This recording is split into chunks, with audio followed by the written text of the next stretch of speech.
to the City of Jacksonville's City Council meeting. It's Tuesday, May 12th, 2026. Time is 5 p.m., and I call this meeting to order. Thank you, Mr. President. Our first order of business is the invocation and pledge of allegiance. Please recognize our council chaplain, Councilmember Ken Amar. Mr. Chaplain, the floor is yours. Thank you, Mr. President, Mr. Floor Leader.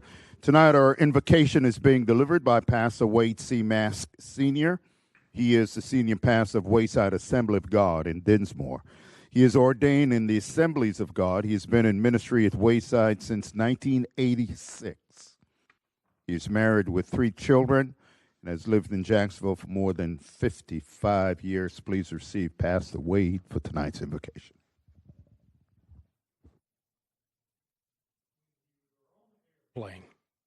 The STRS gives all the information, and she says when the oxygen mask drops because the cabin's lost pressure, first put the oxygen mask on yourself. And so I want to encourage y'all, because if you're flopping in the floor like a fish, you're no good to anybody. But if you'll put that spiritual oxygen mask on first, every day, keep it on continually, when you're serving the citizens of Jacksonville and serving your own family, if you'll put your spiritual thing as the priority, then it'll help you be in line so you can hear from God and make the decisions that need to be made for the citizens here. So always put yours on first. Let's pray. Father, we thank you for these folks that spend day after day caring about others. Dear Lord, we thank you for this city. We thank you for certainly this state and this country. We thank you, dear Lord, for the freedoms that we have and the freedom to assemble. Outside right now, there's someone talking about something. There is every meeting. But we have that freedom, and we have the freedom to pray like we are now. Dear God, let us never take that for granted. But God, I ask you to bless these folks that are entrusted with making decisions for the people of this city. God, I ask you to bless their homes and their families and their marriages, dear God. God, touch their bodies, dear Lord. And God, we ask you once again that you would help them to hear from you, that they wouldn't hear from other sources, dear God, but what you put on their hearts, what you speak, and especially through your word, that would be the decision maker. And we'll always give you the glory and you the praise, that no flesh would ever glory in your presence. In that sweet name of Jesus, amen. Amen. Amen. I pledge allegiance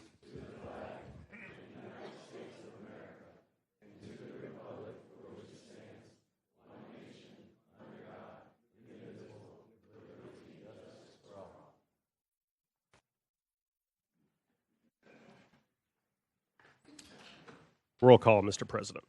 All right, roll call.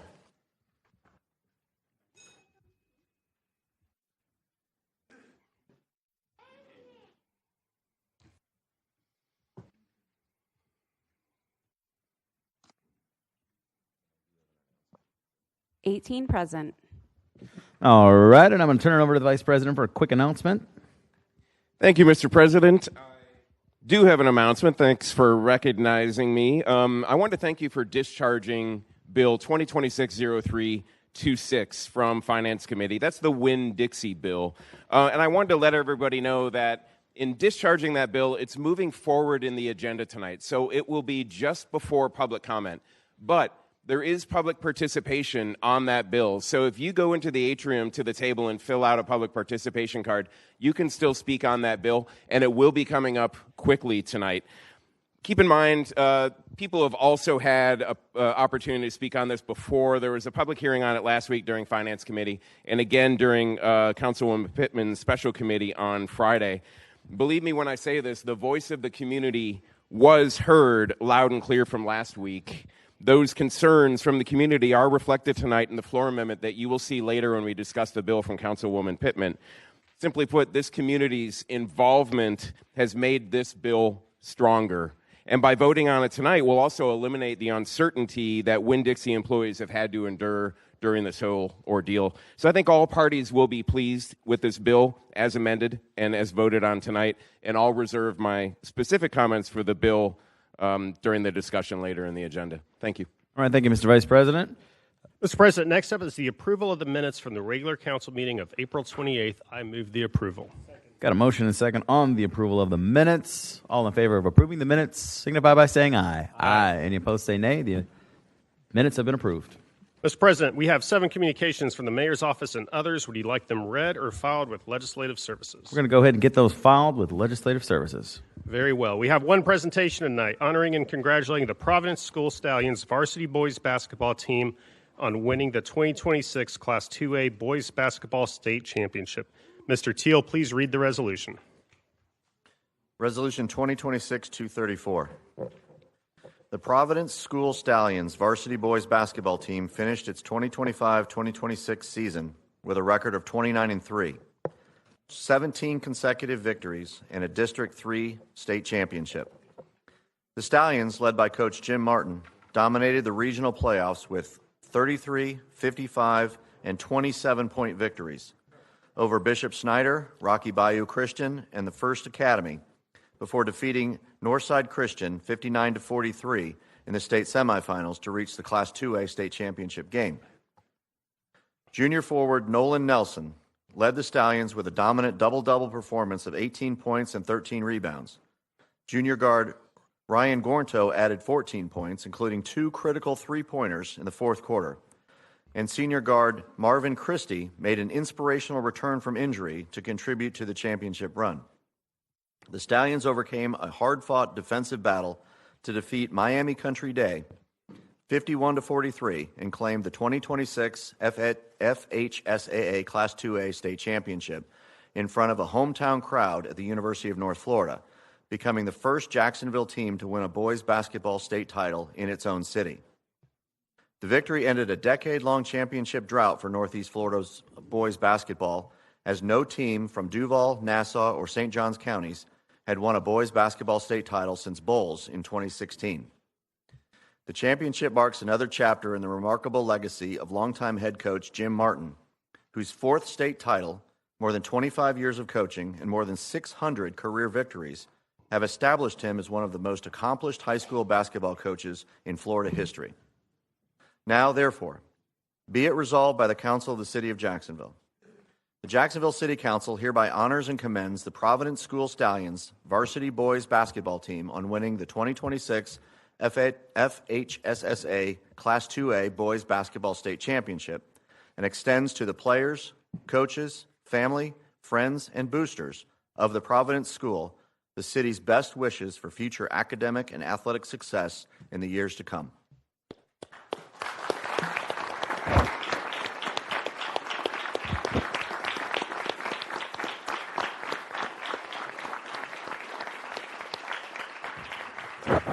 Thank you, colleagues, for supporting this resolution. Congratulations to the Providence Stallions.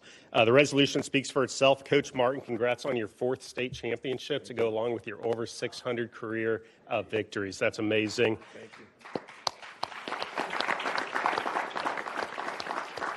And gentlemen, a 29-3 record with 17 straight wins. That is awesome. So just congratulations on a great season. And they had to travel a long ways to get there. Everyone knows Providence is off of Hodges. They had to load onto the bus, take a ride on beach, go all the way down to Kernan to play for the state championship. So it has to be one of the shortest drives to a state championship. And I'll also point out all accomplished within my council district. So again, congratulations, great job, and hopefully a repeat next year. So congrats, gentlemen. Thank you very much. And Coach, if you want to say a few words. Yes.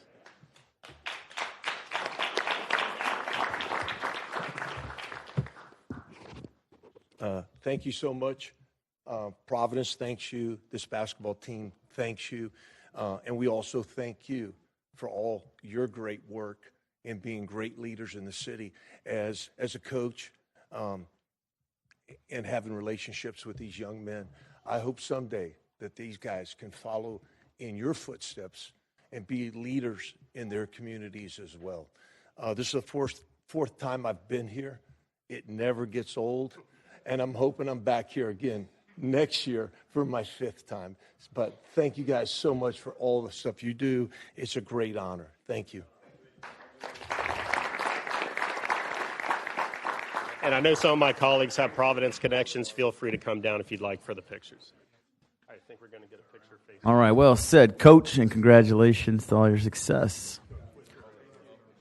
While we pose for the picture, We're going to take the time to recognize Dr. Johnson. Fill some space. Right. I was just going to say, Mr. President, through the chair, we'll look so tiny down there with all those guys. All right. So while we are taking the photo, allow me to take a quick moment to recognize our page for tonight, also from the Providence School in Jacksonville. So thank you to Riley Rogers for coming out and volunteering tonight. We want to recognize you. If we could give Riley a round of applause. All right. As our floor leader makes his way back to the podium, we will ask Dr. Johnson for a poem. Nope. Words of inspiration from Mr. Amaro, the chaplain? No? Recipe for barbecue ribs from Chief White? Nope. Or we can proceed. I'm back. All right. Floor leader's back. Thank you, sir. All right. Thank you, Mr. President. The mic. Testing. It is on. All right, so thank you for your support again, colleagues. And with that, we're going to go on to page 5 now and take up quasi-judicial items. These items we're now taking up do not include public hearings, as they were thoroughly reviewed at the committee level, where public hearings were part of the decision-making process. Council members are reminded to clear any ex parte communications. Item number 1, 2026-208, I move the amendment. We've got a motion second on the amendment. There's no one in the queue. All in favor of the All right. Councilwoman Clark Murray is in the queue, and she's recognized, and she was kicked out again. Thank you. I rise to declare ex parte. On the 8th of April, I spoke with Mr. Hertzberg regarding this particular bill and talked about what the applicant, or why the applicant wants to rezone the property, and the appropriate paperwork has been filed with Legislative Services. All right. Thank you very much. No one else is in the queue. All in favor of the amendment signify by saying aye. Aye. Any opposed say nay. The amendment carries. Move the bill as amended. Got a motion second on the bill as amended. There's no one in the queue. We are going to pause for some updates on the software. All right. So we didn't get a song. We didn't get words of inspiration. We didn't get a recipe. Colonel Miller, maybe a story from service overseas? No? Let me know when you're ready.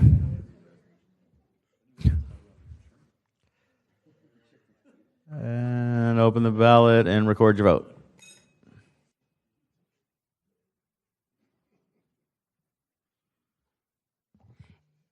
(18 yeas, 0 nays). By your action, you've approved 2026-0208.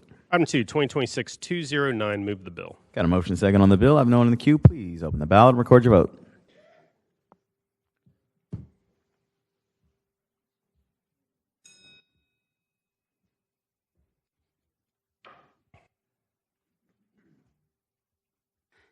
(18 yeas, 0 nays). By your action, you've approved 2026-0209. Item 3, 2026-210, move the amendment. Got a motion second on the amendment. There's no one in the queue. All in favor of the amendment signify by saying aye. Aye. Any opposed say nay. The amendment carries. Move the bill as amended. Got a motion second on the bill as amended. No one's in the queue. Please open the ballot and record your vote.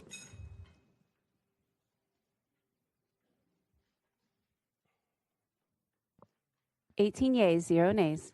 By your action, you've approved 2026-0210. Mr. President, we're now on to page 7 to take up the consent agenda. Colleagues, if you want to be out as a co-sponsor on any item, please reach out to Legislative Services, as council rules prohibit items from being pulled for this reason. Mr. Teal, would you please read the bills? 2026-241, 244, 259, 277, 286, 287, 349, and 361. Mr. President, I have a pull on item 2026-277. So with that, I move the consent agenda with the exception of item 2026-277. We've got a motion and a second on the consent agenda, minus the item mentioned by the floor leader. I see people in the queue. You're not on the consent agenda vote, are you? All right. Open the ballot and record your vote.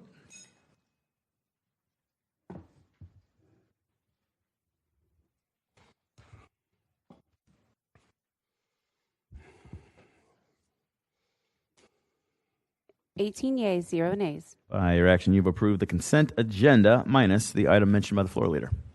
Item 7, a little lukewarm. I guess I'll move this one, 2026-277.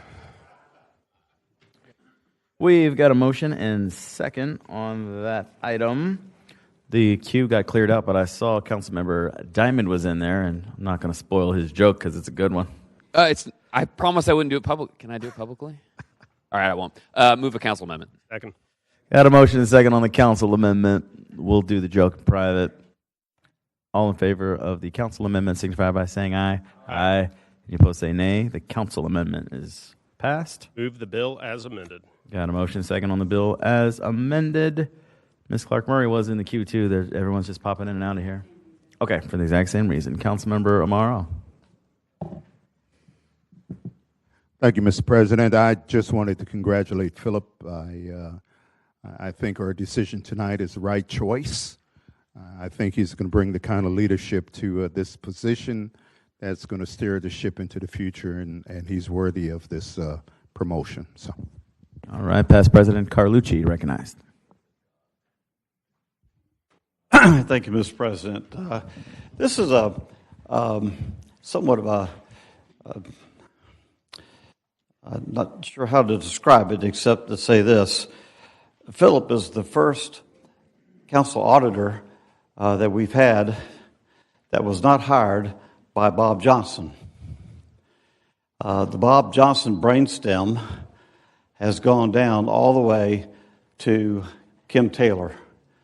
So, and then I'm getting to your next door neighbor, who I'm sure will be perhaps council auditor one day too.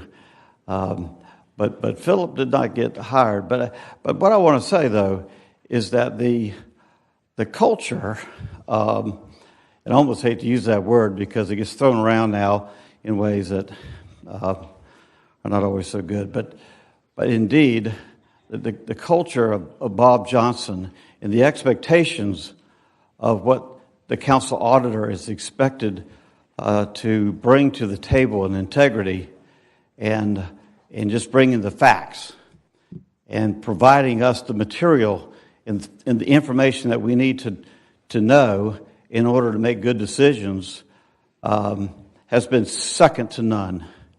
I think they are the finest office in city government, and I've always felt that way. And Philip is going to fill that role so well, and I'm so proud of him. But I just thought that's just a little trivia that maybe some of us didn't know.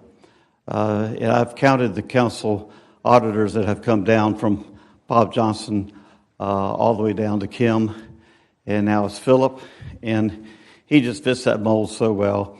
And I talked to Bob Johnson about Philip the other day when we went to lunch. And he just thinks the world of you, Philip, and he's got high expectations for you.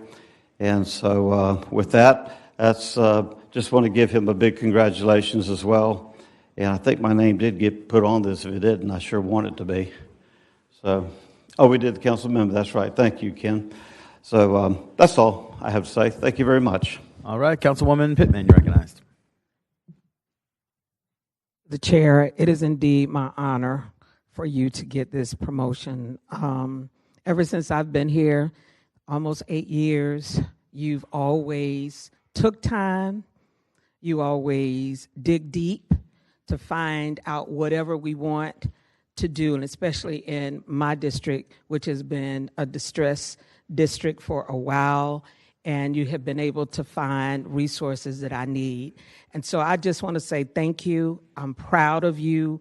You always have an even spirit. I don't care. Nobody can't shake you. You just manage to run this council and give us what we need. And I just want to say, Kim, thank you as well, because he is as good as his leader. And I just want to say we're going to miss you as well, but he's walking in big, big shoes, but I know he will be just fine. But just thank you so much for what you've done. Now I got a few more months, so I still look forward to you taking care of District 10. All right? Thank you. All right, Mr. Floor Leader. Yes, sir. So I've worked with a lot of finance people in this city, and Philip and Kim are both among the best. Philip, I just hope Kim let you know how many times I text and call her on nights and weekends, and hope you are happy with what you got here. So congratulations again. All right. Did we already vote? No, sir. Let's open the ballot and record the vote.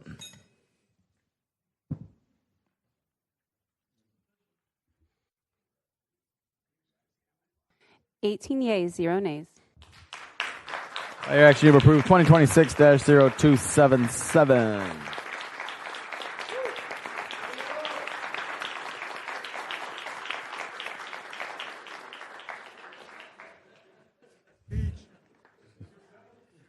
He's not in the queue, so no speech.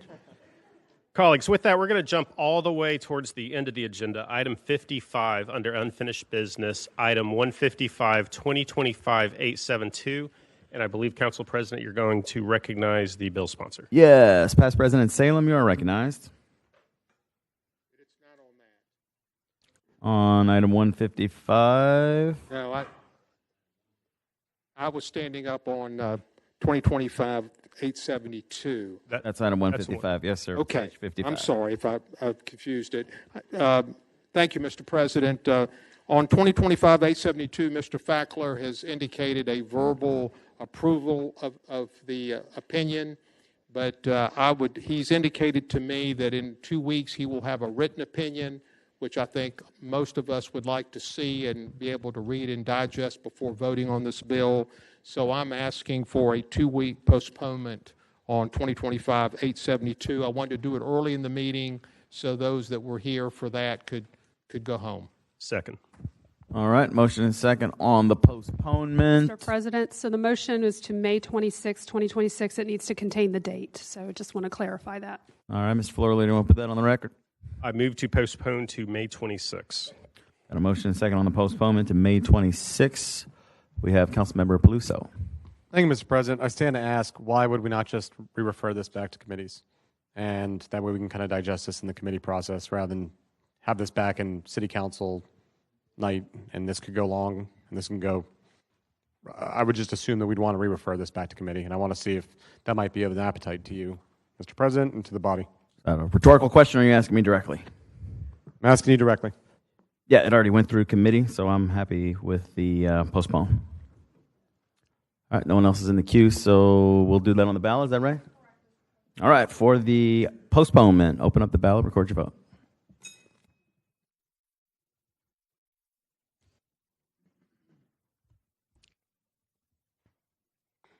Eighteen yeas, 0 nays. By your action, you've approved the postponement on 2025-0872. Colleagues, we're now going back to page 31, item 62, 2026-0326. As mentioned at the beginning of the meeting, the council president has discharged this from the finance committee. The first part of this we'll take up is public participation. I do have 5 public participation cards. If you want to speak on this bill, go ahead and come on down while I call the names. Wells Todd, Katrina Spencer, Lydia Bell, Amina Sharif, and Denise Scott.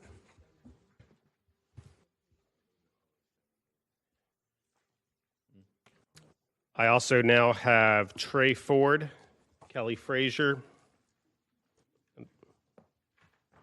Okay, Mr. Todd, you're closest, so you can go first. And it is 3 minutes per person on this item. My name is Wells Todd, and I'm a member of Take 'em Down Jacks.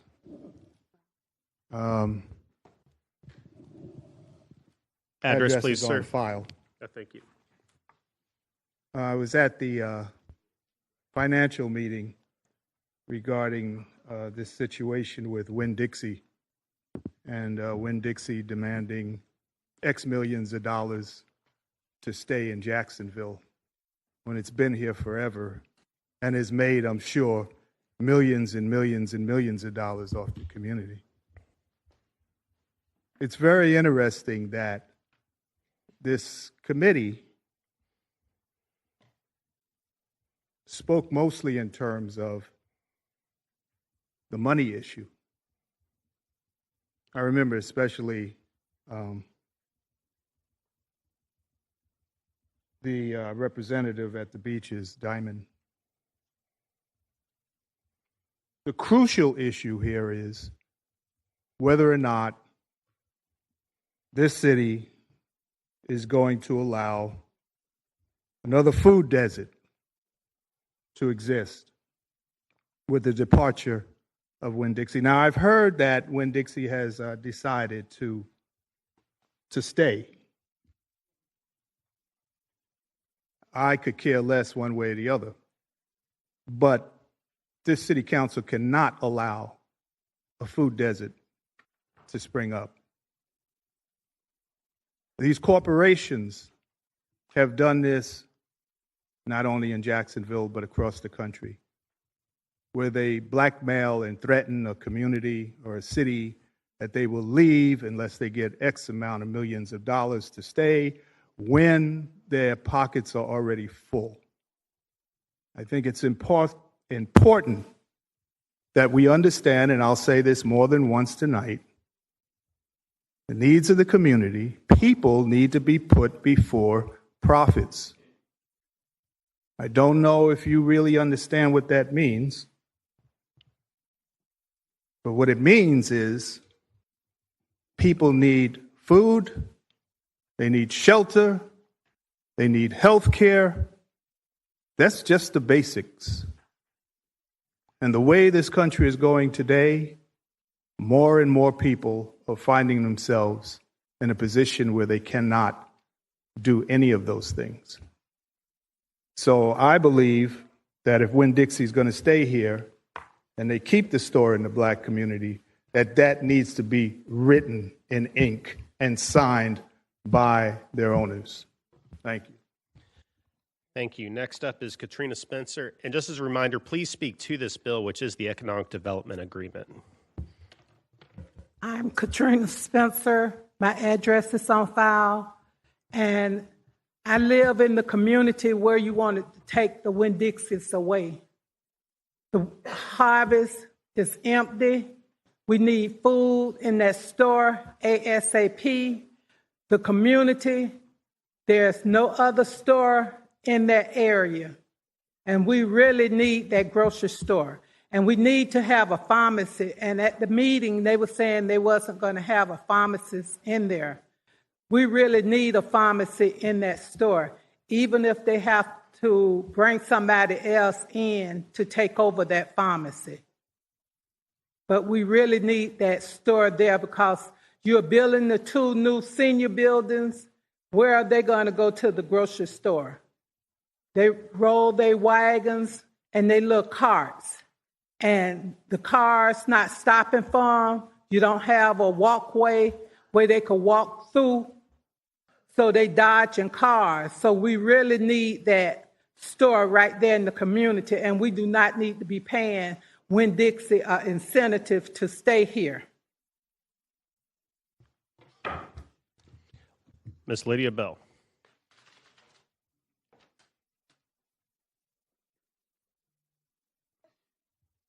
Good evening, Lydia Bell. Address is on file. I've been going to that store since the 70s.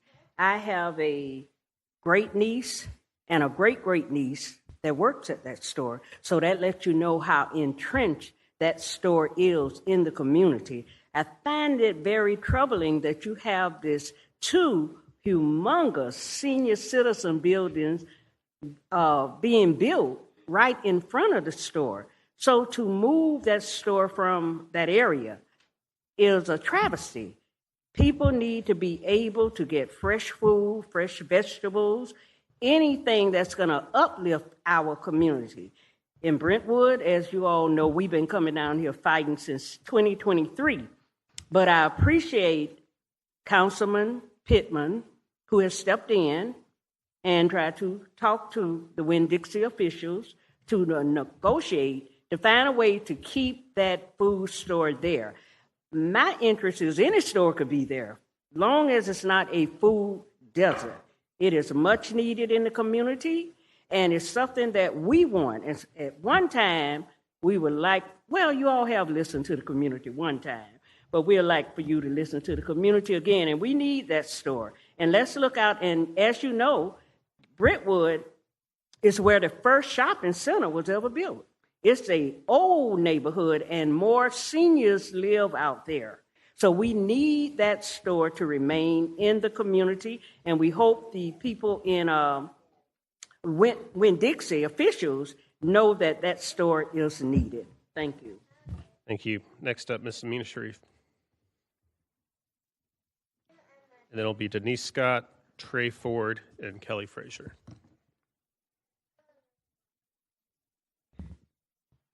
Hello, Amina Sharif, address on file. My concern is that it was just last week that the community, that a meeting was held regarding the Winn-Dixie situation. Last week, the fact that it was first discussed with the community last week, and here it is, a vote supposed to be done today on whether you would approve giving them $12 million to stay. Something's wrong with that process. It should be more time spent on making a decision like that. Something is wrong with the process. You need to really consider more time spent on making such strong decisions. Thank you. Thank you. Ms. Denise Scott is next. Then Trey Ford, Kelly Frazier. Good evening. My name is Denise Scott, and my address is on file. I'm just here to say, please don't rush to vote on this amendment. Since Friday, were you all able to just make all the necessary changes that were discussed? I personally believe that Winn-Dixie is distorting this city, saying that if we don't give them $12 million, then they'll move their headquarters out of the city. Winn-Dixie is a for-profit company. They don't seem to have problems keeping their stores open in other areas of the city. We're told that the store on 48th and Main is a profitable store. Are you willing to let another grocery store close in 32209? The committee meeting that was held on Friday seemed to be very productive. There was a lot of conversation, good conversation too. There was a lot of questions asked. So since Friday, I'm sure you all haven't answered all those questions. The company claims to spend over $65 million to do whatever upgrades they're going to do for their headquarters. But the jobs they're talking about continuing to create won't be able to help a lot of folks in that community, because they said they're going to make sure to sustain the jobs that's going to cost over $100,000 a year. I think that they're extorting the system. As I said in that meeting before, I don't agree with too much of nothing our Grand Wizard over there says, but he said if they want to go, let them go. I agree with him on that issue only. Thank you. Next up, Trey Ford. And then our last speaker is Kelly Frazier.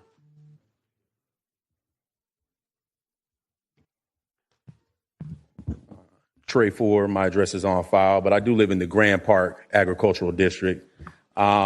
I was at the meeting on Friday, and as it relates to economic development, I do feel perturbed that Winn-Dixie is able to play chicken with our city council budget as far as, if you do this, then we'll do this. I think that money would be better spent, or something that should be put into the bill is money for things like Deb Store to be created throughout town, and opening up the free market, because it really does feel like a monopoly that Winn-Dixie does have over Jacksonville in their ability to kind of force our hand in this way. And so with that being said, I also want to push the Start Farming mentorship, which is through Duval Soil and Water, as well as the Free to Garden Act, which will allow us to take matters into our own hands and be collectively sustainable sans big corporations. Thank you. Thank you, sir. Kelly Frazier. Is Kelly Frazier here? Oh, and I apologize. Kelly Frazier put, I do not wish to speak, but supports 2026-326. Mr. President, we do not have any more public participation cards, so I move the finance amendment. We've got a motion and second on the finance amendment. I know we have a floor amendment that is marked, but I have some people in the queue on this amendment. Ms. Pittman, you're recognized. On the finance amendment, or you want to wait until after that? All right, Councilman Lanon's on the finance amendment. Thank you, Mr. President. I just want to speak on the finance amendment. In finance, there are actually three separate amendments. There's a technical amendment, there's an auditor recommended amendment, and then there's the Lanon amendment. And mine, when I reviewed the economic development agreement, there were some things that I wanted changed. And so what my amendment did is section 3.1, it creates a more aggressive job creation schedule and also establishes annual goals they have to meet in order to get the next retention grant, which is really a job creation grant. Again, these are 200 additional average of $100,000 jobs, so 20 million annualized payroll coming into our city that they have to meet these hiring goals in order to get the first tranche of money. Secondly, it gives us more protection once these payments are made. Originally, there was no real protection on if they did not keep all the jobs they created. There's now a better clawback clause that if they do not keep those 200 new jobs that we're paying out the grants for, 1.3 million over 5 years, we get it back. That was not in the original economic development agreement. Everyone up here knows my view on cash grants. I wish this would have been talked more about a job creation grant, because really the business case here was the 200 new jobs, not just retaining the 500 existing. But I appreciate the fact that they accepted my changes. We now have a more aggressive job creation schedule. Essentially, the job creation schedule, they have to prove to us that they've added at least 1.5 million in new payroll in our city before they would get that first 1.3 million. And then they have to keep on stepping up each year. And if they don't keep those jobs over the course of the entire REV grant, we start getting our money back if they don't keep that commitment. So because of those changes, I am supporting this, the bill as is, and I'm sure I'll support the Ms. Pittman floor amendment as well. All right. All in favor of the question for the finance amendment? Councilmember Arias. Thank you, Mr. President. To Mr. Lanon, so how are we going to be able to track that? I'm assuming the auditors will get that information and it will come to Finance Committee every year. If so, when should we expect that? Yes, so through the president to Councilmember Arias, I know Mr. Randolph is out there and he could probably nod or thumbs up, but I believe that within the EDA, the reporting from Winn-Dixie has to go to OED, be vetted, and then working with the combination of the CFO's office and our auditors, no cash will leave the door until we have verified that, just like any other economic development My agreement. question, I guess, is when should the body, the Finance Committee, expect to receive those every year? Because it should be right before the budget, right? Yeah. So, Well, the economic You gentlemen development could agreement- speak through the chair. I know you're right next to each other. Right. Through the president to Councilmember Arias, the economic development agreement, and we're probably going to need to get Mr. Randolph up here, but the way it's written is it's every October. If they meet that, they have to create the jobs by December 31st of each year. However, if by October they're ahead of that deadline, we would then pay it out. Thank you, Mr. President. Sorry. All right. So we're going to go ahead and vote on the finance amendment, and then I'll call on Councilwoman Pittman to introduce the floor amendment. All in favor of the finance amendment signify by saying aye. Aye. Any opposed say nay.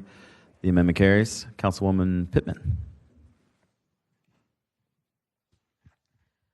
First of all, before I get started, I'm going to ask Phil or someone from OGC to talk about the new amendment. And after you do that, I'd like for someone to come up, or either Ed or someone from Winn-Dixie, to make sure we're agreeing all on the same thing. Thank you. Through the president to the council. So Councilmember Pittman's floor amendment would add language that Winn-Dixie shall use commercially reasonable efforts to maintain the store at 201 West 48th Street through the term of their expiring lease, which doesn't expire until February of 2029, and or facilitate a replacement tenant to operate a grocery store at that 201 site within a quarter mile radius of the site. It also amends section 10.2 regarding the default clauses that in the event they do not maintain a store at 201 for the duration of their existing lease, once again through February of 2029, the company shall promptly repay the city 100% of the headquarter retention grant that had been dispersed to the company up until that time. Referring back to Councilmember Lanon's comments, that's $1.3 million each year during the term of the agreement. Thank you very much. So I'd like for Mr. Randolph or someone to address one that you agree with that amendment, as well. Ed Randolph, OED, through the chair to Councilwoman Pittman and to the body. Yes, Winn-Dixie is in agreement with all the amendments just stated on the record. They're in agreement to move forward with those changes. Okay. So to my colleagues, I'd just like to say a few words. Do I need to? Oh, okay. I want to thank each of you all for coming to the meeting, and I want to thank Winn-Dixie. Within, I think, 24 or 72 hours, we were able to have a meeting, and then on Friday, this past Friday, we were able to hear more voices from the community. You know, I must say that the store on 48th Street, it's a lifeline. I want y'all to hear what I'm saying. It's a lifeline. And we want to make sure that our seniors, our working families, and the residents within that area, to make sure it's not a food desert community. I think we've had enough of food desert, pharmacy desert, and we have new development coming to that area.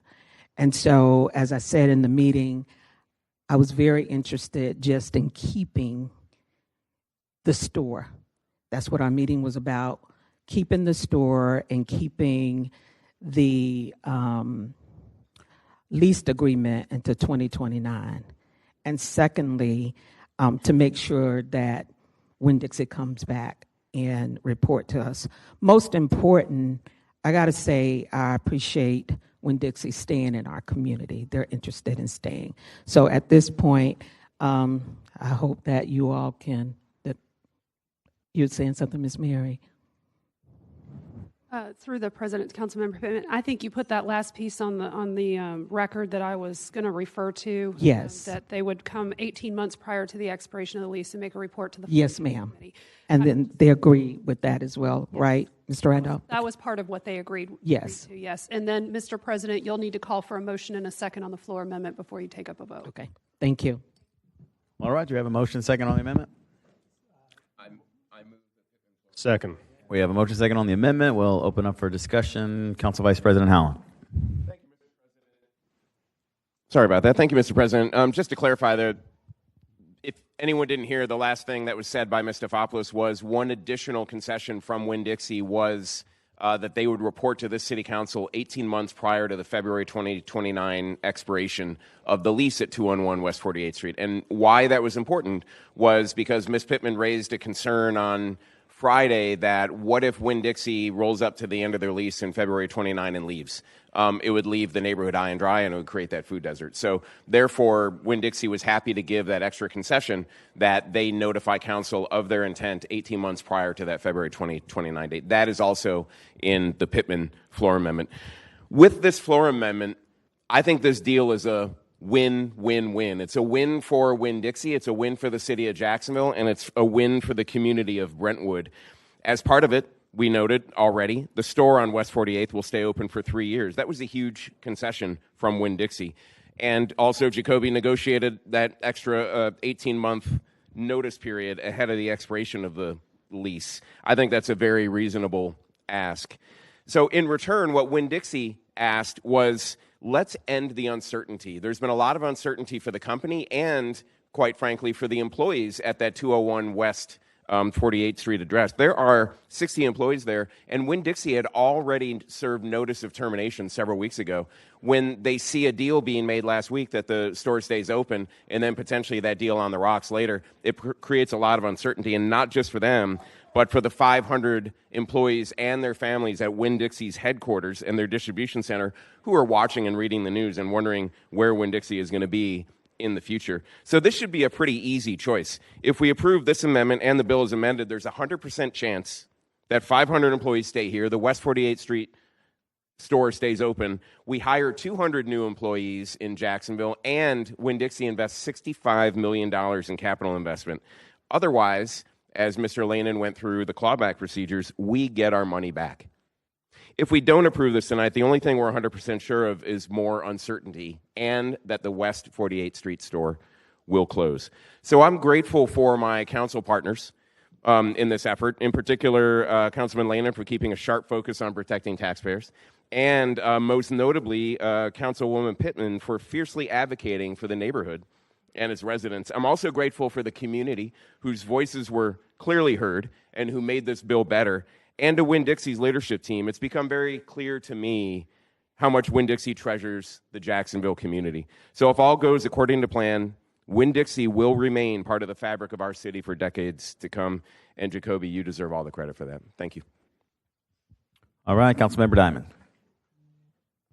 Forgive me, Nick, but I disagree entirely, and I don't think this floor amendment gets us there at all. First of all, I could drive a Navi through the size of the loophole in this. Like, they can go in 2 years. They could use reasonable best efforts to stay. This is not legally going to get us anywhere. No wonder they agreed to it. Okay, so this doesn't get us where we want it to be, which was to guarantee that the store stays open and that there's a Winn-Dixie there. It also doesn't help anybody who's next to another Winn-Dixie store, which is also being shut down all over Northeast Florida. Okay, so this doesn't do it. This is extortion. All the uncertainty that we're trying to put to bed is because Winn-Dixie is giving us the uncertainty. They're the ones shutting down the stores. They're the ones saying, yo, we love Jacksonville. We grew up our entire company here. We are the history of Jacksonville, but we're going to leave if you don't give us cash. It's all from them. This is corporate extortion. This is corporate welfare. Whether you're on the left, think about what you could do with $12 million to help people in your district. If you're on the right, imagine giving $6 million of taxpayer money back to the people who elected you, because that's what they want you to do. Jacksonville does not want this. Ask them. I guarantee you. UNF, you love doing these polls. Ask them, do you want to give $12 million to Winn-Dixie, a profitable company? The answer is no. This doesn't do it. I'm voting no on this, voting no on the bill. I ask my colleagues just don't do these cash grabs anymore, because it's just going to encourage the next company, the next company, and the next company to come up here. Everbank is next, and the next one is going to come up. Look, I don't mean to pick on Winn-Dixie. I like Winn-Dixie. They had a SIP store in my one in Neptune Beach. I loved it. It's great. So it's not a Winn-Dixie problem. It's a corporate welfare problem, and we have to stop. I've got several people on the queue, including our attorney. Mary, did you have something to say, or do you want to let everyone speak? Okay. All right. Councilwoman Clark Murray. Thank you, President. You know, some things need to be decided based on head. The things that Councilmember Diamond just discussed have to do with his head. There are other things that need to be decided with your heart, and more specifically in this case, with your stomach. So let's think about the community and the fact that they need a place to be able to go and buy groceries, to be able to feed themselves and their children. They need a place where they can buy medicine so that they can sustain their lives and have good lives. So disregard what he said, because he's thinking about his head and not his heart, and specifically about the stomach of the community who want this particular grocery store to remain there. And once, just like he said, Winn-Dixie is an institution. It's an institution in this particular county, and we need it. And there is a reciprocal type of giving. So in this case, we're helping to fund them, but they're helping to fund the community. And they don't just have grocery stores. They give away turkeys. They do other things to support the community. So they're not just buildings in our community. They're institutions, and they help the community. And in this case, the community needs this. We don't want food deserts. And if we have the opportunity, and we do have the opportunity to solve this problem, we should solve it and not create more problems. That's all of our jobs. Our jobs is to serve people and solve problems for people.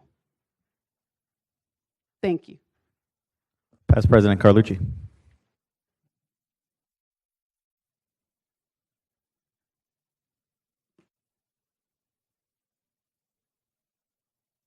Thank you, Mr. President. I support the bill for all the reasons that have been stated. But I can't sit here knowing what I know about Winn-Dixie, about the Davis family, and listen to a young man who has no idea what he's talking about, who has no idea of the history of Winn-Dixie and the Davis family in this community and what they have meant for decades upon decades, and use the word extortion. And I just cannot let that go go unanswered. This is a beloved family. It's a beloved grocery store. It has meant the world to so many people. They have fallen on some difficult times, but they have gutted it out to stay. And I don't remember, in all of my years of public service, a whole lot of incentives that have gone to Winn-Dixie. But I can tell you this, they have done a lot for this city. Now, I know extortion is going to get you in the headlines. Good for you. But Winn-Dixie, for so many years, and their family has done so much for this city, and not because they wanted to give headlines, but because they wanted to give back. And next time you, hopefully, I hope you don't have to go to Mayo Clinic. But if you ever do, well, then you think about Winn-Dixie. So let's quit it with this kind of nonsense talk. And let's think about what people do for this community that have been around for a while. Maybe it's our time to help them out a bit. So stop it. Just stop it. Councilman Arias. Thank you, Mr. President. So I'll speak on the amendment, and then later on I'll come back to speak on the actual bill itself because I have a lot to say on that. So, Ms. Pittman, the amendment that you had, the 18-month coming to council, I know that when we had our public notice meeting on Friday, that was one of the concerns I had. It's like I want to make sure that the community is still involved in this process. So the fact that you negotiate 18 months, kudos on you. Awesome job on that because now the community will have a chance to meet with us once again. I don't want to have Winn-Dixie and just us meet. I want to make sure the community has plenty of time for participation, so 18 months is more than enough time. One of the things, though, that I don't see here is that myself and Councilmember Peluso, we talked about the time frame for 18 months. Should Winn-Dixie decide to stay, they would have 18 months to then build a store. Councilmember Peluso and I were talking about potentially making it 6 months. I'm assuming because we're going to have the conversation 18 months prior, we would know, so there shouldn't be an 18-month gap. My point is I don't want to have 18 months of no stores there should they decide to stay and renew the contract with whatever landlord it is, right? So, Mr. Randolph, through the chair, if you don't mind coming up here, if Winn-Dixie decides to stay, that 18-month gap for them to build a new store, is that still a possibility? Or because they're going to come 18 months prior to negotiate with us or talk to us, whatever the case is, will there be a gap in service?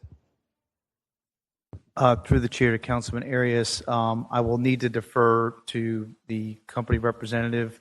However, collectively, for any of the stores right now in the agreement that are located in an EDA, including this one, if they were to go ahead and close within that 18-month period, it's stated in there that they need to find another store, not necessarily construct a new store, but we originally looked at doing a 6 to 12-month period, but understanding that it's a large footprint of a store, to find something of similar size in the area, in the neighborhood, may be difficult. So that's why the 18 months was in there, understanding. But collectively, it really depends on them finding another store within an EDA. So it really depends on the market, what's available at the time as it relates to any specific store. But that 18 months was given as the time period just because it may be difficult to find a store that's 20, 30, 40,000 plus square feet to make an in-kind replacement. All right.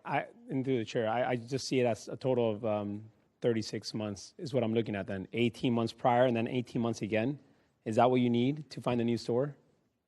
Through the chair to Councilman Arias, no, I think right now it's stated at within 18 months. So if they close a store, it's within 18 months, a new one needs to be reopened. So it's strictly 18 months. Now, this new amendment speaks to the store that they're keeping open now.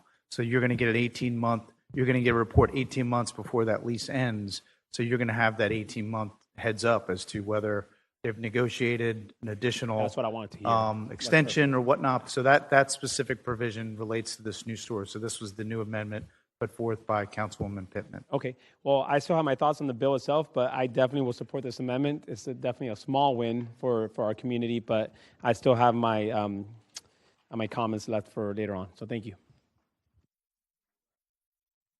All right, Councilwoman Pittman. And this will be her first time. She introduced the bill, and now she's speaking on it for the first time. So the full 4 minutes. Well, first of all, I want to just follow up.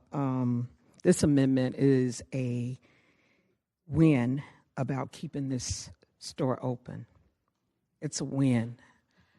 What I want to share with you, Councilman Diamond, you may not have ever lived in a stressed community, or you may not have You're going to speak directly to Councilmember Diamond if you can speak through the chair. Yeah.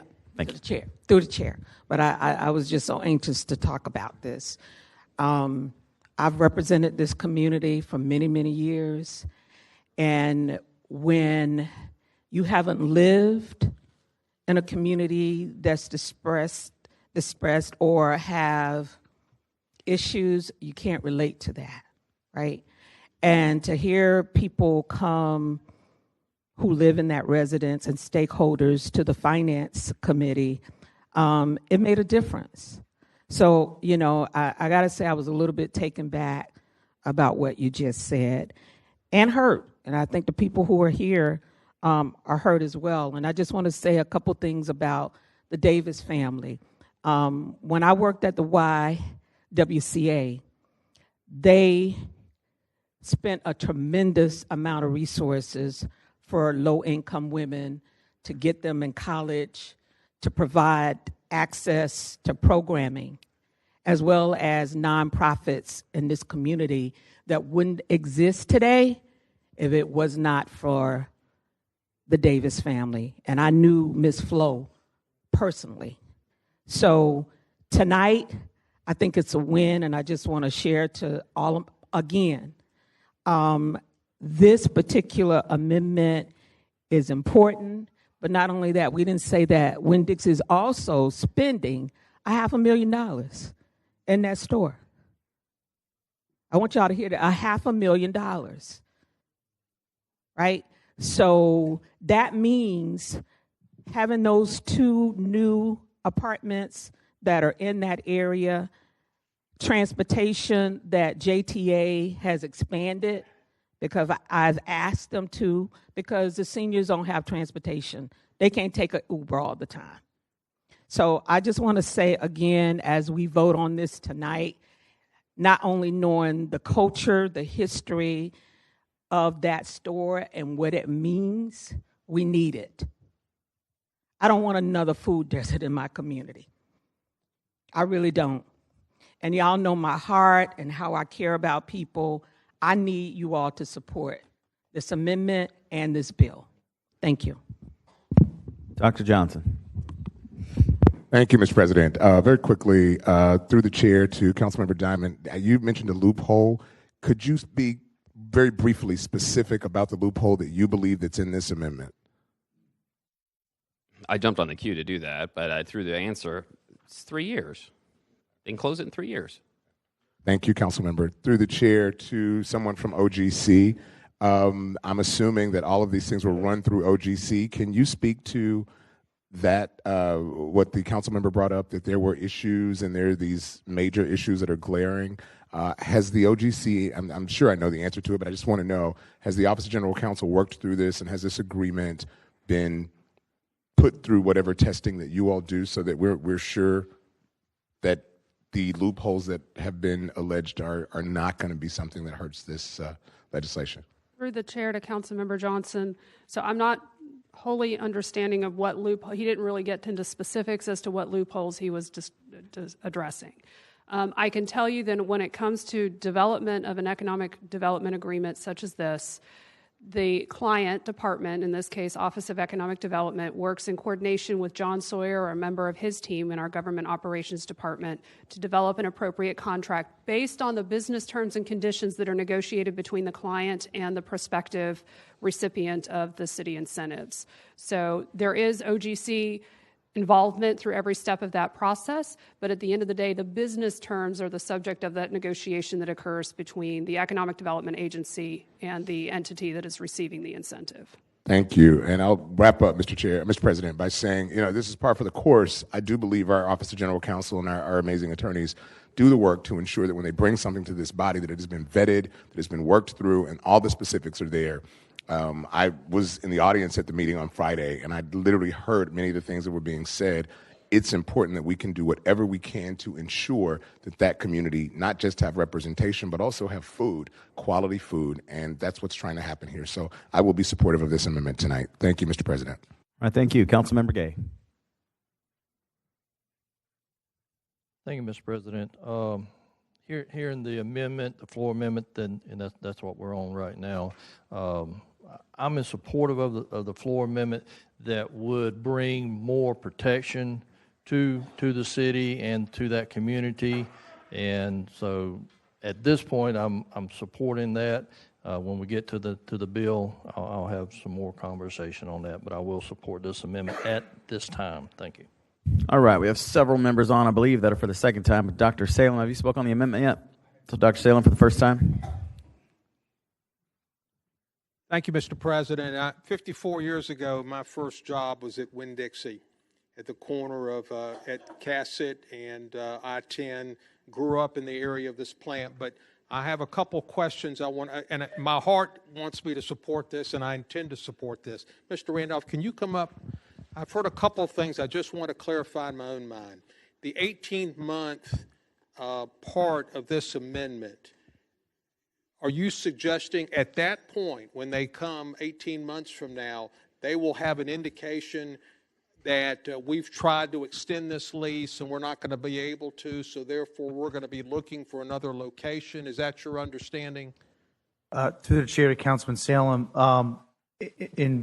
correct. So at that point, they're going to give an update again. It's market forces that are going to drive their decision to either stay in that location based on their conversations with their landlord, their store profits. Again, so there's going to be a handful of things, but you are correct. In general, in 18 months prior to the expiration of that, which is in roughly 18 months from now, that conversation, they'll basically disclose where they're at and what their path forward is. But there's no distinct, they're not going to, at this point, it's not written in there that they're going to give you a definitive answer. I think they're just going to explain as to where they stand from a business decision perspective. Through the chair, I would hope they would give the community some indication at that point what their plan is. But I hear what you're saying. Through the chair to Councilman Salem, and that's the message that we've driven home to them, that at that point, just to give the community comfort that they know within 18 months, where they're headed. So hopefully at that point, they're going to give a decision that they're going to extend it or they're looking at another location, but not leave the neighborhood without a food store. Hey, through the chair to Mr. Randolph, that's different from the other stores in this agreement where they can close a store and then they have 18 months to find another location. And that's whether they're impoverished areas or in other areas of town. That's for all the stores, as I understand it? Through the chair to Councilman Salem, no, that's just for economically distressed areas where there's less of a saturation of other stores. So we, so that's that was what we agreed on. So economically distressed, correct. The other two, there's correct. one at College Park is one of those, correct? Correct. And where are the other two? It's listed in the. That's okay. Yeah, but the ones that are economically distressed areas are the ones that are subject to that 18-month. You need to have a replacement, in-kind replacement within that 18-month period. But they could close it 2 months from now, and then they have 18 months to open another one. Through the chair, worst case scenario. Correct. And again, as much as we wanted to put in so many safeguards just from a business decision standpoint, that was one of the concessions. Okay, I just want all of us to understand that. As I said, I'm going to support it. There's risk here, guys. There's risk here, but I think keeping that store open in Jacoby's area is the primary objective here, and we got that. And I think that's important. Thank you, Mr. President. I'm going to let the Vice President respond to that. Thank you, Mr. President. I just want to say if this deal does not get done, that protection doesn't exist. That protection only exists because of this deal. It's a rider to this economic development deal. If this deal doesn't get voted on, there's nothing stopping them from closing any store, and they don't have to put another one up within 18 months. So that's a positive protection for the community. Thanks. All right, Councilman Diamond for the second time.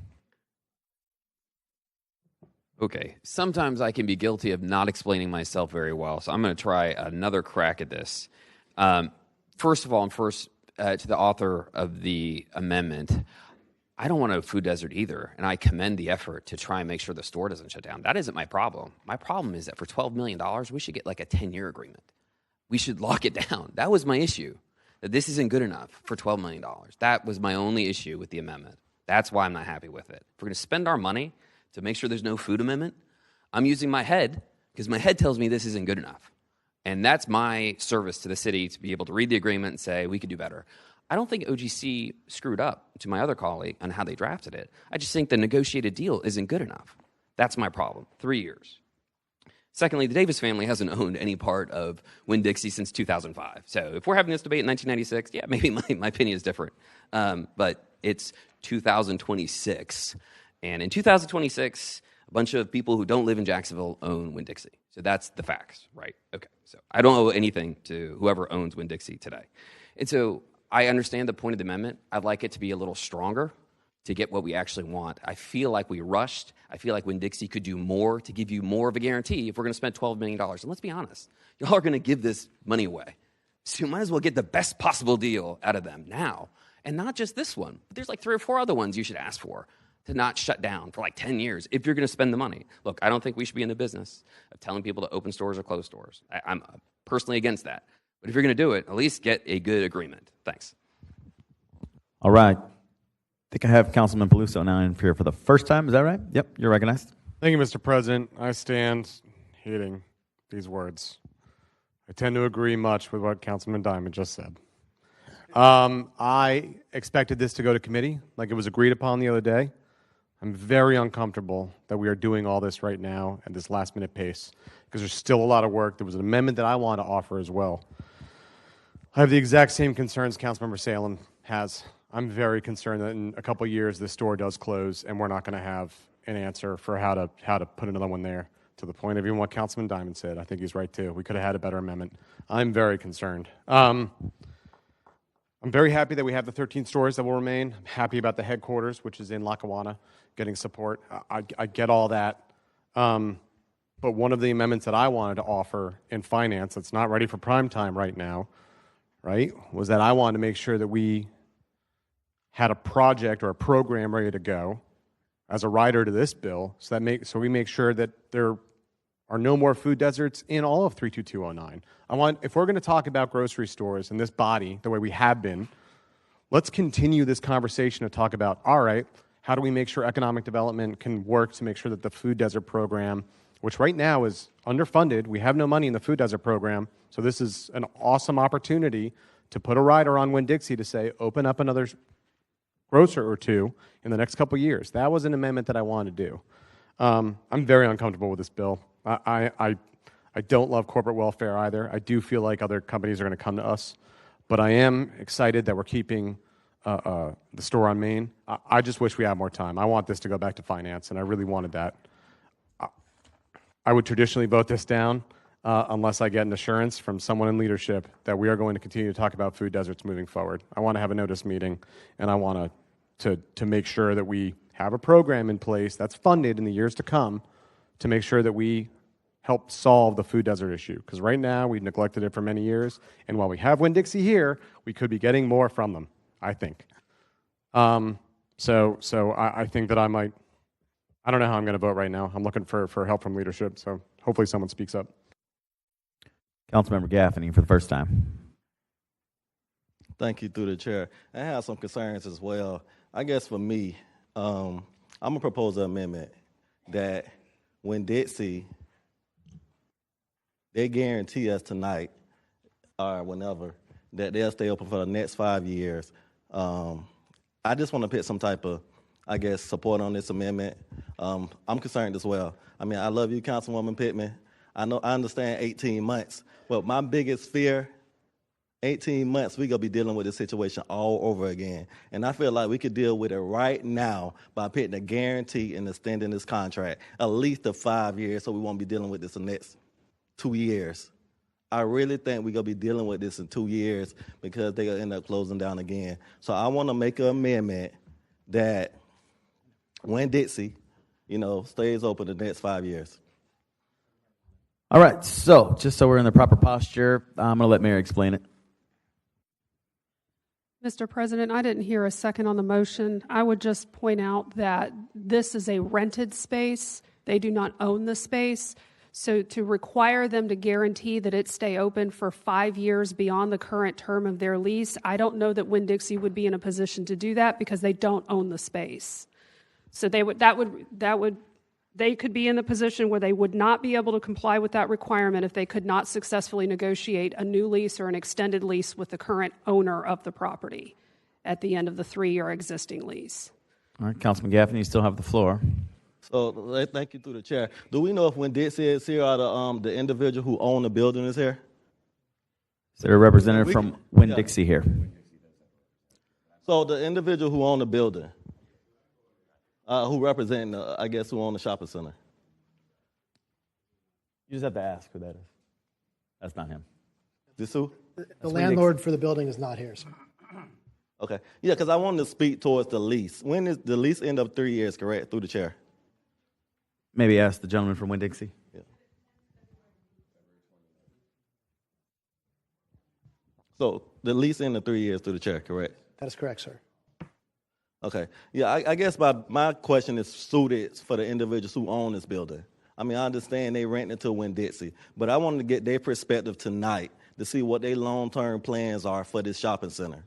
But it's hard for me to make a decision. They're not here. So, yeah, it's an amendment on the floor. I mean, well, a motion on the floor. Yep. Do you have any other questions for anyone else, Mr. Gaffney? No, that's it for right now. Okay, so was there a second on Mr. Gaffney's amendment? There was. So you have a motion on the floor to amend the amendment to add a requirement that they remain open at the 201 site location for 5 years. And through the chair, I know we can't make a guarantee because the owner of the plaza is not here. That's why I wanted to speak with him. If the owner of the plaza was here, I think that would kind of solidify my motion. So I know we kind of making empty promises because we can't speak for the owner of the building. So to Councilmember Peluso's point, I really think this needs to be deferred. I understand we want to keep them. I understand that. But I think we need all the parties here tonight. The owner of the plaza need to be here before we make the decision. I mean, so. I'm waiting on Mr. Gaffney. That's it. Are you All right, done? Okay, the entire council is on the queue. We do have an amendment to the amendment that we don't know if we can actually legally vote on. I think our lawyers told us we can't. So why don't we just vote on that amendment? I'll speak to it. And first on that amendment is Vice President Howland. Thank you, Mr. President. This is the reason that this deal almost went off the rails on Friday night. So this deal came before Finance Committee on Tuesday. And the community came and rightfully expressed their concerns about the store at 201 West 48th.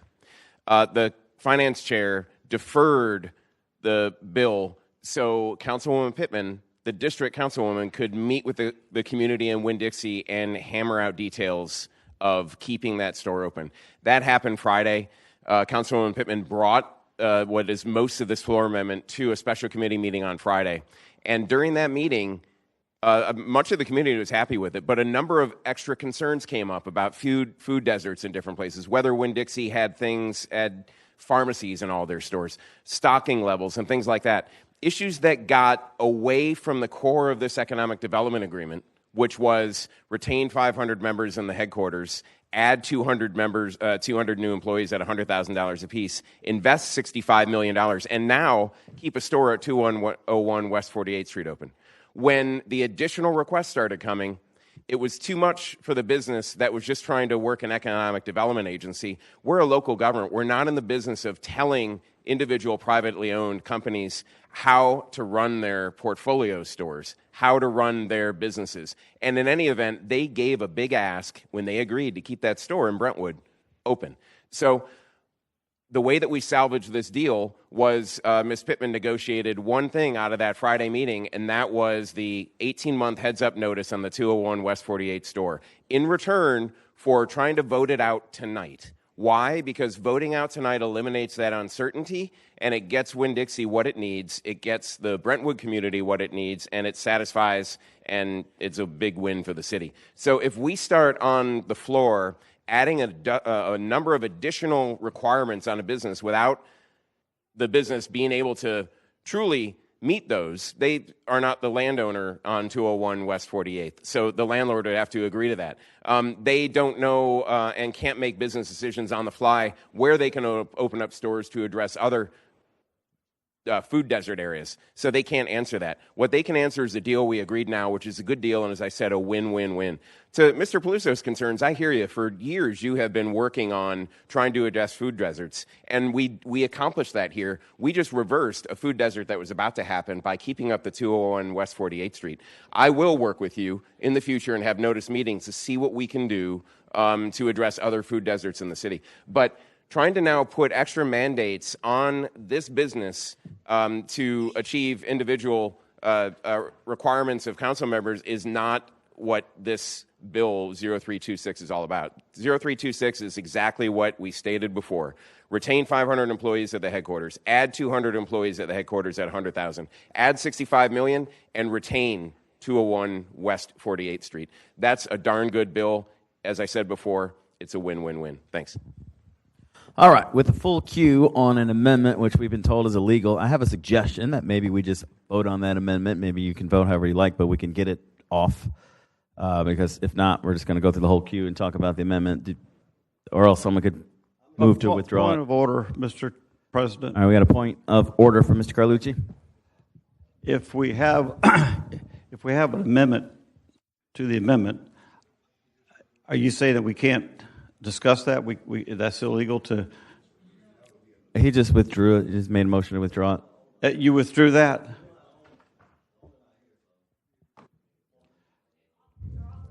I can't hear what anybody's saying, but I'm just trying. Is that been pulled?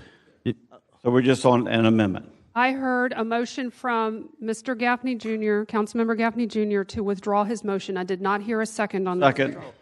Okay, so Mr. President, on the floor now is a motion to withdraw his amendment to the amendment. Let's take that by a show of hands. On the motion to withdraw Mr. Gaffney's amendment, raise your hand.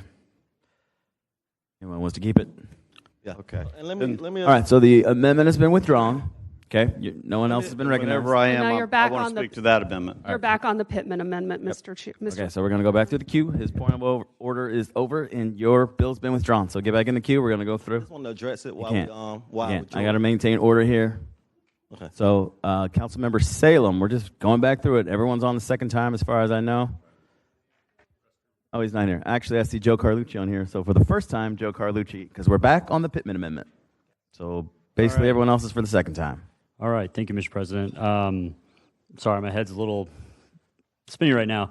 Yeah, support the Pittman amendment. Look, guys, we're overcomplicating this. This queue should be zeroed out right now. Look, Councilmember Peluso, I completely agree with you. And what I would want to do, because what we brought up in the Friday meeting with the food deserts, is if we attach it to this bill, it's just really attaching it to Winn-Dixie. What I would propose is we look at it from all the other grocers in the city, and that's a bipartisan issue. I mean, I think we would all agree that food deserts are not a good thing, but some districts don't have them. So that's why I rely upon my other council members to know what can I do, and I'm happy to work with any of y'all to do that. So all that to say, I think we don't address that here at this meeting. I think we pass this out, and then we start tackling that issue. And luckily, we have a 3-year runway now. So that's my proposal. Again, I'll make the request because I know the council president won't. I think we've belabored this, and we want everyone to have a chance to speak. Everyone has kind of spoken. I think we all need to get comfortable with this, vote, and then we'll take up other issues later. Thank you, Mr. President. Thank you for advocating, but I will respect the queue. So next, Councilman Arias, I believe for the third time. Councilman Arias, second. I got plenty of things to say. Yes, Mr. President. So, all right. Once again, on the amendment, because I really want to talk about the bill itself. I hate it. But the amendment, the 18 months, through the chair to Mr. Randolph, if you don't mind, please coming up here. I know you're negotiating things right now, but for the 18-month period, my concern would be if Winn-Dixie, which, let's be real, they're probably going to say, we're getting out of here, is the store going to be fully stocked to the end, to the 3-year mark? What I don't want to happen is exactly what they're doing right now, taking things off the shelves way too prematurely.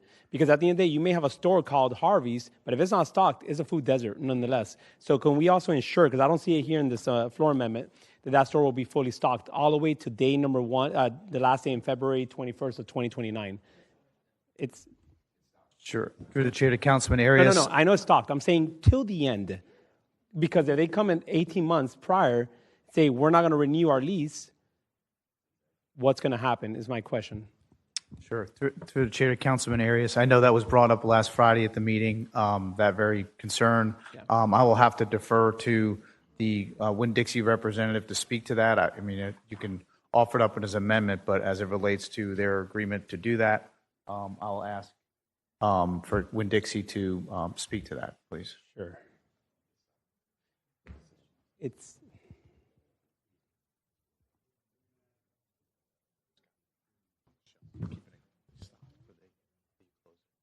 killing my time. I'm sorry. You guys are killing my time right now. All right, look, very simple. The store was not stocked because you guys were closing. You guys just restocked the store. Thank you. If you guys come back 18 months prior to the lease renewal and you decide not to renew the lease, I want to make sure that in this amendment, it signifies that you guys will keep the store fully stocked to the end. I know it's currently stocked, but to the end when you come back 18 months. It killed my time. But. 5 seconds, yes or no? I think the way the amendment's written is that it requires us to run it like a grocery store until the lease expires. So that would include keeping it stocked. That keeps me happy. Thank you. All right, is Salem back? Dr. Salem. We're on the Pittman Amendment. You were at the top of the queue. You missed all kind of fun stuff. You good? All right, Council Member, Past President Carlucci then. Thank you, Mr. President. First of all, I've been around here a long time. I know the Davis family doesn't own this anymore, but we wouldn't be here talking about Winn-Dixie had the Davis family not owned this for decades, and had they not been so ingrained in this community. So, set that straight. Second, we need to pass the bill and make progress. I'm supporting this. I think Finance hammered out the best possible bill they could. And we've been talking about food deserts for so long since I've been up here. And now we have a chance to do something about it. And I don't want to quibble up here about, 6 more months, another year. Let's just get it done. And as the finance chair said, and the vice president have said through the chair, we can hammer out other issues and other details later. But I'm voting for this. I'm not going back. Let's vote for it, be done with it, and move on with our agenda. But I congratulate the way that the Finance Committee tackled this. It wasn't easy, and I congratulate Council Member Pittman, and you've got my full support on this. And let's get some food out in the community that these people have been waiting on for a doggone long time. Thank you. All right, for the first time, Past President White. Yes, sir. Thank you. I call the question on the amendment.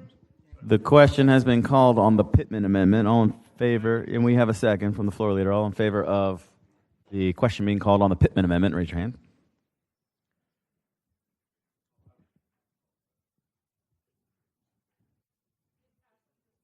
It passes. Nobody I move left. the bill as twice amended. Well, you have to vote on it. Oh. On the Pittman Amendment. Way ahead of myself. I apologize, Council President. It was time Question to vote was on called before the president got to speak on it. I support the amendment. The bill may be different. All in favor of the amendment, raise your hand. The Pittman Amendment. The Pittman Amendment passes. Again, apologies on that, Mr. President. I now move the bill as twice amended. I have a motion and a second on the bill as twice amended. I'm going to go to the floor leader. Can someone clear the queue because we had 6 people on from the Pittman Amendment, so let's just get back in. Thank you, Council President. I think Councilmember Joe Carlucci has the quote of the evening in that we have complicated this. This economic development agreement, again, it was a big agreement applying to lots of stores, and we got store specific, and I'm happy that we were able to help Councilmember Pittman out. But if we just back up about what this agreement does and why I'm a yes on it after the Lane Amendment and Finance, this is a $65 million capital investment minimum that's tied to a $5.5 million REV grant over 20 years. And again, REV grants are usually win-win. We're going to get additional property taxes because they're investing more. So that's that part. It's 200 incremental on an average of $100,000 a year jobs that we're creating. Again, they're retaining 500. Okay, great, but they're adding 200. That was the business case for me. So that's once they ramp up to it in 5 years, which again, they have to meet certain goals each year to get the next tranche of that 1.3 million each year. That's 20 million in annualized payroll. And that's just the present value. It's going to keep on growing from that as well. So that 20 million times 20 million, or 20 million times 20 years, that is the money that's going to be coming in because of those new jobs. This had an ROI of greater than 1 when it came to us. I didn't ask OED to rerun it, but with the finance amendment I had, it's only going to go up. And so I think we need to vote this up. I think this kind of sets the standard for what will get us to say yes for grants like these. And again, I don't think we need to defer this. We've had plenty of time to ask our questions. I thank OED for always being available when I did have a question. And so I hope that we support it as twice amended and can move on with the rest of the evening. Thank you. Councilmember Peluso. Thank you, Mr. President. I'll be quick. Though I am still frustrated with this process, and I did wish it got re-referred to Finance, I'm very satisfied with Council Vice President Howland and Councilmember Carlucci for their commitments to do a notice meeting with me. These food deserts, we have a program now. It's just underfunded, and the program probably needs to be updated. So I really want to make sure we tackle that. It must be tackled this year. We've been talking about food deserts more in the past week and a half than we have in years, so I'm grateful to that. But let's take this opportunity to actually do something with it. And I feel like a lot of us now know more about this topic than we traditionally do. So it's my expectation we'll have this notice meeting soon enough, and we'll hopefully get some more resolutions and more grocers opening up in 32209 and elsewhere. Thank you. All right, Dr. Johnson. Thank you, Mr. President. I was just trying to get some clarification because I think I understand this properly. And I just want to make sure, and Ms. Stefopoulos, thank you, and Mr. Harvey, thank you both for explaining that to me, that I want to make sure that if this store does leave, there will always be something in that geographical area, and I think we need to make sure that we understand that, Mr. President, that there's got to be something in that area based on the way the amendment is written, the Pittman Amendment is written. There will be something if that store closes, so this area will always have that in it. That's the winning point for me. While I certainly understand the floor leaders, the way of looking at it, and you're absolutely right, and all those things work for me, but I just want to make sure, knowing people who live in that area and driving down that area, seeing it, that they have access to food. That is so important to me, and this does that for the long haul. So I'm a yes. Thank you. All right, thank you. Councilman Arias. Thank you, Mr. President. I think, if I'm not mistaken, you're incorrect, Mr. Johnson, because this agreement was drafted through the chair, through the president, after they agreed to this deal. This store was already slated to close prior to this agreement. So if they decide to leave, they are not forced to stay or even relocate anywhere else. That area will become a food desert because they're not mandated. That's one to clarify that. All right, that was brought up on Friday's meeting. So now we're talking about the bill. Here's the thing. I'm going to support this bill because I feel my hands are handcuffed right now. I am being forced to support something because otherwise we will have a food desert. Here's the thing. I'm going to give credit where credit's due. When Dixie, they restocked the store. They're going to stay open for 3 more years. We cannot force them to stay there. At the end of the day, they're a private business. We cannot make businesses do whatever we want them to do. However, if people come up to us for money, this is a negotiation room. So I think that it is in our part to make sure that every bill, which they do, they bring it up to us, we negotiate and we advocate for our community. In this case, this bill was drafted as an economic development agreement for our city, not just for the Brentwood community. It just so happens that if they were to leave, that's where we talked about this, there would be a food desert. So at the end of the day, what I'm trying to get at is that every deal that comes to us, we need to negotiate as hard as possible to make sure our community has a voice. And that's exactly what happened here today. I'm going to be fully supportive of this just because as the economic incentive package, the new jobs that it creates, the economic revenue, I think it's a win-win for our city. Most importantly, for me, the biggest win is the 65 to 85 jobs that we're going to keep at that Winn-Dixie for the next 3 years moving forward. So I definitely want to support this. To Mr. Peluso's credit, 100% I'll be a part of those conversations because this bill was created in 2019-245, the Food Desert Program. And that program is underfunded. So this, if anything, to the community out there, what it did was it created the conversation. The conversation has started now. So we, as a body, are going to fight for you all, just like we did today. I think this is a huge win for our community, keeping Winn-Dixie on board with us, and making sure that you guys have your stores, they're fully stocked. And moving forward, we will make sure that the Food Desert Program is also fully funded as well, too, hopefully in the future. So I feel really confident about this bill. And at the end of the day, once again, I'm here to support it. Thank you. Councilmember Gaffney Jr. Thank you, through the chair. Councilman Arias, you say you felt like your hands were being handcuffed. I guess my question is to the committee, why are we rushing? What's the difference? Why we can't wait 2 weeks versus tonight? And I think that's a fair question. Why we can't wait 2 weeks versus tonight?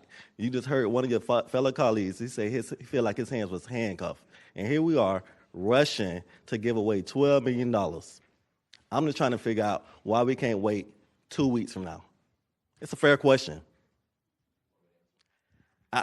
You got to direct that at somebody. Councilman Arias. Thank you, Mr. Gaffney. I do appreciate you. Through the chair. Thank you, Mr. Gaffney, through the chair. I do appreciate you recognizing me on this part. I feel handcuffed, not because of the urgency of this bill, mainly because of that we have to approve this. I think the due diligence on our part has been already met because of the public notice meeting. I think taking it up tonight is a fair deal. I feel handcuffed because, once again, we are doing something because the threat of a food desert. That's why, not because we haven't had enough time to debate it. I think taking it up tonight won't make a difference in 2 weeks. Thank you for that, though, for looking out. But I think moving forward, any economic development deal needs to come through full finance, and we need to negotiate on behalf of the city. Thank you. Yeah, thank you, through the chair. I mean, like I said, my question still remains, why not wait 2 more weeks? I'm not sure if the community is happy with this. I mean, I know the councilwoman is, but I'm not sure what the community, I guess they satisfied. Just know after 18 months when Dixie can leave. So, you see the community, what they shaking their head. But anyway, I support you, Councilwoman. Hopefully, we won't be dealing with this in 18 months. My biggest fear is when Dixie getting their $12 million and then bailing. I guess it'll be left up until the council members who these individuals elect the second term to deal with it. So thank you. Councilmember Gay.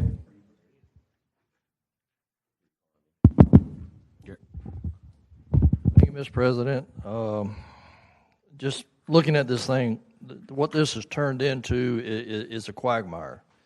I look at when you're a successful business and you got a successful store, why would you want to close it? And then we take and parallel that to, here's a bill that we're wanting to get $12 million for that, we need all this money to create all these jobs, but we've got a good store that's performing, but we're going to close it. And it kind of puts us in that posture, as Councilman Arias said, that it's not a good place to sit here and negotiate a business deal from the city's perspective, because we're being held hostage and forced that if we don't support this, then we are sitting here enabling a food desert. I look at my district.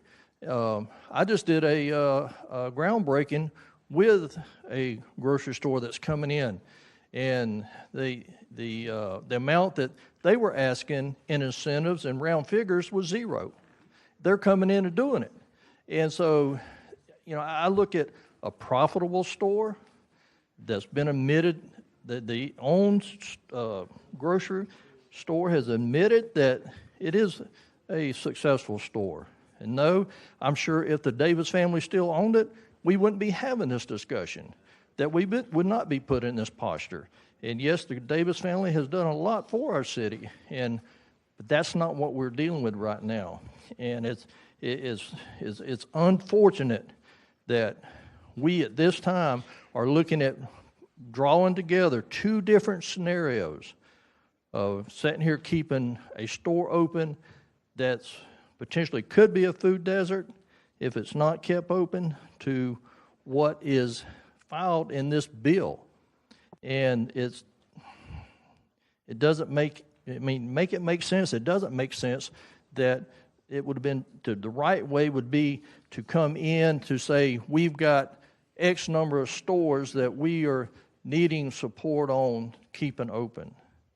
Not to sit here and say, well, if we don't get $12 million, we're going to start closing these stores where it's going to hurt the most. And that's what we're forced with now, is given $12 million or being subjected to where it's going to hurt the most.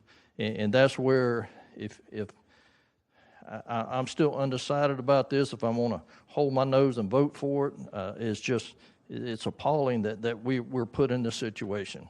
Thank you, Mr. President. All right, Councilman Harris for the second time on the bill.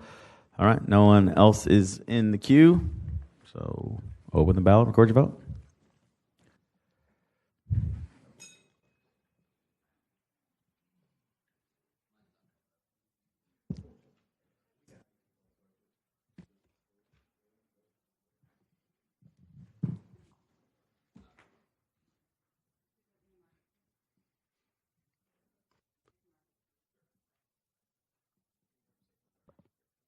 Sixteen yeas, 2 nays.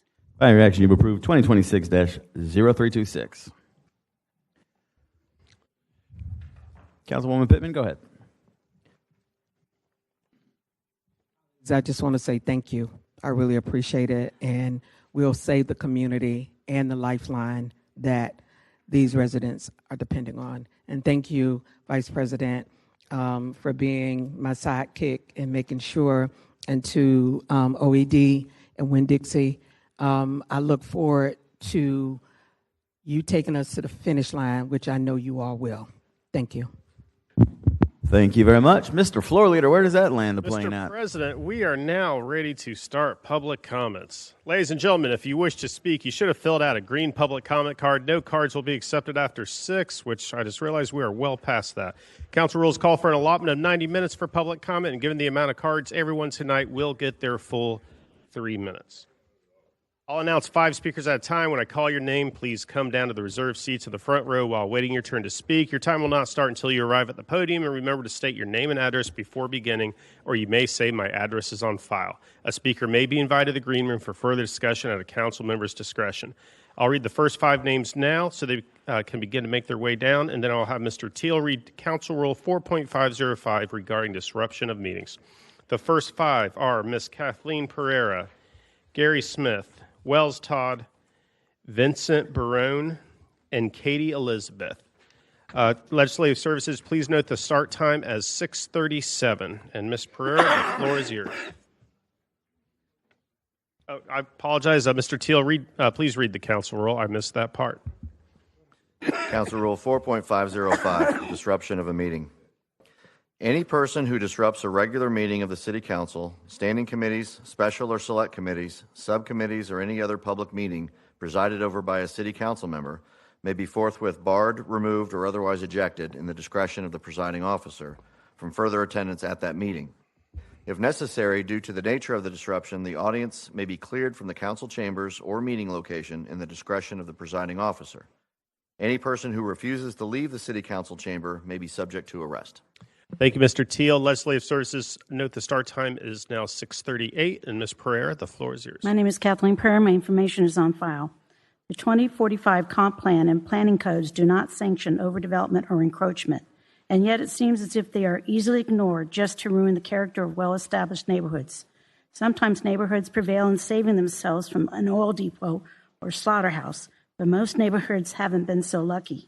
This time, disaster may strike the Windy Hill and Fox Chase Woodland Station neighborhoods, which directly border the proposed 15,000-seat soccer stadium multiplex in St. John's Town Center that will also destroy the productive Big Island swamp and wetlands.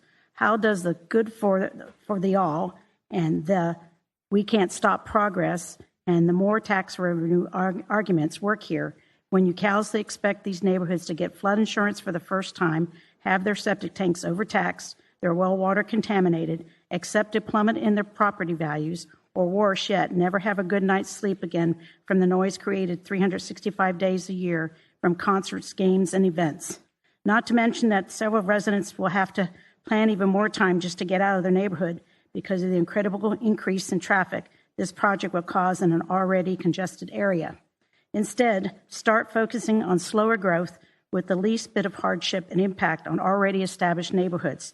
Their homes may not be as lofty as yours, but they are havens that each of us deserves and want to preserve. And I would like to see you as passionate with keeping this project from the St. John's Town Center as you were keeping Winn-Dixie open. Thank you. Thank you. Next, Gary Smith. How y'all doing this evening? My name is Gary Lewis Smith Sr. My address is on file. I am the self-proclaimed mayor of Ocean Way. You guys heard from me before. First thing, I want to give honor to God for being the head of my life. And if this is what is happening because you are our elected leaders at the local level, where they say politics starts at the local level, and then you go to the state level, then to the federal level. If this is the way y'all conduct yourself about Winn-Dixie, a doggone grocery store, I see why the news is the way it is right now. When is the last time somebody been at Winn-Dixie? Because the people back behind me saying that Winn-Dixie is not stopped. Right? Where is the person that actually has the building? Shouldn't they be at this meeting? What are we doing here? Now I know why DJT has a 22-foot stature with the fist in the air, and he has purple on, which last time I checked, he's not a Pharisee, right? And he got somebody touching him and he's praying with a Bible. Y'all guys got to do something. It starts at the local level.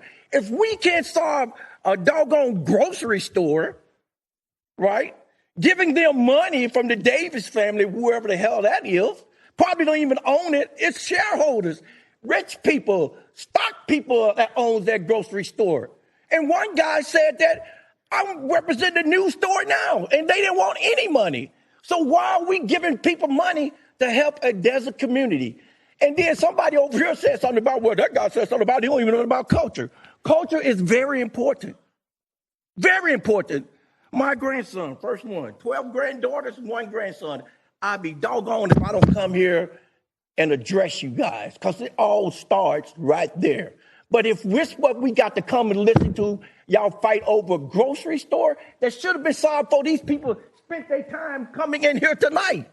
That should have already been working out. And the Winn-Dixie guy, he's not giving y'all no answer. Why should he sit here and commit to anything? When he's dealing with y'all like this, and y'all keep calling the guy up with the tan suit, the Winn-Dixie guy, they stand this far from the mic because they don't want nobody to hear what the hell they got to say. Come on, your guys elected. You got FAMU people in here too. You got a reserve person here, retired military, an evangelist over here. Come on, I know you know better. I'm just a citizen. I ain't no deacon, ain't no pastor, but I know what goes in the mouth is good for man. What comes out of the mouth is defiled. Matthew chapter 15, verses 13 through 14, right? So y'all need to get y'all S together. Wells Todd.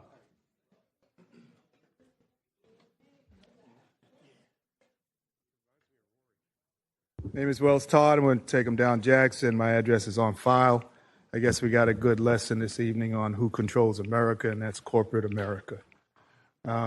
First, I want to just say, I know sooner or later the jail question is going to come up again, and we do not want that jail to be built in a predominantly African-American neighborhood. That should have been made clear to you guys a long time ago. Second, you continue to refuse to demand that the charges against the 3 young people who were ripped from their seats and charged with a felony, you refuse to call for those charges to be dropped. And that is just ridiculous. Nobody else has ever been arrested in this chamber, not even Ben Frazier when he was dragged from this podium. And the reason you did it was because of the question of Israel and the support that the Zionist community gives you guys. Let's talk facts. The rest of what I have to say is directed at Blake Harper. My name keeps coming out of his mouth. Maybe what we need to do is have a debate. It could focus on the campaign that he is leading to ban books by black authors. It could focus on the support of the genocidal government of Israel that he gives. It could focus on the support of the overthrow of the Cuban government. Or how about this one? Your support for the lunatic right-wing convicted felon in the White House. Your choice. If you don't pick one, keep my name out of your mouth. Mr. Blake Harper.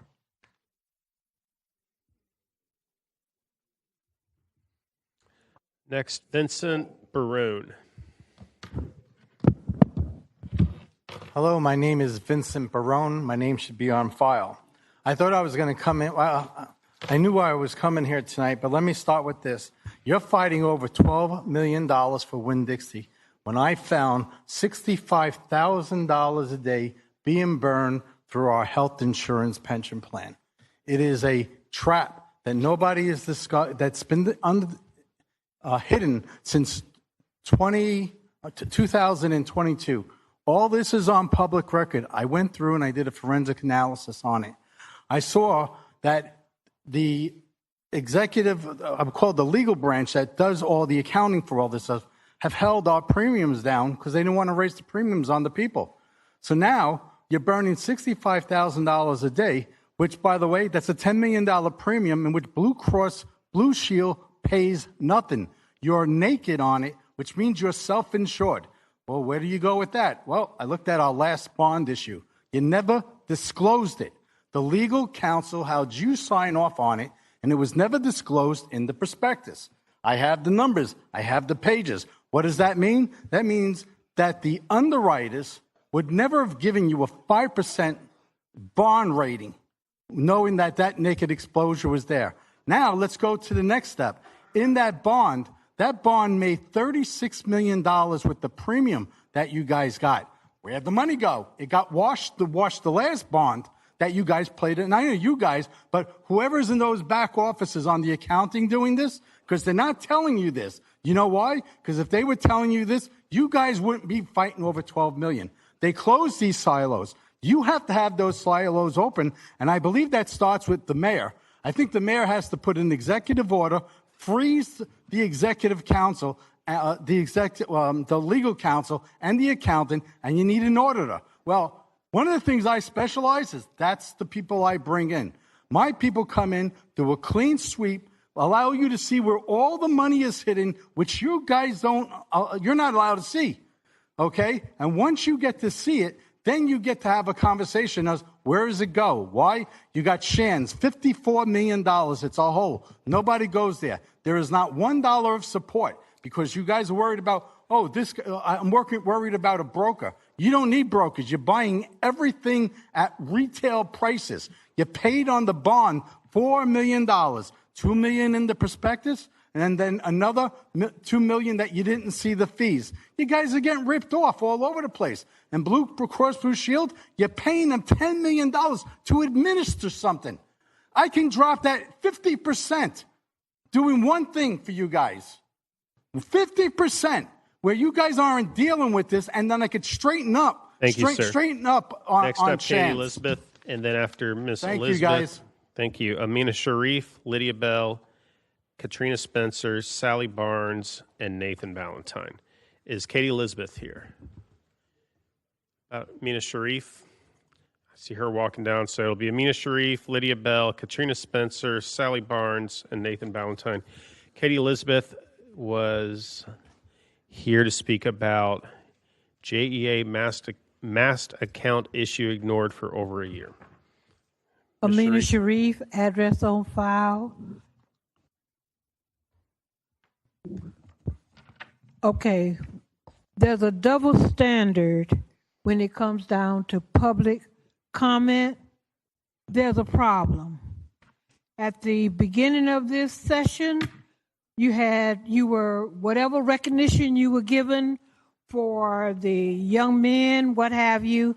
You stood up, applauded, and what have you. No problem. Nobody was threatened to be arrested and whatever. But in the public comment section, you got people who are facing criminal charges for clapping, for snapping their fingers. Something's wrong with that's double standards. If clapping is wrong, it should be wrong altogether. You don't clap for what you're acknowledging, and public comment should be just as open for people to support or disagree with whatever's being said. No one is being hurt. You shouldn't be going to court or threatened with jail for coming to a city council meeting. All right.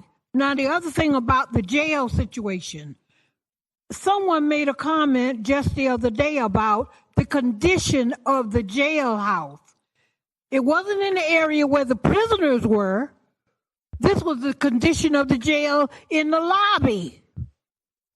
Whoever is responsible for keeping these jails up to standards, human conditions or whatever, these people should be forced to hire enough people to keep the facility clean or give the inmates incentives of keeping their areas clean or whatever the case may be. All right, the other issue is the forensic lab. We're still fighting that.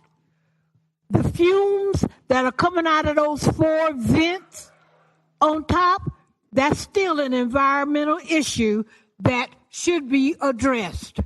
We are being the victims of whatever chemicals are coming out of that building and what have you. Thank you.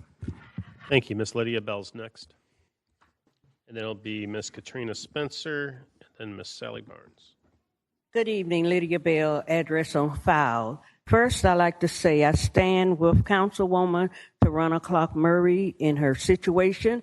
If she's removed, then anybody that's being investigated should be removed. Secondly, I was at the court when the city spent all this time and all this money prosecuting a young lady for resisting arrest without violence. I'm curious of how much money was spent for that case. The next one has been dropped. But now Connor Carley got to go to court for 2 felonies. I was told that they're supposed to bring a film there to show or have an expert to show how he attacked the police. They're apparently coming with an IA tape. Because I know what we saw, and the young man was just standing there. But no charges are brought against the police who grabbed him around the neck, pulled him across the chair, and could have killed him. But Connie's the only one. Those charges need to be dropped. Now, going back to the morgue and the forensic lab, we are suffering out there. We need to deal with this environmental crisis that has been upon us. We shouldn't have to, like me, I shouldn't have to step on my front porch 12 o'clock in the morning and then back in my house because of the odor. This is an environmental crisis. That morgue, that forensic lab need to be moved out of our neighborhood. It never should have been there. But to do that to the citizens, I like that the fact that Winn-Dixie and they're working with the $12 million incentive. But I find it rather ironic that when we brought up the issue about the morgue, the statement was, well, if we stop it, it'll cost us $5 to $10 million. So you mean to tell me to keep a store here for $12 million, but you won't use our tax money to save our lives, because that industrial building shouldn't be in Brentwood at all. And we're going to have to find a way to have it removed because we got to live out there. Right across the street from a school. You all should have stopped that, but you didn't. $10 million, but Winn-Dixie get 12. So we're going to continue to fight against it. We're going to fight for our lives because it should not be there. It got to go. Thank you. Thank you. Katrina Spencer.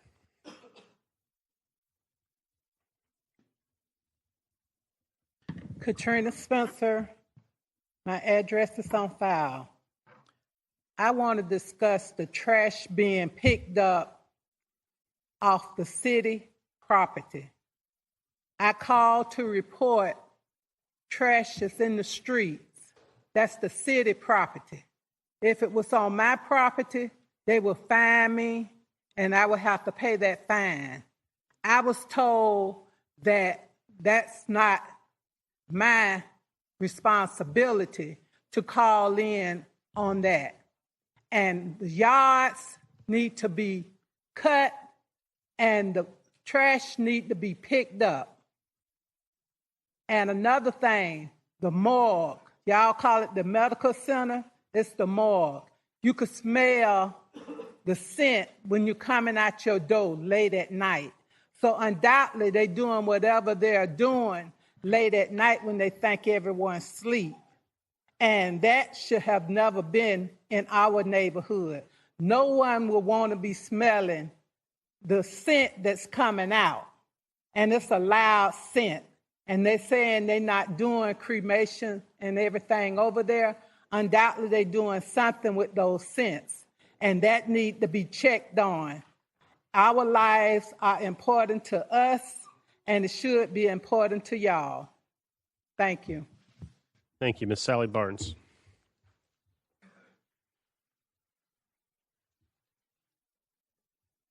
Good afternoon. My name is Sally Barnes. My address is on file. My concern is when the developers come in here, they speak, they take as much time as they want, and they can come back and readdress it several times. But we are given 3 minutes. My concern is that they should be given a time limit too, instead of taking up all this time to go back and rehash what they've already went over back and forth, back and forth. We're here. We want to go home too. And we want to address our concerns. I think something should be done about that. If we get 3 minutes, they should have a time limit that they can put what they plan to do within a certain time. Thank you for your time. Thank you. Nathan Ballantyne is the next, and then the 5 after that, I believe this is William Upham, Addison Patrick, Felix Bonventure, Monique Sampson, and Kiana Blaylock. Please come down. Mr. Ballantyne, good. Good evening. My name is Nathan Ballantyne. Our farm, Overall's Farm, is growing at 125 East 7th Street. Once upon a time, back in 2018, I met with all the city departments at once in a roundtable hosted to help entrepreneurs start small businesses in Jacksonville. You see, I had this neighborhood farm dream. Planning, development, code enforcement, building, fire, all the city folks were there. I shared, I want to start a market garden in my backyard to feed my neighbors.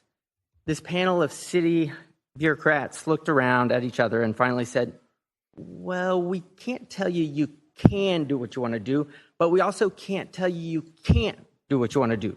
So go ahead. And I said, well, that sounds dangerous. At the very least, would you advise me of any pitfalls so that I can avoid them? And they mentioned traffic, permanent structures, and general nuisance concerns. We grew our subscription You Pick Neighborhood Farm with this advice from the city central to how we operated and developed our farm, which all began with a community farm raising and a kids garden workshop in 2018. From the beginning, we sought to grow food in the midst of our neighborhood and cultivate community in the midst of our farm. By 2020, we had so much interest, we started a wait list. By 2023, we had opened Overall's Farm 2 in the side yard of another neighborhood business. The week of Farm 2's farm raising, when 100 of us joined hands to build the farm, we added as many people to our wait list as Farm 2 would serve. So we soon started looking for commercial property for Overall's Farm 3 to continue feeding and fostering our community.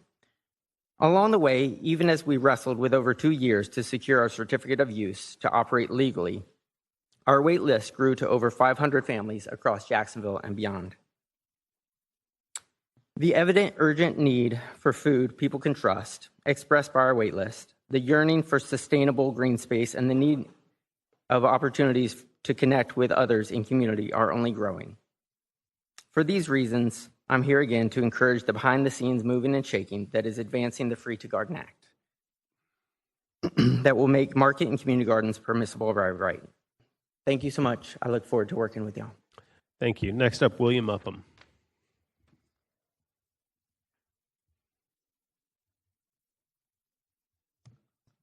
Can you please restart his clock? Thank you. Good evening, ladies. Good evening, gentlemen. My name is William Upham, address on file. I'm here to tell you that I'm running for Florida's 5th Congressional District. My campaign... You can't do that here, sorry, Mr. Yeah. If you need an explanation from OGC, yeah, but you can't come in here and campaign for Yes, office. sir. Understood. Thank You you. can still take your time and talk about something else, though. No, I'll pass. Thank you, sir. Appreciate it. All right. Thank you. Next up, Addison Patrick.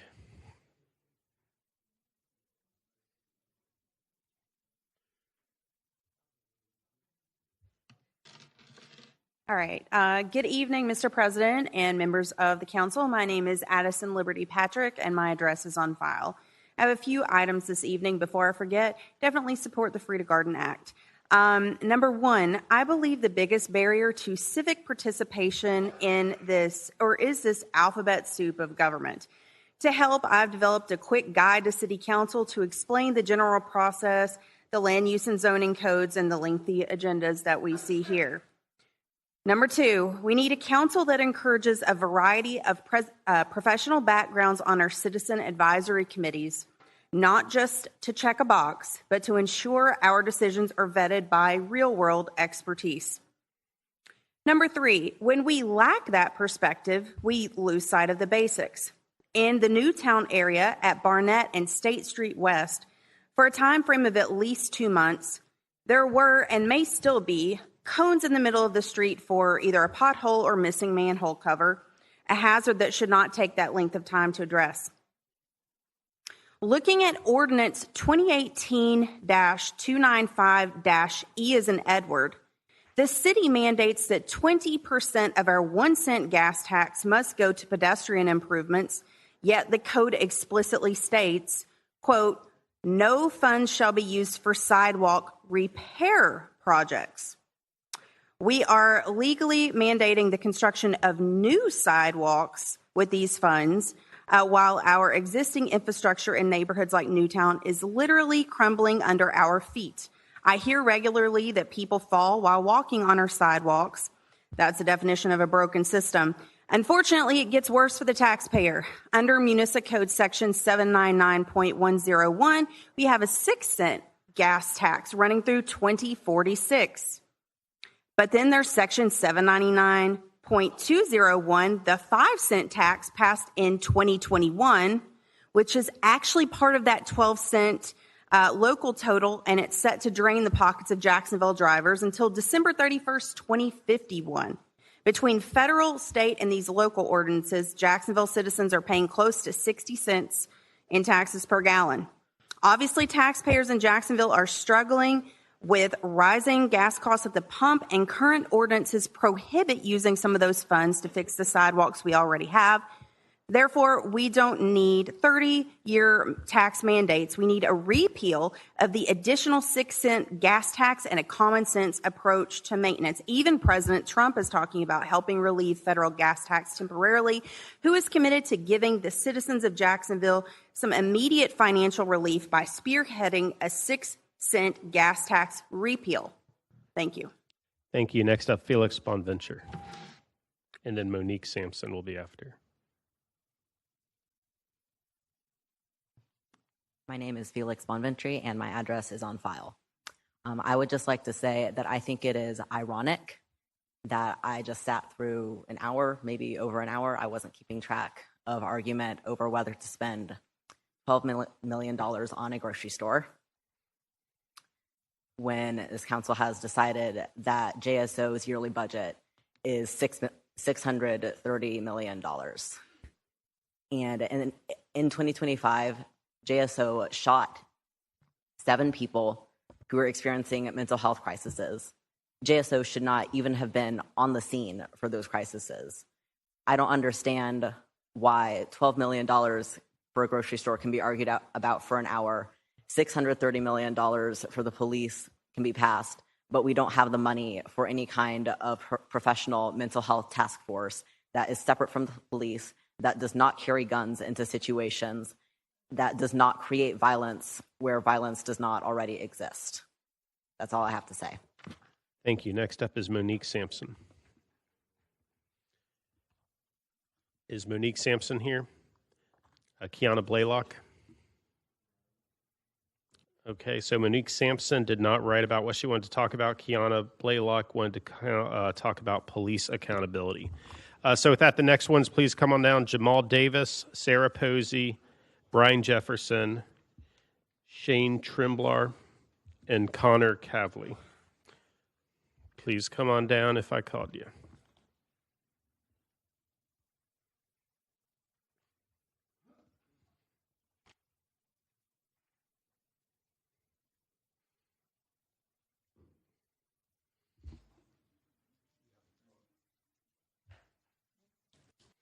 All right, so the order I called was Jamal Davis, Sarah Posey, Brian Jefferson, Shane Trimblar, and Connor Cavley. Is Jamal Davis here? He's not here? Okay, thank you. He did not write what he wished to speak about. What about Sarah Posey? It'll be Sarah, Brian, Shane, and Connor.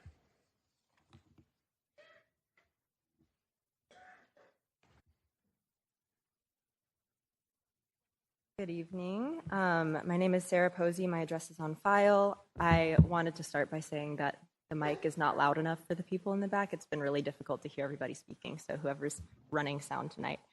I'm here today to discuss the conditions in which the council conducts its public comment and some concerns I have regarding the safety of the public in these chambers, both physical safety and the safety of our rights. On May 27th, 2025, 3 peaceful participants of this city council meeting were arrested and put in jail. One of the participants, Connor Cawley, who was only standing there filming the arrest of Leah, was violently thrown over a row of chairs right back there. All 3 of the folks arrested spent over 24 hours in jail and were brought up on various charges which have been followed by a year-long legal battle. Leah Grady, the first person arrested that night, is still experiencing nerve damage in one of her wrists from how tightly her hands were cuffed. The cited reasoning for these arrests was that there was a disruption of the meeting in the form of clapping. That particular night, there were many instances of clapping by many members of the public. But the only 3 people who were arrested, only 3 people were arrested and brought to jail. Though it was argued that these 3 people were not singled out, we know them as engaged, outspoken members of their communities, members who at the time were regular attendees at City Council, who brought the fight for a free Palestine to these chambers. It concerns me, and it should concern you too, that it seems not everyone is treated equally during public comment. Why is it that everyone else who clapped that day got a warning, but Leah's clap resulted in such brutality?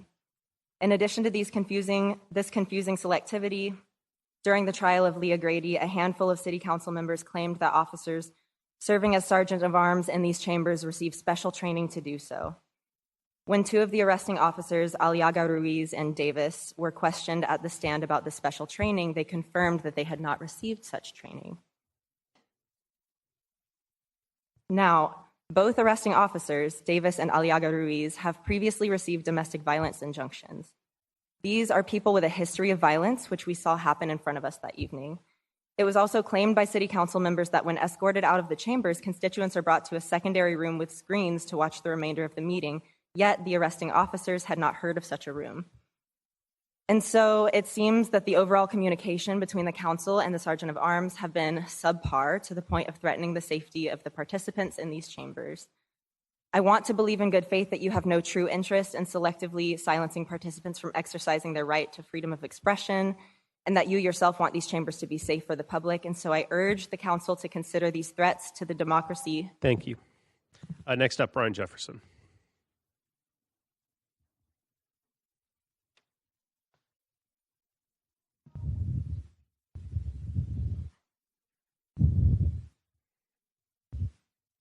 My name is Brian Jefferson, and my address is on file. In 2025, there were 7 JSO shootings related to mental health crises. That's 7 lives that were unnecessarily lost at the hands of JSO. Brian Gillis was one of them. And I'm going to tell you a little about Brian Gillis.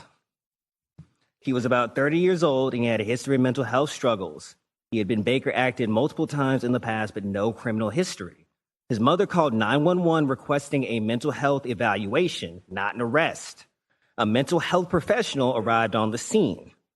Officer Caleb Boomgarner saw Gillis 60 or 70 feet away. Boomgarner dropped his taser and fired 7 shots at Gillis as he ran away.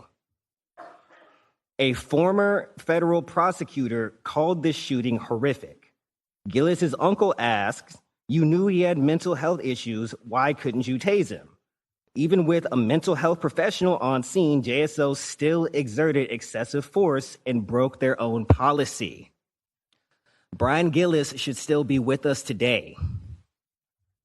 Brian Gillis should still be with us today.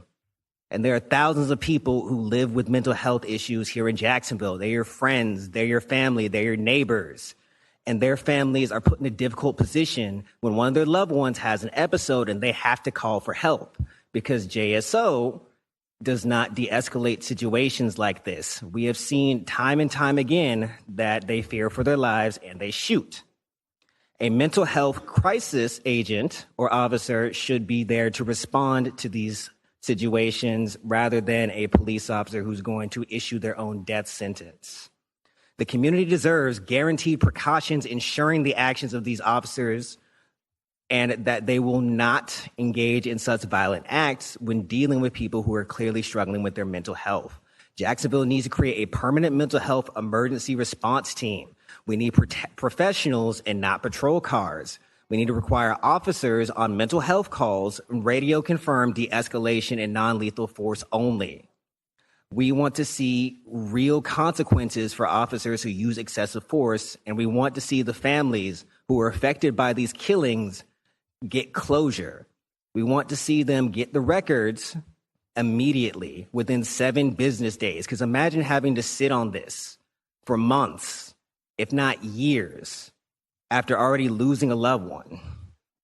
And lastly, we're demanding that you demand that the charges are dropped for Connor and Leah. Clapping only leads to violence when city council representatives sic the police on citizens. Shane Trembler. I'm sorry, baby Tremblay.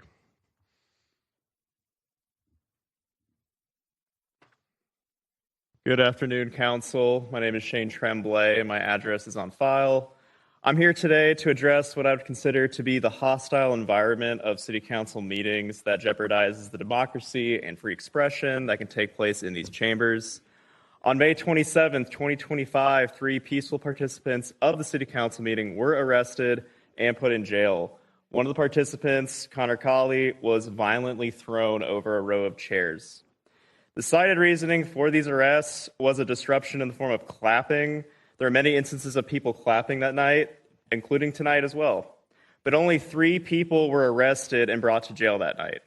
Those argue that these 3 people were not singled out. We know them as engaged and outspoken members of their communities and people who brought the fight for free Palestine to these chambers.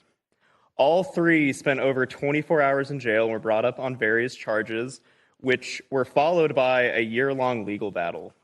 Leah Grady, the first person arrested that night, is still experiencing nerve damage in one of her wrists because of how tightly her hands were cuffed. During the trial of Leah Grady, a handful of city council members claimed that officers serving as sergeant of arms in these chambers received special training. When 2 of the arresting officers, Aliaga and Davis, were questioned at the stand about the special training, they claimed to know nothing about it. There's a discrepancy here. If these officers aren't given special training, it could explain why Aliaga decided to throw a non-violent person over a row of chairs. Both arresting officers, Davis and Aliaga, have previously received domestic violence injunctions. These are people with a history of violence. Violence had expressed itself that evening. 3 individuals who were behaving no differently than others in these chambers were singled out, physically assaulted, put in jail, and are still dealing with the resulting legal battles. I believe this sets a dangerous precedent for these meetings, and what may happen to participants if they meet some unknown criteria that deems them worthy of being arrested. I urge the council to consider these threats to democracy and physical safety of your constituents and to make the necessary changes to undo them. To start, dropping all charges against Connor Colley and supporting the appeal process for Leah Grady would show good faith in restoring this trust. Officers with known violent histories should not be serving as sergeant of arms, and special training should be required for anyone tasked with keeping order and safety in these chambers. And in the spirit of safety, I also stand with all of the demands of the Jacksonville Community Action Committee and for officers not to be responding to mental health crisis, and instead we have mental health professionals doing that. Thank you. Next up is Connor Colley, and the last 6 speakers, please come on down. Blake Harper, Denise Scott, Trey Ford, Kelly Frazier, Charles Barr, and John Nooney. Mr. Colley. My name is Connor Colley. Address is on file. Last time I was here is to invite everyone in this room to my final trial, which has just been moved to May 19th, and want to once again extend that invitation to anyone who wants to join in the fight against the repression imposed on the working people of Jacksonville by our leadership. Facing 10 years for simply speaking out against a genocide, what was done to me can be done to anyone else in this room tonight. That's what I'm here with JPSN to speak about today. Officers Donovan Davis and Mikhail Aliaga Ruiz were not only allowed to remain in their positions here at City Council as sergeants at arms after violently flipping me by the neck over a bench and causing permanent damage to my friend Leah's wrist, but were hired to that position with a past history of domestic violence. That's right, instead of fostering a safe and democratic space for their constituents, City Council hires these violent cops to intimidate and attack us instead of listening to the needs of the people. Just like the JCAC have said, we need care, not cops. Stop dumping our city's budget into a violent, corrupt police department and hiring cops who beat women to intimidate us at these meetings, and instead focus on better mental health solutions for the city. Like I said, I'm facing up to 10 years simply for attending one of these meetings. I know the council knows that's wrong, so we demand that the council urges the state to drop these trumped-up charges. Once again, I invite everyone here to help us pack the courtroom on the 19th. This wasn't just an attack on myself and Leah, but on all the working people of Jacksonville who struggle to have their voices heard. We will continue fighting those charges, and we will win. Next up, Blake Harper.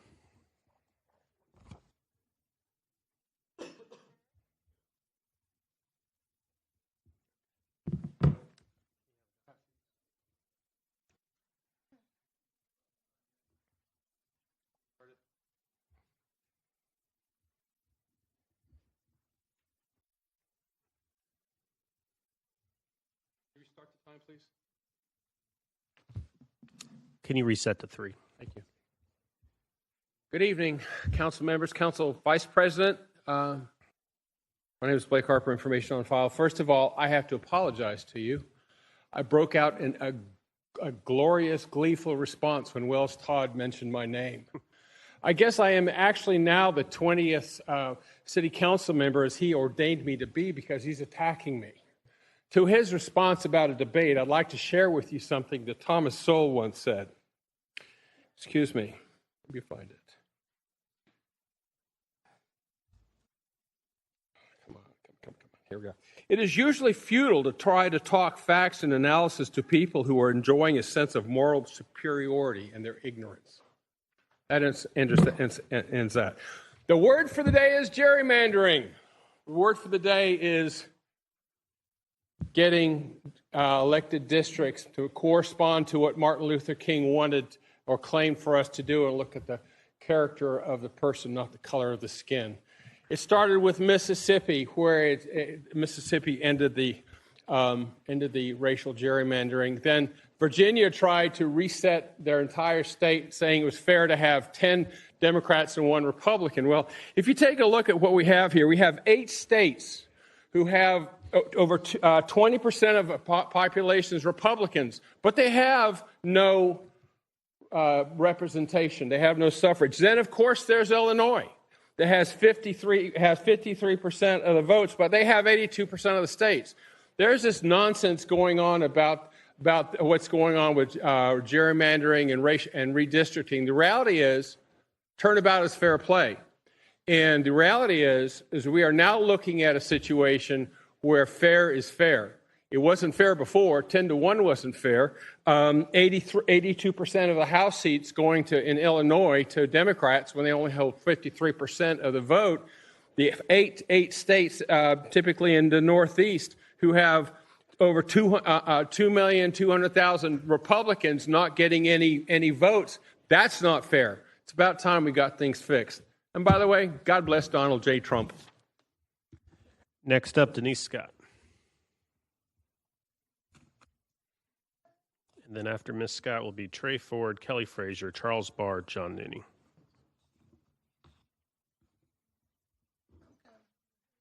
You're next, Mr. Ford. After her. Yeah. Good evening. My name is Denise Scott, and my address is on file. Racism has always occupied the throne in this country. Racism has always been the front man, and fascism is the play.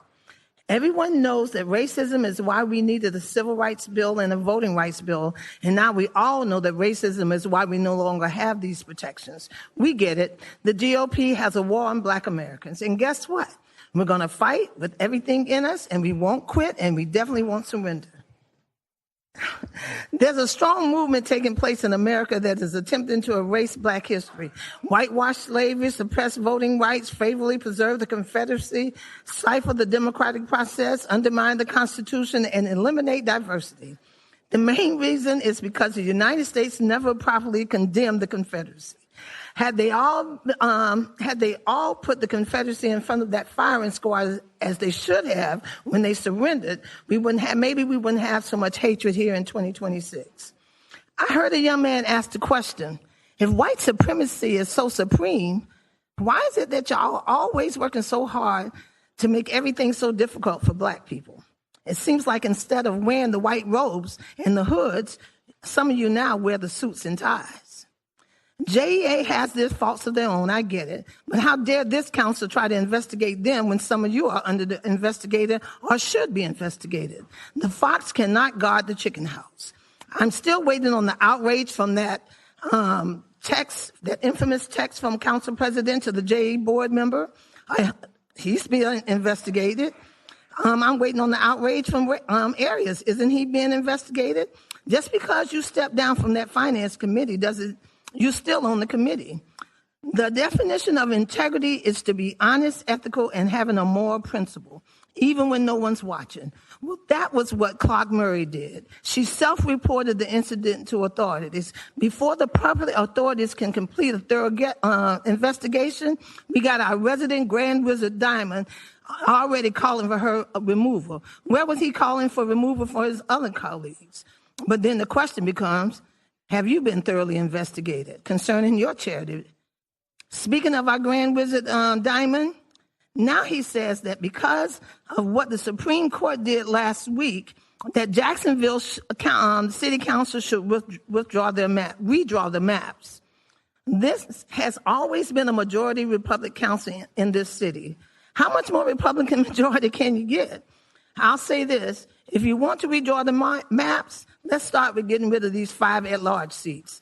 They're useless. Next up, Trey Ford.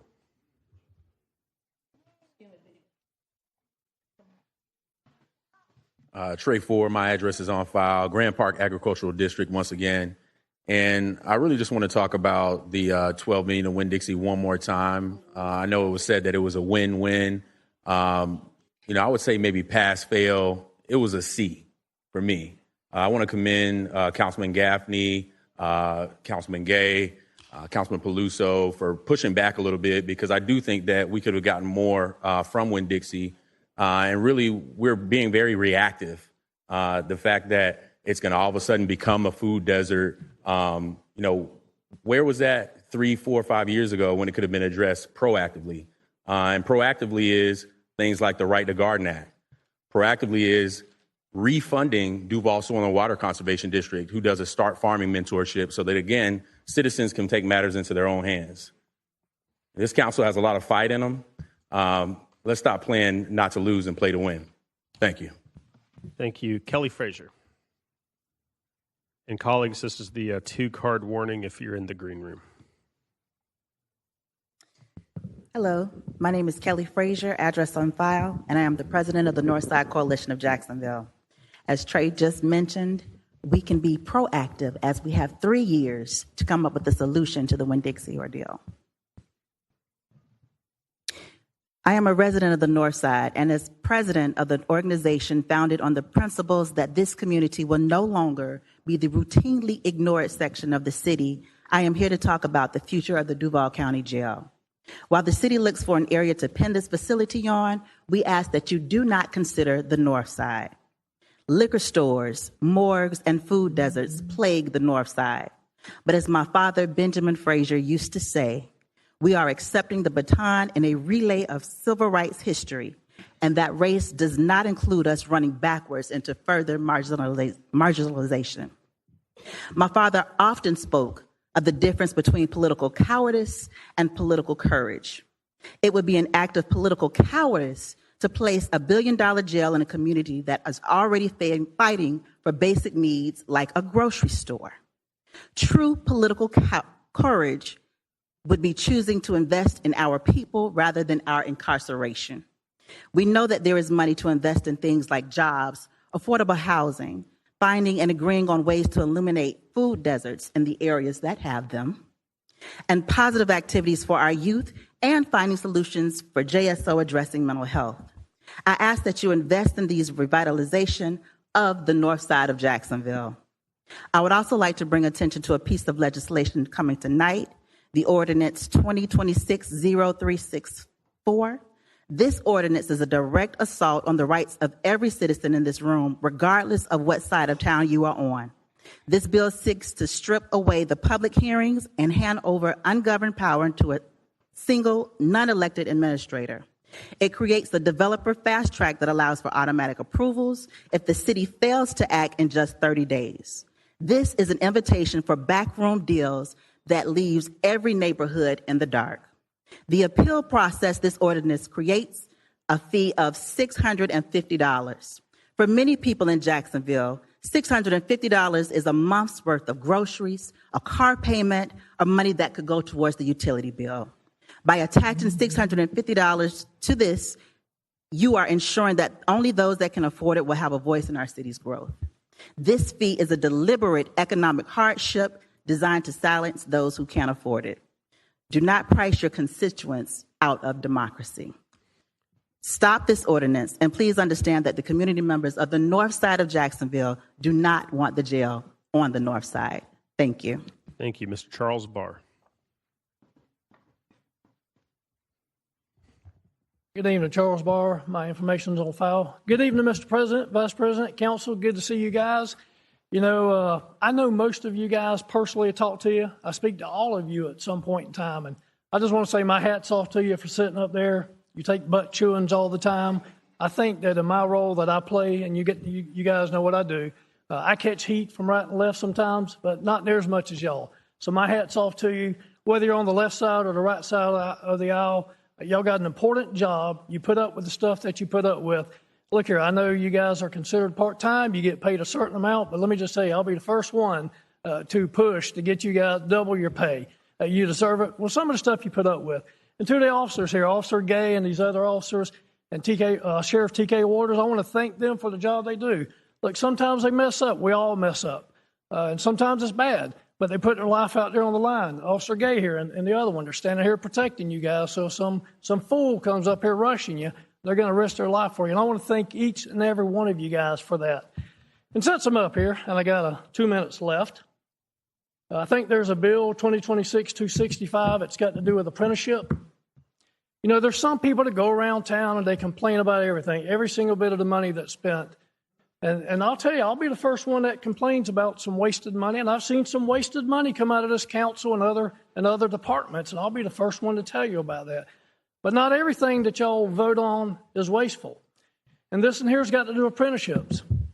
So I went through apprenticeship 42 years ago, Councilman Gay, something like that, somewhere around 42 years ago.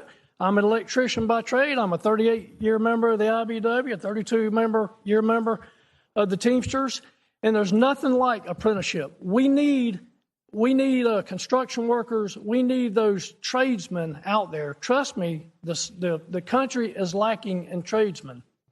You can see, I forgot his name, the guy on TV that always talks about trades. We need that. And if you guys can vote to help the trades, help the electricians, the plumbers. I know Lance is back here somewhere with the sheet metal workers. every one of them, we need to support those trade schools because what they do is they produce construction workers or tradesmen. I work at an industry. They produce people that can work at those industries who can make a good living. Not everybody is cut out for college. Not everybody can afford college or pass tests to get into college. Some people go to trade schools, and we need that support. And I hope that you guys will unanimously vote for that bill or whatever it is when it comes up in a little while, because we need to support the trade schools. That little bit of time I run for council a few years ago, I went all around the district talking about how we needed trades because there were so many young men that didn't have a job, and they could have become electricians or plumbers or carpenters or whatever. So I'm asking for your support on that. Thanks. Thank you, Mr. Barr. Our last public commenter is Mr. John Nooney.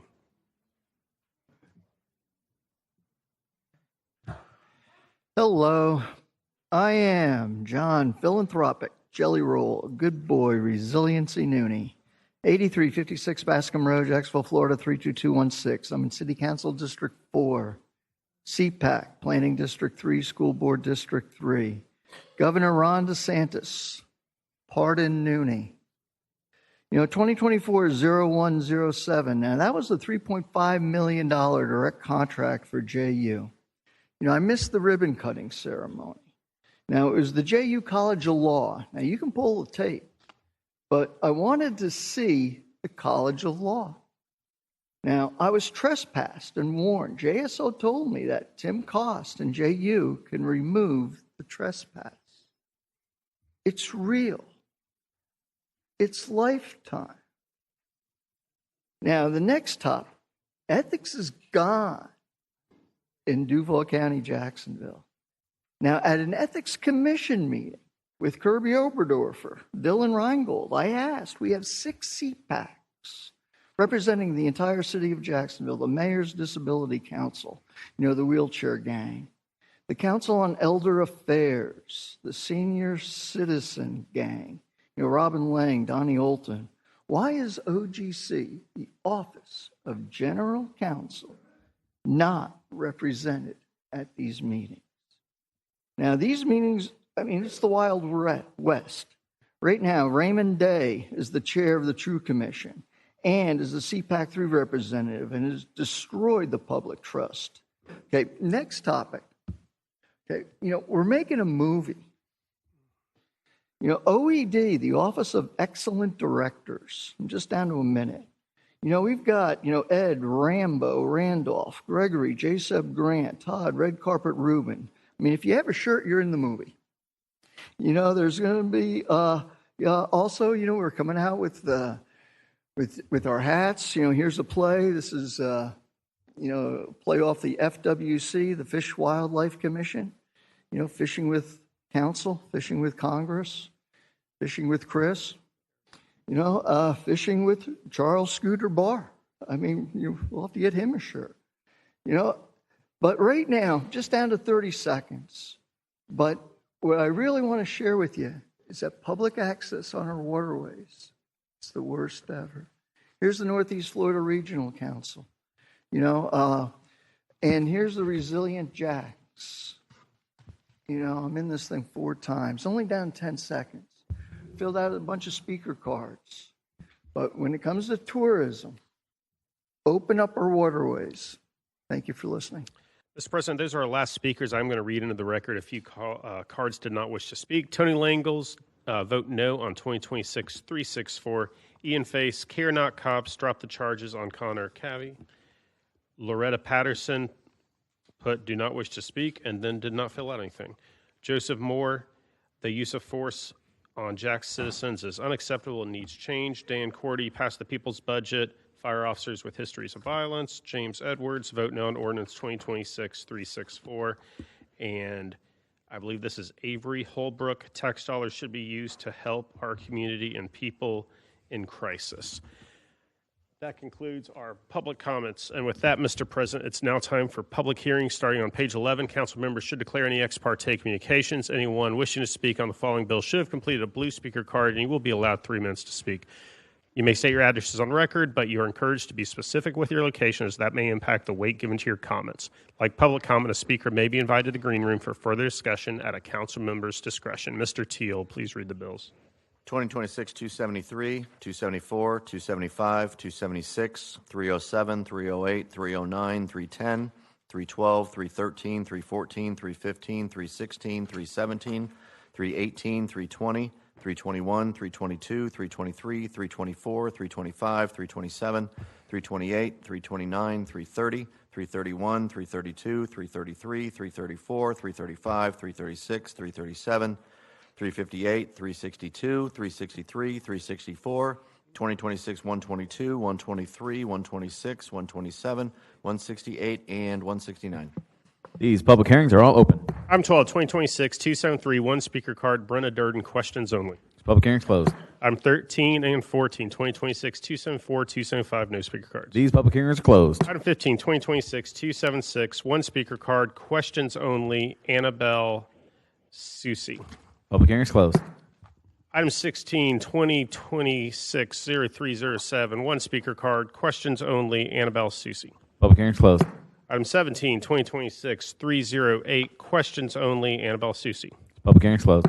Item 18, 2026-0309, I have two speaker cards, Bonnie Smart and Denise Jernigan. Bonnie Smart or Denise Jernigan.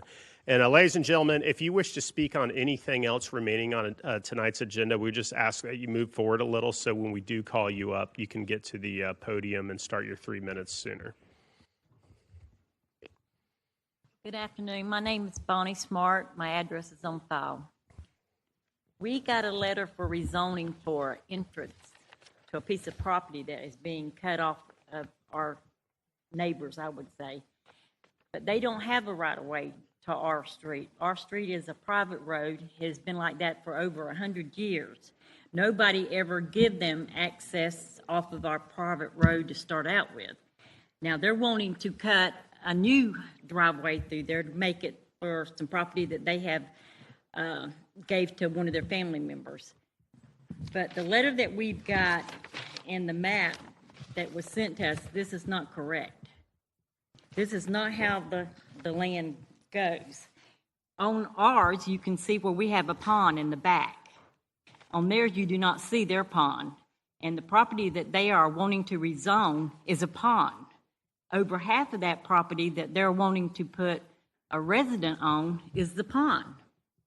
Now, I do know for a fact that they use Davidson Farm Road and they're not supposed to, but they have been bringing tractor trailers down through our road, flatbed trucks, all the deliveries for their company, which is, our road is just one way in and one way out. It's a dead end. It's only a one-lane road. Most of the people that live on this street is family. A lot of them are disabled, and we have a lot of medical vehicles that have to come in and out. We do not need a business ran and their vehicles running up and down our street, blocking our way to get in and out, which that's happened quite a few times. They run off the ditch because they have, if anybody tries to go past them, somebody's got to go in the ditch, and that has happened. Culverts are being smashed in. Our road signs at the end of our private road has been torn down. Our stop signs has been torn down. This has to stop. This is not what this street was made for. It was an easement for the family that live on there, not for someone that has property that runs beside us to come in and make them a driveway to property that goes to the back of their property. It's being given to a family member so they can give their access to what they're using now, which is to be Yellow Bluff Road. That is their address, not Davidson Farm Road. This is a disgrace to the ones that live on that street because they're having to deal with all the deliveries, all the backup. You have to wait till they get done unloading their equipment for their company or whatever it is they're running to get by, and it's uncalled for. Thank you. Thank you, Denise Jernigan. I apologize if I mispronounced your last name there.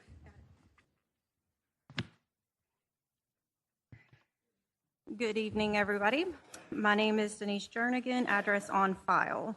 I am also one of the residents that live on Davidson Farm Road, which is a private dirt road that the property owners are responsible for maintaining. We are formally opposing the request for the waiver of road frontage. Sorry about that. Emails were sent to Councilman Gaffney from a lot of the residents that live on our dirt road. There's maybe 20 families all opposing this as well. The application that was submitted states that they have access to an easement that allows them to use Davidson Farm Road. The applicant, if that is true, it was given back in 1985. And now that the applicant has an established and functional entrance directly off of Yellow Bluff Road, which is their address, the usage of Davidson Farm Road is no longer valid. We will also be issuing a voluntary request to terminate the existing easement if there is one on file, due to it no longer serving the purpose that it held when it was originally given in 85. At this time, we ask that the application be denied. Thank you. Thank you. And Ms. Denise, Ms. Bonnie, your district council member, Reggie Gaffney Jr. would like to talk to you in the Bob Johnson room, along with Ms. Abney from our planning department, if y'all like to go through there. Thank you. I have no more speaker cards. This public hearing is closed. 2026-310. I have 4 speaker cards. Come on down if you're here to speak on 310. I have a Robert Reinhardt, a Megan, starts with a G. I cannot read the last name, a Jamie Crawford, and I believe this is Richard Michael Smith. So if I called any of those names here to speak on Bill 2026-310, that is the bill taking place in District 12. Please come on down. I'm going to call these names one more time. I do not see anyone walking down. Robert Reinhardt, Megan, starts with a GR, cannot read the rest, Jamie Crawford, or Richard Michael Smith. Are any of those here? Okay, just for the record, all 4 of those people oppose this ordinance, and I have no more speaker cards. Public hearing is closed. I'm 2021-22, 2026-312, 313, 314. I have no speaker cards. These public hearings are all closed. I'm 23, 2026, 315, 1 speaker card, John Nooney.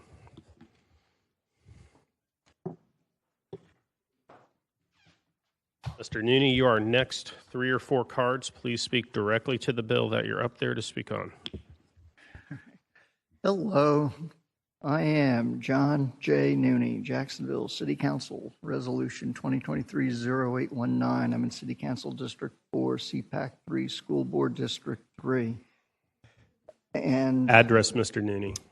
8356 Bascom Road, Jacksonville, Florida, 32216. It's off Mills, South Side, really back straight up to Pottsburg Creek. Okay, this ordinance approved the Harbor Waterway Dependent Special District. And, you know, it's in neighborhoods and finance, but not in waterways. You know, waterways meets tomorrow, you know, at 9:30. You know, these used to always go to waterways. And when you open up the, you know, for those that are here, you open up the agenda to page 3. City Council Auditor, Purchasing Cards, P-Card, Audit Report number 904, received April 28th, 2026. City Council Auditor, Council District Discretionary Fund, Second Quarterly Report, received April 29th, Mr. Nooney, 2026. focus here, please. Well, the Speak to reason the I'm bill. just bringing this to people's attention, because the next bill also has to do with special districts. And with waterways, we're creating more and more of these special districts. So anyway, you know, if it came before waterways, you could see how some of these special districts, are they being successful? They're not successful. You know, we were in a meeting earlier with 2 different CRAs, you know, the King Sutel and Renew Arlington. You know, you put things in place, but you know what? A couple of years later, things may not be working out the way you would hope that they would work out. So here's an opportunity for the city council representative to go and maybe pull some money from, you know, because I'll tell you with the P cards, you know, at that report, you got millions right there they were talking about. And so anyway, I just want to get on the record. You know, I'm only just down to 40 seconds. But, you know, again, this should be in waterways. Everything used to go to the Waterways Commission. And I'd be more than happy to show everybody, you know, past agendas on this stuff. Okay, that's it. And I'll speak to the next one. Thank you. No more speaker cards. Public hearing is closed. I'm 24, 2026, 316, 1 speaker card, John Nooney. All right, I am John J. Nooney, Jacksonville City Council Resolution 2023-0819. I'm in City Council District 4, CPAC 3, School Board District 3, 8356 Bascom Road, Jacksonville, Florida 32216. You know, it's a dead-end street. There's sandwiched between two private roads. Backs up to Pottsburg Creek. Okay, this is Miller's Creek Dependent Special District. You know, be also nice just to have the council districts. I know this one, you know, I'm thinking it's right down off of Beach Boulevard. But same thing. It's going to be in neighborhoods and finance, but not waterways.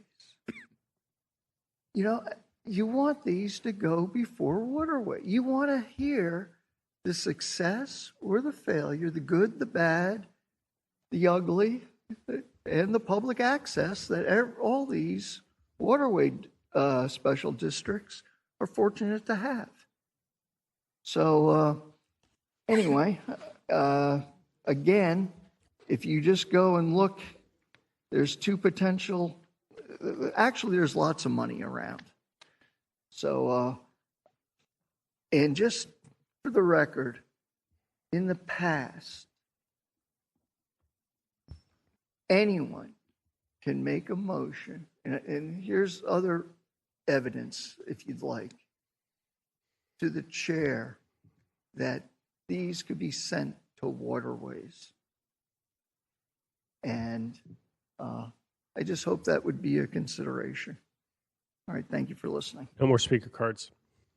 And no motion. Public hearing's closed. Item 25, 2026-317, no speaker cards. Public hearing's closed. Item 26, 2026-3181, one speaker card, John Nooney.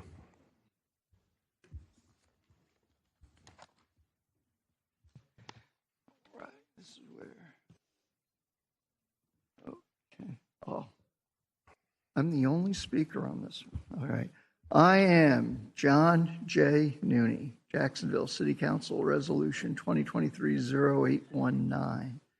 City Council District 4, CPAC 3, School Board District 3, 8356 Bascom Road, Jacksonville, Florida 32216. This, wow,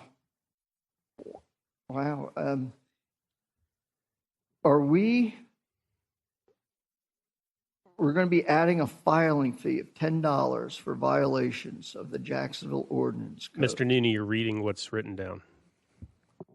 Well, I wasn't reading all of it. I mean, gosh.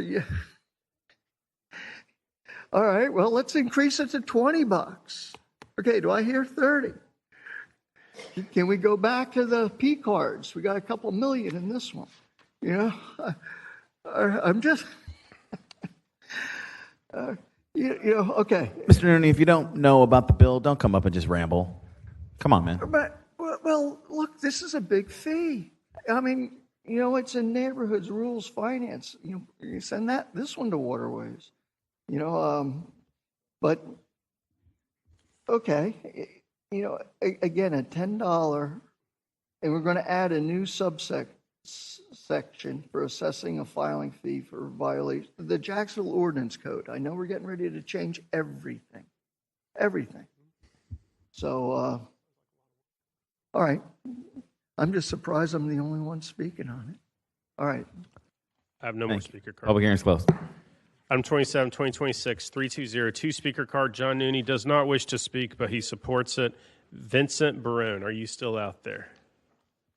Come on down.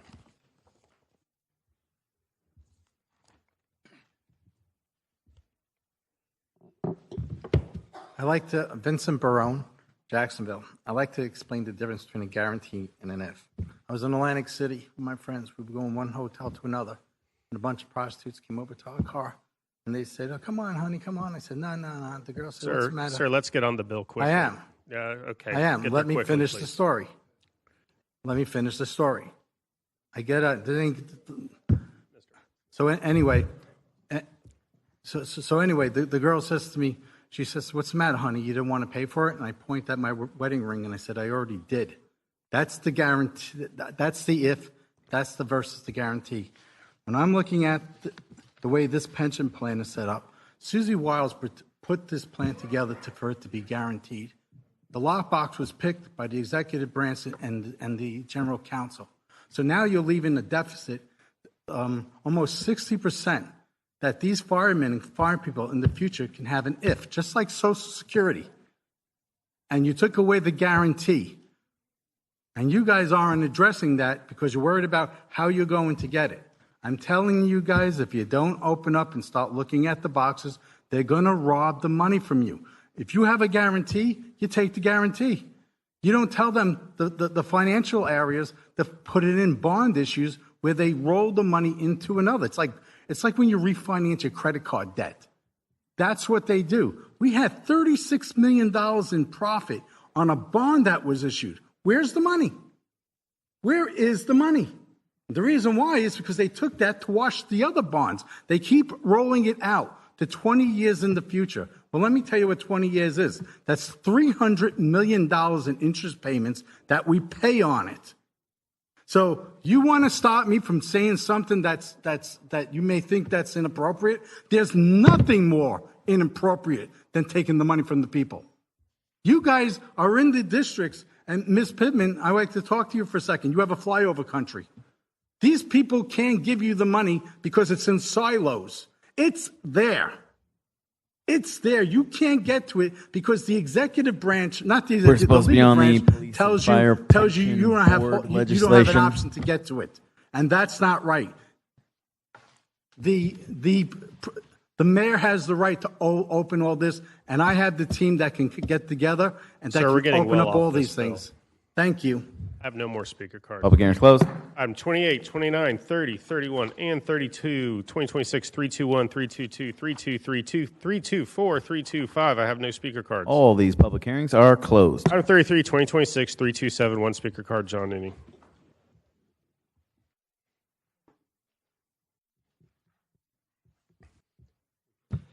Hello, I am John J. Nooney, Jacksonville City Council Resolution 2023-0819. In City Council District 4, CPAC Planning District 3, School Board District 3, Ocho Tres Cinco Seis, Bascom Road, Jacksonville, Florida 32216. Backs up to Pottsburg Creek, which really, believe it or not, connects to the Emerald Trail. So here we're going to be appropriating $12.5 million from the Emerald Trail, Hogan's Creek, to the Riverwalk, other construction costs. I mean, this thing is massive. And it's, and here again, it's neighborhoods, rules, TEU, finance, but it's not in waterways. And you look at what it's going to be doing. We're settlement of claims and suits. We're my gosh, it's a ton of dough. And so anyway, we're going to authorize the chief of the real estate division, Department of Public Works, the director of engineering. This is some, big stuff. But, here's the bottom line. When this goes through the committee, ask where today on Hogan's Creek you can launch a stand-up paddleboard, a kayak, launch legally. And I'm serious about that because there's every piece, and I've got dozens of pieces of legislation that I can just share with you. And you know what? Remember this too. We just created a Parks Trust Fund, 2026, 0004. And then also, we just passed 2026-0024. That's FWC, Fishing with Clara. There's more of this, but I'll be speaking on it. I'm just down to 40-some seconds. But again, this is waterways stuff. And,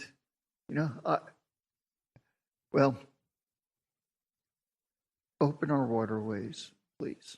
No more Thank you speaker for cards. Public hearing is closed. Item 34, 35, 36, 37, 2026, 328, 329, 330, 331. No speaker cards. These public hearings are all closed. Item 38, 2026, 332. One speaker card. John Nooney.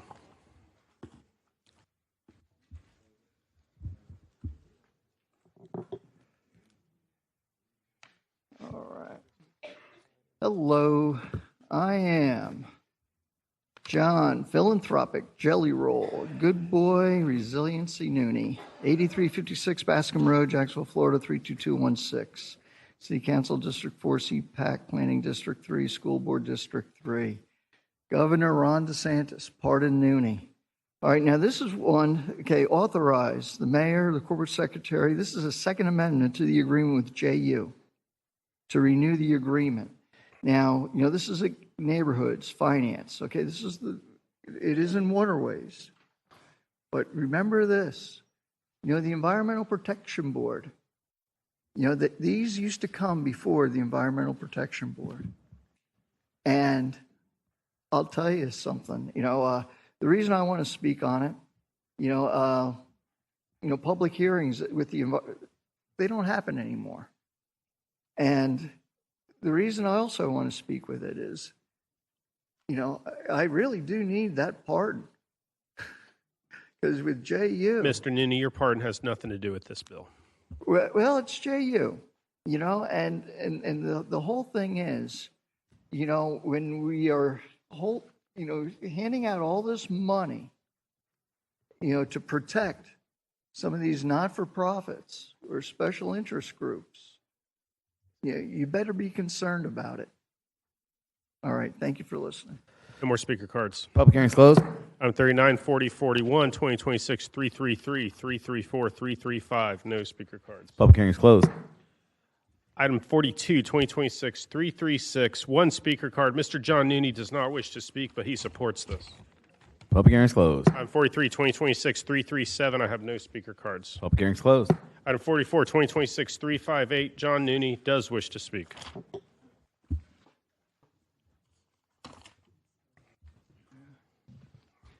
Hello, I am John J. Nooney, Jacksonville City Council Resolution 2023-0819.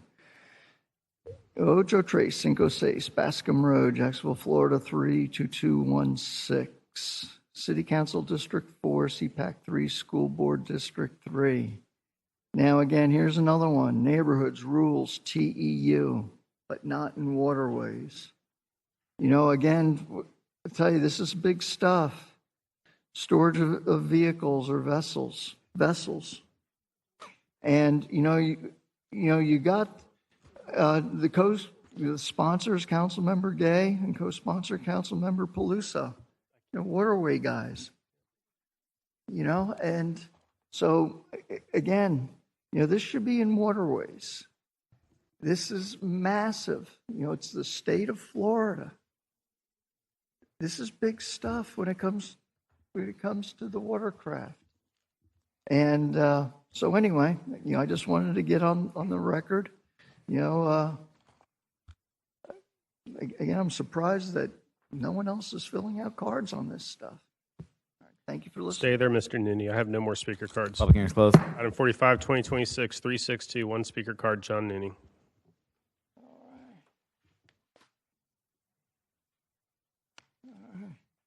Hello, I am John J. Nooney, Jacksonville City Council, Resolution 2023-0819, 8356 Bascom Road, Jacksonville, Florida 32216. I'm in City Council District 4, CPAC Planning District 3, School Board District 3. Now this one, Address, Mr. Nooney. 8356 Bascom Road, Jacksonville, Florida, 32216. And so,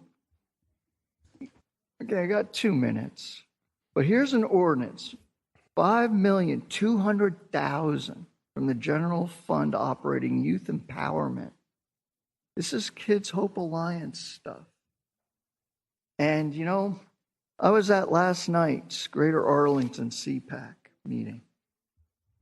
And And here's Kids Hope Alliance, right here.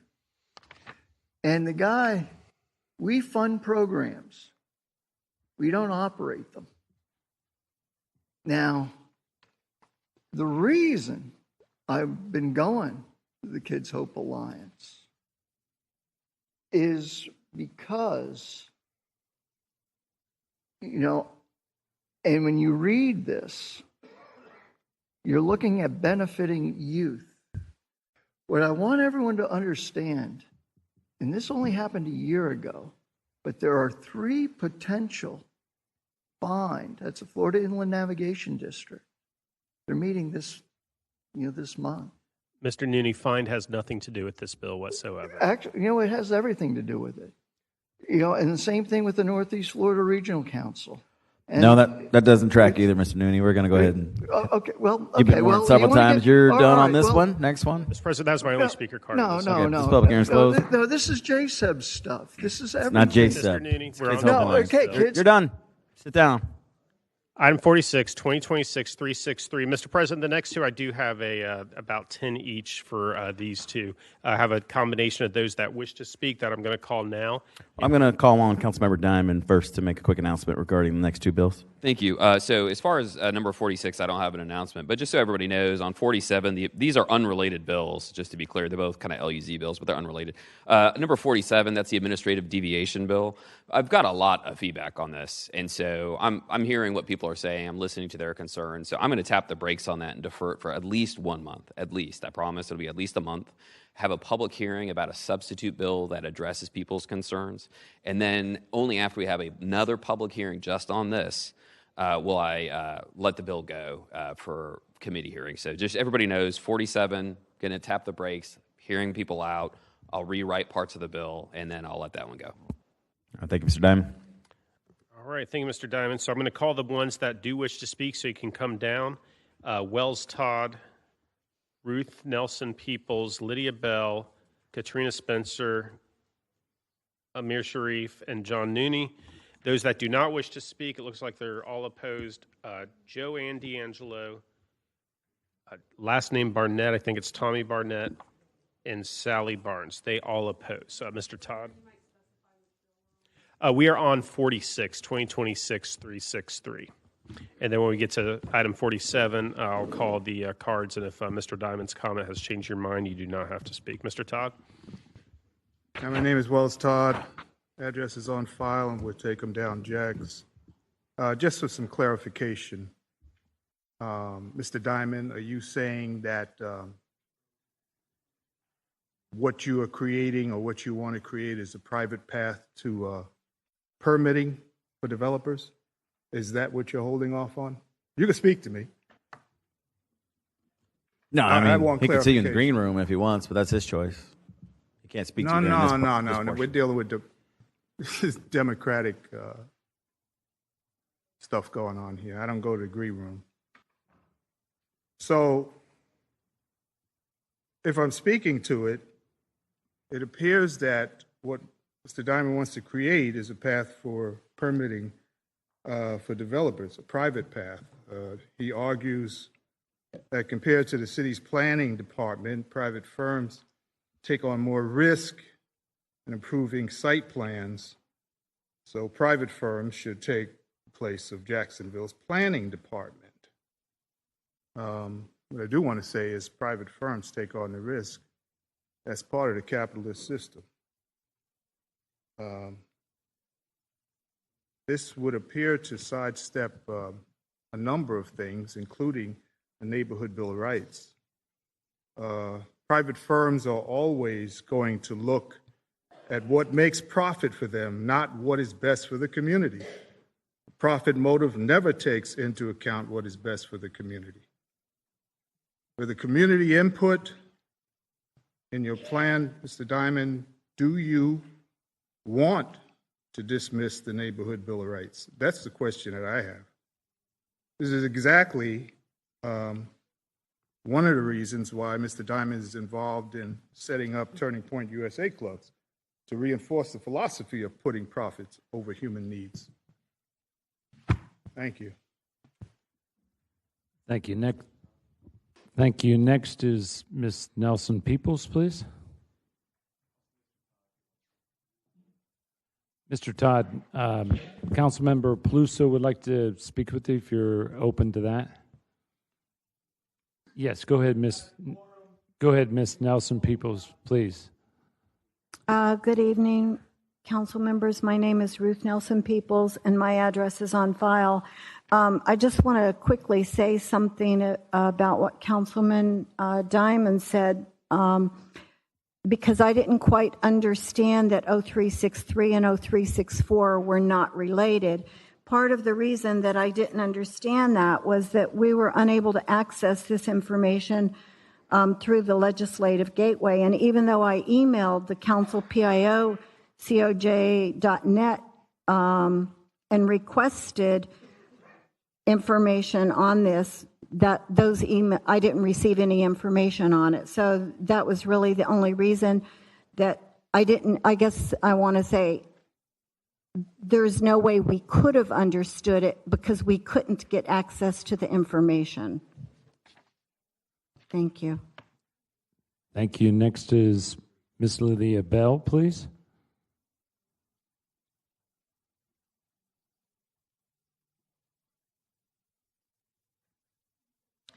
Lydia Bell, address on file. What manner of government? This ordinance 2025-036 or 0363 without legislative review can reduce lot size, yards, landscaping, increase height, a lot of things. This is just a bad bill, and I'm glad that in 2027 elections are coming, so we will see who will vote for this horrible bill, downsizing the participation of the communities. Several things amazed me about this bill. The councilman who submits this bill lives on the beach. That will not affect any of his constituents, but only the people who lives in Jacksonville. But you have a 31-year ordinance, neighborhood bill of rights, that we had over 100 concerned citizens to come to that neighborhood bill of rights. That's what you should be working on, to ensure that citizens are properly represented. Because like in Brentwood, you had the drive-through liquor store, 300 body more, forensic lab, 100-unit apartment for homeless people, and then came back with the liquor store and made it into a JSB. Not one planning hearing, not one thing did we hear, but now you coming up with a bill that would help private businesses. No official transcript entered into public record, and evidence for a lawsuit, no requirement for public notice. This bill sidesteps the Florida Sunshine Law, which holds legislators responsible for not giving notice of meeting, not giving citizens access, not discussing business outside of the chamber. I fail to understand why this is even coming up, because what it does, it derails the neighborhood bill of rights. Like when we weren't notified about the liquor store, we were told we should appeal. How are you going to appeal a decision that you don't even have a notice that you're having a meeting? Things got to change here in Jacksonville. For some reason, it's gotten off of rail that more concern is for businesses, but not the constituents and citizens that are paying tax. Why this bill is coming up, I don't even know, and maybe the council person can explain it to me. And my address, I'll send you my address, my email, so you could send me a true response to why this bill is even coming up. This is the worst bill I have read in a long time, and hopefully the elections will get us the right people in order to do the right thing. Thank you. Next is Ms. Spencer, please. Is Ms. Spencer here? Okay, she opposes. Next up is Amina Sharif. Is she still here?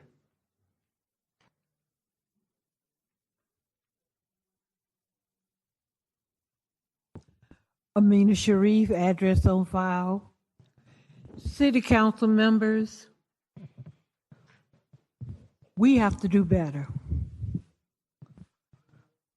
This bill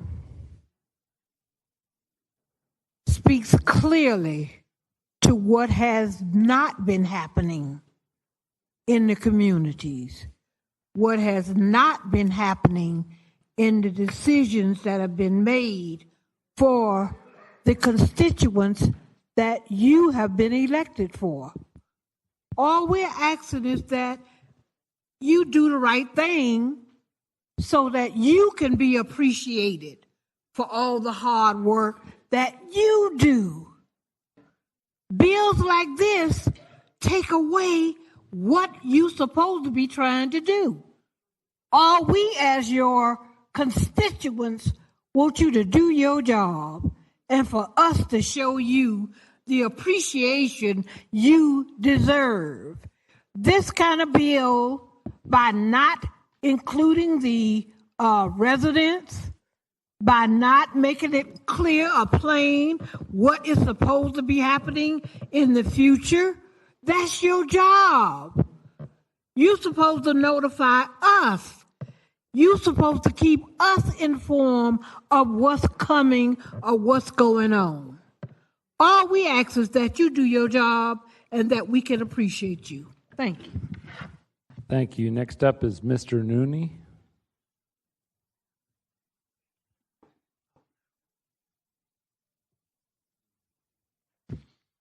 Hello, I am John J. Nooney, Jacksonville City Council Resolution 2023-0819, 8356 Bascom Road, Jacksonville, Florida 32216, City Council District 4, CPAC Planning District 3, School Board District 3. Now, it's going to be in rules, LUZ, but not in neighborhoods, finance, or waterways. Now, what I wrote down here, and the public hearing will be continued to May 26th, 26. But I wrote down here, the Rory Diamond subdivision public park with private providers on Pottsburg Creek, 2025-0019. All right, thank you for listening. I have no more speaker cards. This public hearing is closed. An additional public hearing will be on 5/26/26. On a 47-2026-0364, we have wishing to speak Kathleen Pereira, Ruth Nelson Peoples, Catherine Del Rey, Blake Harper, Trey Ford, Ed Radloff, and John Nooney. And while they're coming down, I'll read into the record those that do not wish to speak. Joanne D'Angelo opposes. Tommy, perhaps it's Chartwell, opposes. Sally Barnes opposes. Keith Langenberg opposes. Kelly Frazier opposes. And Reverend Gundy opposes. Ms. Pereira, go ahead. My name is Kathleen Pereira. My information is on file. Excuse me. Now, if we could be certain that all council members would answer every email or phone call, attend all their CPAC meetings, and call regular and, when necessary, special question and answer town hall meetings with their constituents about all development plans in their district, and if citizens could be assured that the competent, substantial evidence they have presented against the project would be seriously considered and given at least equal or even more weight than the developers, and if citizens were confident that procedural due process would be fervently followed, then this ordinance might not be so controversial. It also doesn't help us to think positively about this bill now that the city's website is being upgraded until June and citizens can't fully review any ordinance without having to depend upon an email response from the city that may or may not be timely or complete. Therefore, given the current record of how things are being done, this bill can only be viewed as the city's attempt to stifle public awareness, comment, discussion, and debate when their neighborhoods are suddenly encroached upon big developers. In fact, this bill, which would encourage reckless development, is the perfect reason why the council needs to codify the 1995 Neighborhood Bill of Rights. Loopholes were mentioned in an earlier bill concerning the Winn-Dixie. This has a great big loophole itself. Vote no on this bill. Thank you. Next up, Ruth Nelson Peoples. I don't think she's here. Catherine Del Rey. Oh, I'm sorry, ma'am. I see you now. Good evening, council members. My name is Ruth Nelson Peoples, and my address is on file. This bill is not simply about feet on a map or technical notification requirements. It is about whether the public still has a meaningful voice in decisions that shape their neighborhoods and quality of life. Public participation is one of the few safeguards ordinary residents have in the development process. Citizens do not have teams of attorneys, consultants, engineers, or lobbyists representing them. Our ability to participate begins with being informed. In fact, as I mentioned earlier, part of being informed in Jacksonville is the ability for us to use the legislative gateway to access proposed ordinances. As I mentioned earlier as well, my email request for information on this ordinance was not answered, and it's been a week. I have a number of issues with this ordinance, which include reducing the notification radius from 350 feet to 300 feet, which weakens notice requirements and moves us in the wrong direction. Instead of expanding awareness and encouraging engagement, it narrows the circle of people who even know a project exists. Entire streets, neighborhoods, and residents could be excluded. If anything, the notification area should be expanded to 800 to 1,000 feet so communities truly affected by growth and rezoning decisions have an opportunity to participate before decisions are finalized. Public input is not an obstacle to overcome. It is a critical part of responsible planning. Residents often identify concerns that may never fully appear in a staff report or site plan. Local knowledge matters because the people who live in these communities experience the consequences long after hearings are over. This ordinance attempts to weaken public participation. Weakening public participation weakens accountability. And when fewer people are notified, fewer questions get asked, fewer concerns are raised, and projects move forward with less scrutiny. That may make the process easier for developers, but government's responsibility is not to make development easier at the expense of the public's voice. No resident should learn about a major development only after the trees are cleared, the wetlands are filled, or the bulldozers arrive. Thank you. Thank you. Catherine Del Rey. Okay, she opposes. Blake Harper. She opposes the ordinance. She does not oppose Blake Harper. Sorry, I said that all at the same time. Well, Todd is. Blake Harper, information on file. One of the great things that I feel that I have with the people on City Council is the ability to work together when we agree on things, but also work in a respectful manner when we disagree on things. And I'm just so thankful for the fact that I have that kind of relationship with the sponsor of this bill. There's a serious problem out there. My thought on this is this issue of administrative deviations is what they used during COVID. It's an essential public service.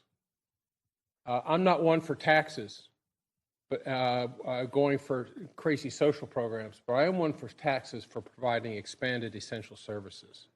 And I think one of the things that you may want to consider is how to expand throughput. When whatever the parameters were set up for administrative deviations, it was done with the idea that there was a certain amount of input, a certain amount of consideration, a balance. And I don't know if Lori Boyer had anything to do with it, but I've just had a great appreciation for the fact that much of these types of policies and procedures are founded in rational outcomes.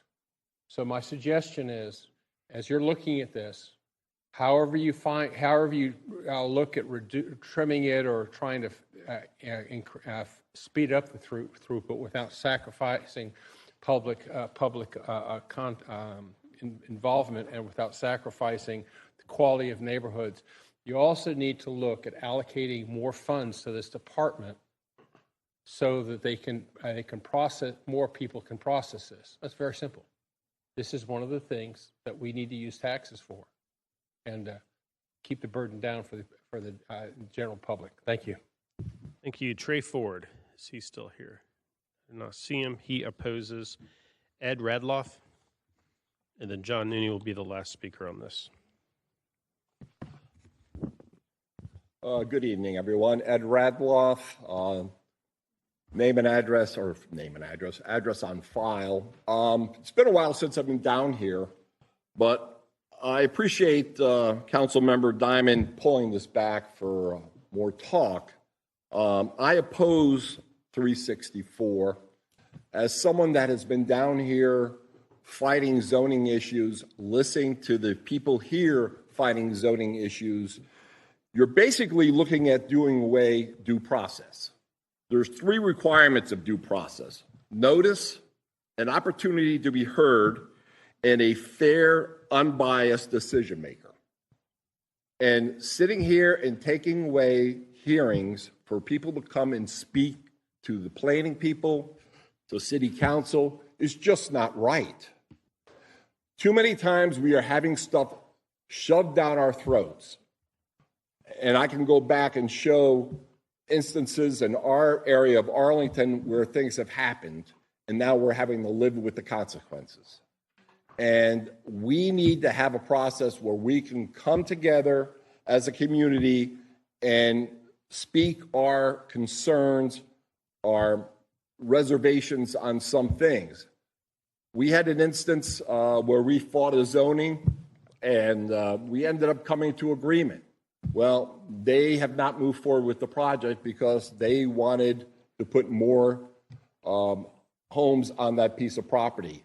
We came to an agreement, but it still sits undeveloped. So I do oppose this, but I do appreciate Councilmember Diamond, and we will follow this along. Thank you. Thank you, John Nooney. Our last speaker on this item. Hello, I am John J. Nooney, Jacksonville City Council Resolution 2023-0819. Ocho Tres Cinco Seis, Bascom Road, Jacksonville, Florida 32216. I'm in City Council District 4, CPAC Planning District 3, School Board District 3. And, you know, what I wrote, this will be the Rory Diamond non-conforming lots, structures, public park on Pottsburg Creek, a true find. And, you know, it's in neighborhoods, rules, LUZ, but not in waterways. And I just want to remind everybody, I'm next to a No Array 2024-0034 FEMA house that should have been demolished. You know, and so you talk about hitting all the different boxes. But anyway, I just wanted to get that on the record.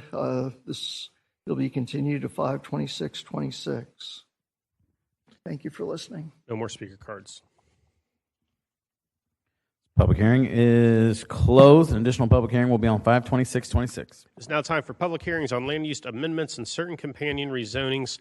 Starting on page 24, items 48, 49, 50, and 51, 2026, 122, 123, 126, and 127. I have no speaker cards. These public hearings will be continued to 6/9/26. Item 52, 2026, 168. I have a number of speaker cards here. Those that wish to speak, Sally Barnes, go ahead and come on down when I call your name. Benjamin, and I cannot read the last name. And I believe this is Sean Shaw. Actually, he has written, I don't wish to speak at the bottom. So I think the only speakers I have are Sally Barnes and Benjamin, last name I cannot read.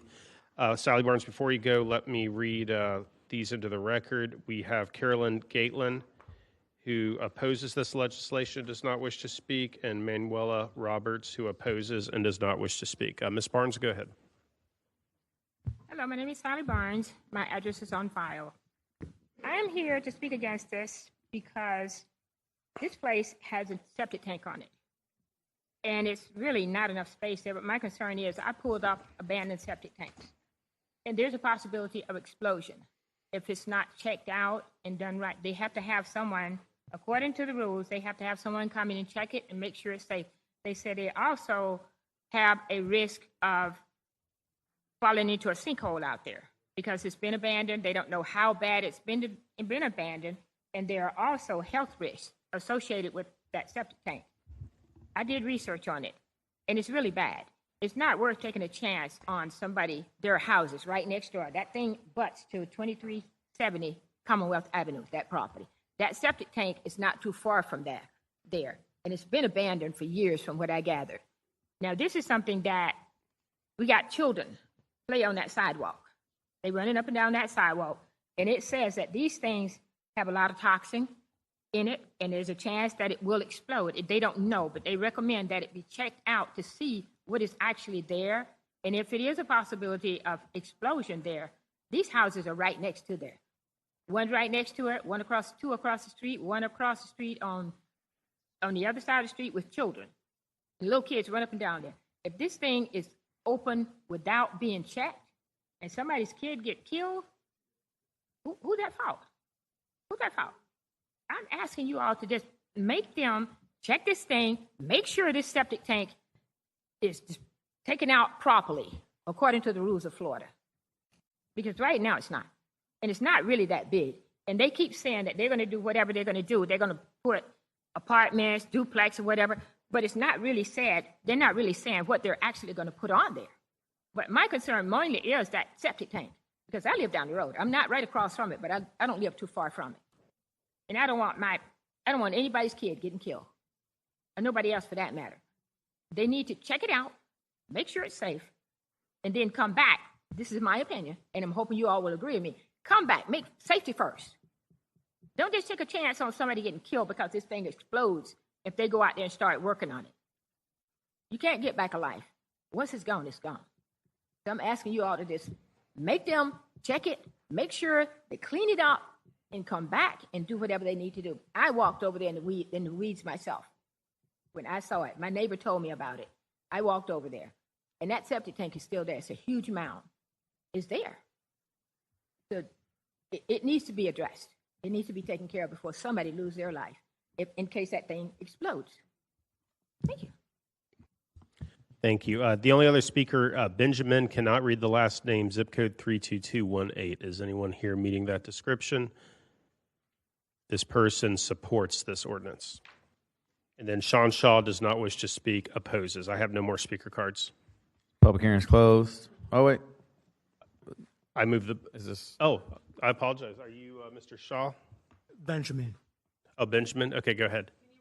I don't wish to speak unless you want me to. So you're here for questions only, sir? No. Mayor, we good? He's not. He does not wish to speak. Okay, no questions. You can sit down. Okay, as soon as we clear this up. Mayor, we're good? All right. Councilwoman Clark Murray. Thank you, President. Through the President to actually Mr.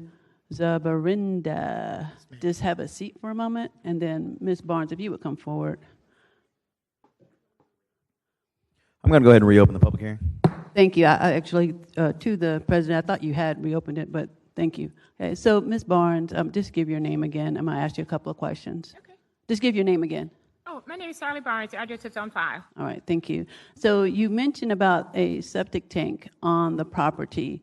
I know that this property was once used as a tire shop. So it was once used as a tire shop. I know that for a fact. It's not a question. Okay, well, I got the wrong one. Okay, tire shop is a different right. one. I'm the one on Commonwealth. The septic tank, is it actually a septic tank, or was that where they also used to, they worked on cars on the property as well? So are you sure it was a septic tank, or was it where they used to store oil and other fluids from vehicles?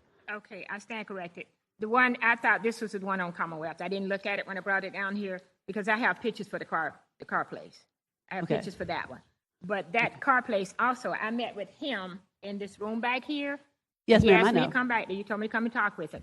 And he told me that he wants to get it zoned for Yes, ma'am. Yes, ma'am. And I know what the zoning change he wants to make, but I need to ask. I'm asking these questions to address your concern. Okay. Thank you, Ms. Barnes.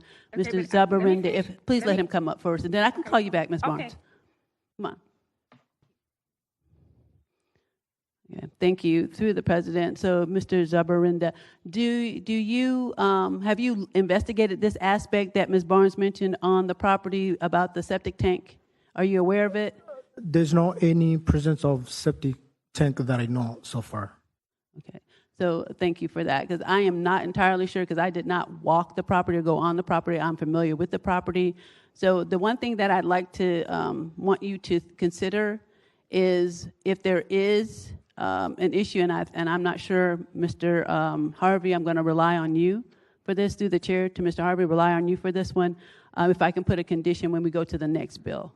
So if I'm going to ask for a condition in regards to that particular aspect of this property, okay? I just want to let you know so you can start mulling it over, okay? I don't know. That's why I said I don't know. Okay, I'm going to find out, all right? So thank you. Thank you. Okay, I'm done. Thank you, Chair. Both of you can sit down. Just sit close. Thank you. All right, we're going to close that public hearing. I move the bill. We've got a motion and a second on the bill. There's no one in the queue. Please open the ballot, record your vote.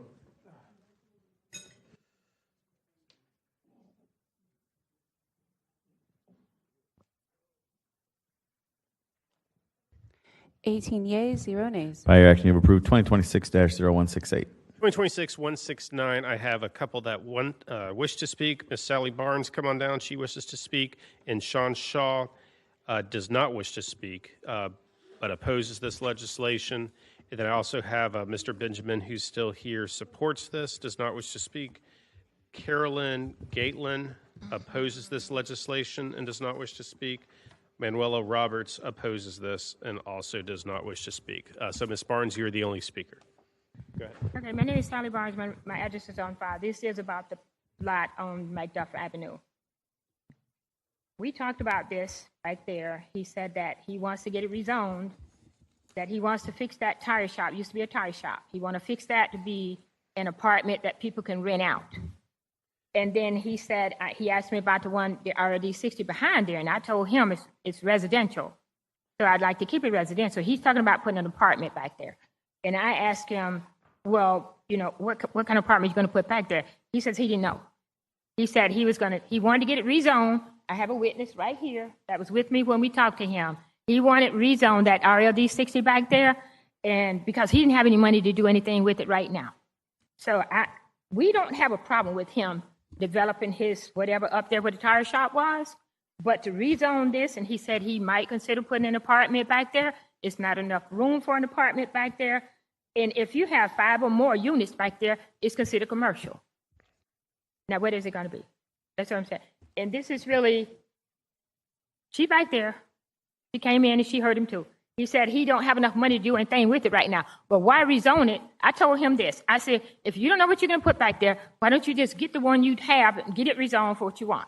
And then come back later when you decide, when you know what you're going to do, and then represent it.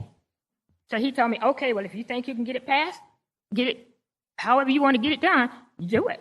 So he challenged me to come up and tell you that. My witness is right there. She can tell you the same thing. He don't know what he's going to do with it. Because he said he didn't have the money. So this, I say no. We don't have a problem with him making that apartment up there, whatever he's going to do it. But you can't put that back there because the rules say that you can't put commercial property right next to a fence line. Those pictures show that property right there, the fence separates it. And you're going to try to put an apartment in there?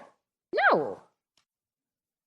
So I don't know how y'all feel about that, but I really think if you don't know what you're going to put there, you're going to wait years later after you got it zoned, then you can do whatever you want to do because it's already been rezoned. So I'm asking you to say no. If he want to make the tire shop into an apartment, we don't oppose that. But that next lot, we prefer you leave it RLD 60. Thank you, ma'am. I have no more speaker cards. While the public hearing is open, Ms. Clark-Murray, did you want to ask questions? Okay. Thank you, Chair or President. Mr. Zabarinda, if you would come up, please. So when I spoke with you in regards to this particular rezoning, first of all, I look at the fact that it is going from a more intense use to a less intense use with the CRO.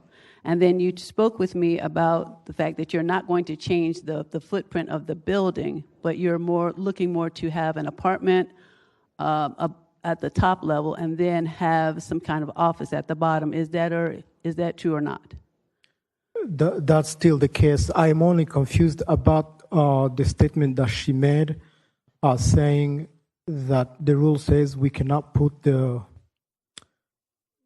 commercial building next to a resident. That is about the lot in the back of the already commercial, and that lot is still residential. We're not making that commercial. I don't know. I want to first of all clear that confusion.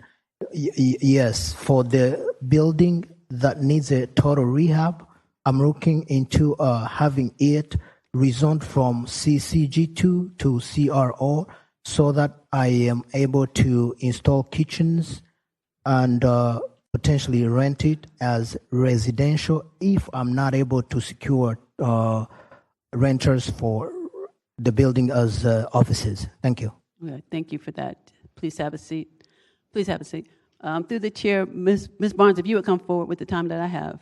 Yeah, once again, please don't sit so far back so we can go ahead and have these hearings, and then we can move on to vote on the bill.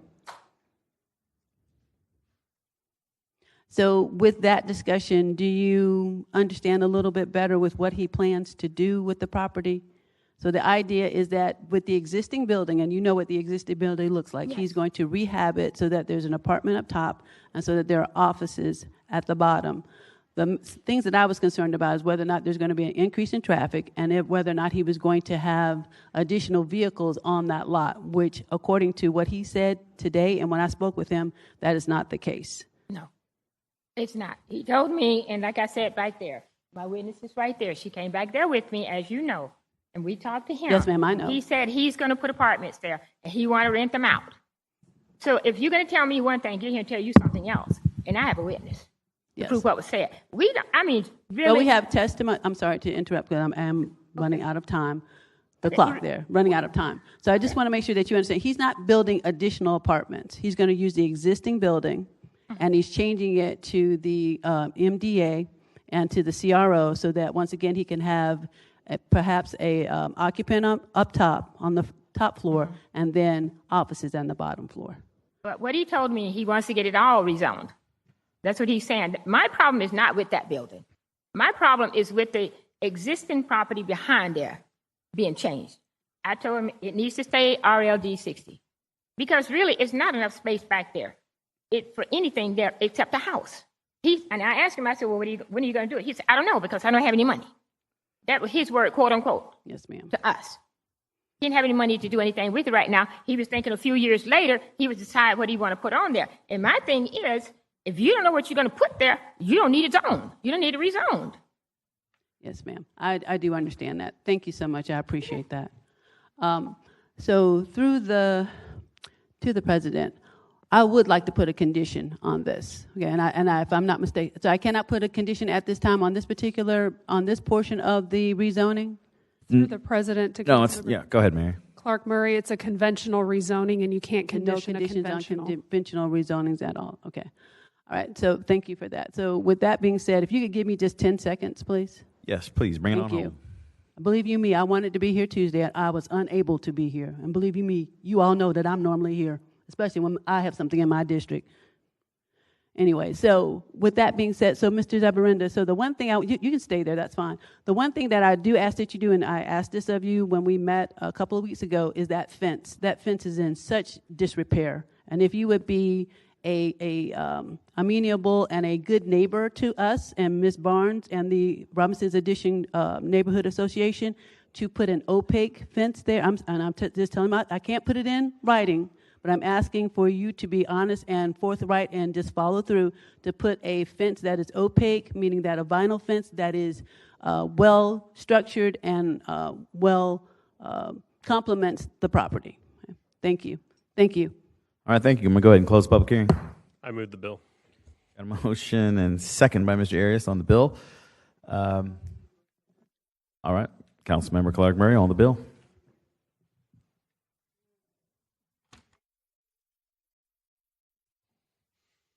Thank you for bearing with me, colleagues. So first of all, ex parte, I met with Mr. Zabarinda on April the 24th upstairs in our council suite. And once again, we discussed our plan. He discussed his plans for the property. I talked about traffic and how his property abuts a single-family home. And I asked him about replacing the fence because it is in disrepair, and he did say that he would be amenable to replacing the fence. I also met with Mr. Zabarinda, Sally Barnes, and Carolyn Griffin tonight in the green room, and I just brought them together so that they would have an opportunity to explain to one another their concerns regarding the property. And I have filed one of these communications with Legislative Services, and I'll be sure to file the one for tonight with them as well. All right. No one else is in the queue. Please open the ballot. Record your vote.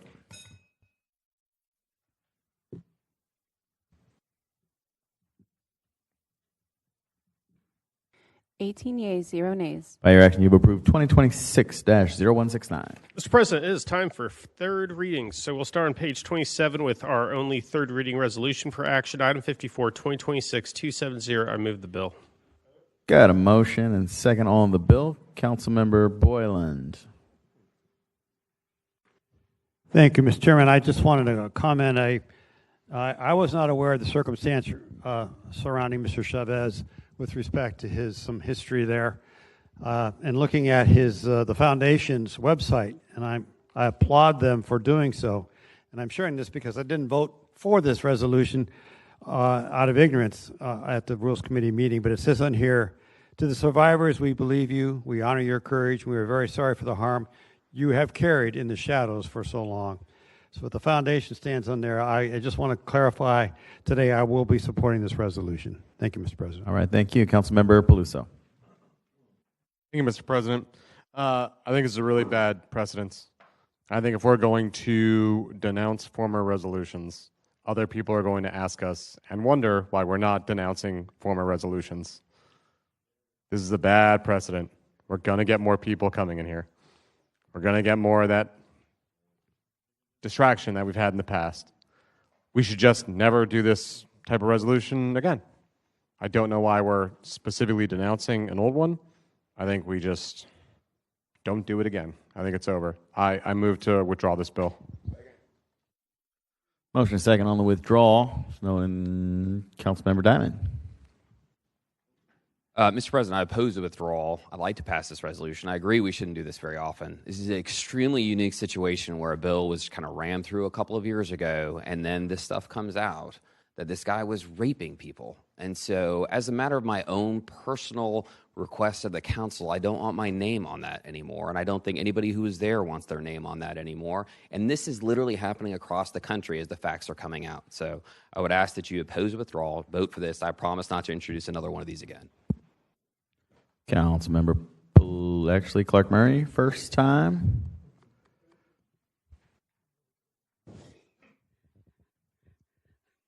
Wow,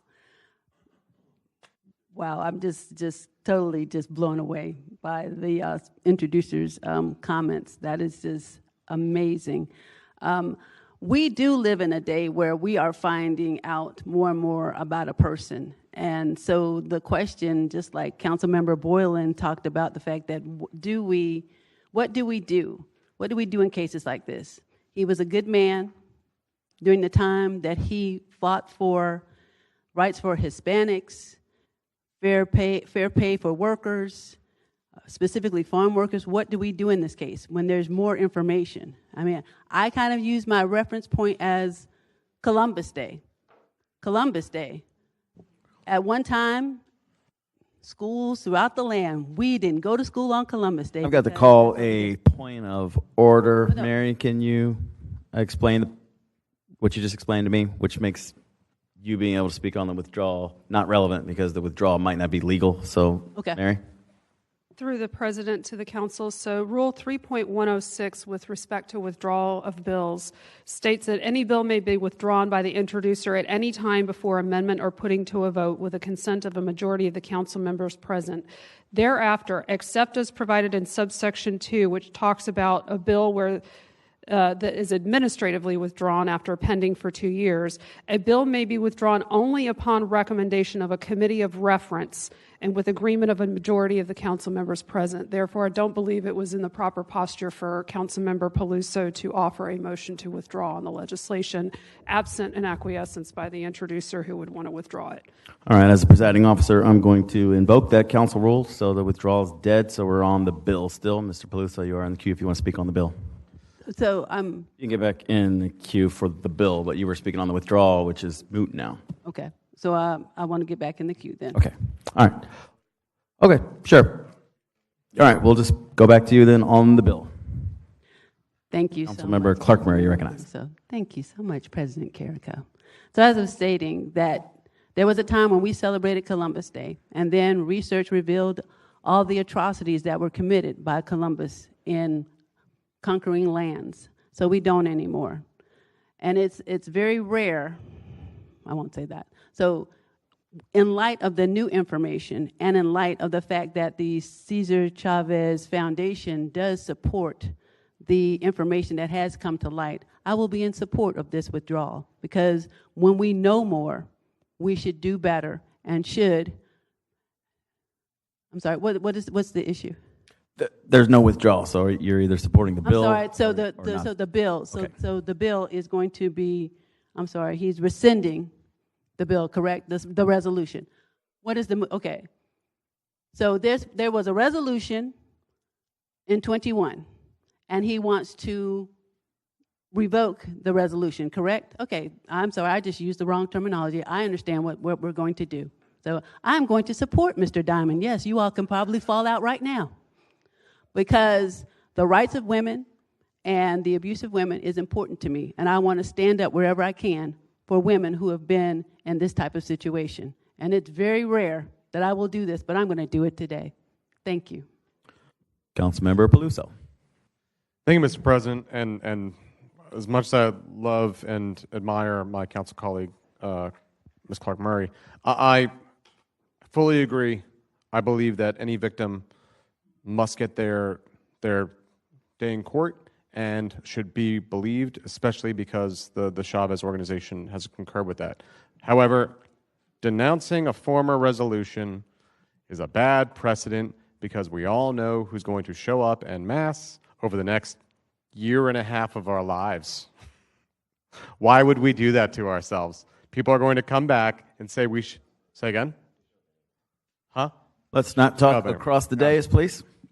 It's just a bad precedent, because that was something that I would often say, like, hey, you know, what we did, we supported as a body in the past, and I don't like going back and denouncing or rescinding old bills based on anything else. We just shouldn't do anything involving Mr. Chavez anymore. Let's vote this down. That way we're not creating the precedent. Otherwise, more people will be asking us to come and try to rescind or denounce former resolutions that this body has made.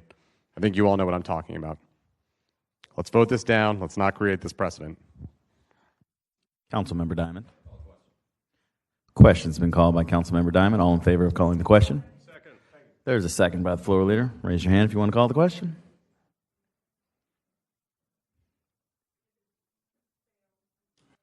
Fails. Councilmember Leaning. Yeah, please add me as a co-sponsor. I'm surprised the amount of discussion we're having over this. Thank you. All right, no one else is in the queue. Please open the ballot, record your vote.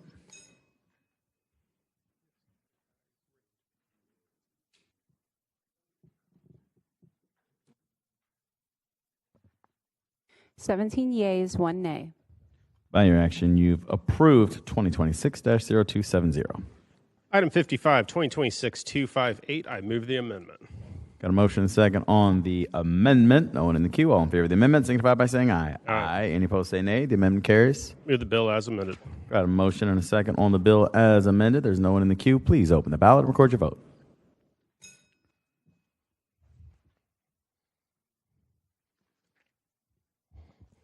Eighteen yeas, 0 nays. By your action, you've approved 2026-0258. Item 56, 2026-260. I move the bill. Got a motion and a second on the bill. There's no one in the queue. Please open the ballot, record your vote.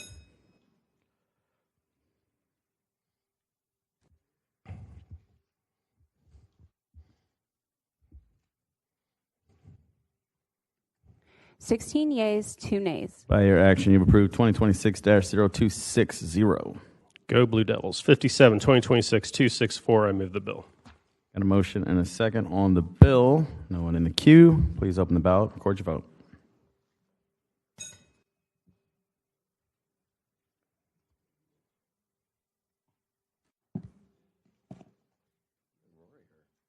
$17 yeas, 1 nay. By your action, you've approved 2026-0264. I'm 58, 2026-265. I move the amendment. Got a motion second on the amendment. All in favor of the amendment, signify by saying aye. Aye. Any opposed, say nay. The amendment carries. Move the bill as amended. Got a motion and second on the bill as amended. Councilman Arias. This will be quick. Thank you, Mr. President. Just wanted to clarify one thing for all you guys. This is part of the $15 million legislation that we passed back in December. It was $6 million for UNF, $1 million for NEFPA, $5 for FSCJ, $325,000 for Workforce Industrial Training Center, and then $2 for EWU. I've seen all of these already come to fruition, except I'm still waiting from the administration to find out about what's going on with EWU. So I'm glad that this 675 is being voted on today, but $2 million for EWU is the last piece of the puzzle. So, Ms. Norris, if anything, can we have that conversation at some point? I want to know, or actually, Mr. President, can I, even though it's not on the bill, it's still part of my, this is part of my $15 million legislation. It's your time. You can do whatever you want with Ms. it. Norris, if you don't mind. Yeah, sorry about that. Just, I saw it up here, and I want to make sure that all $15 million are good to go after this.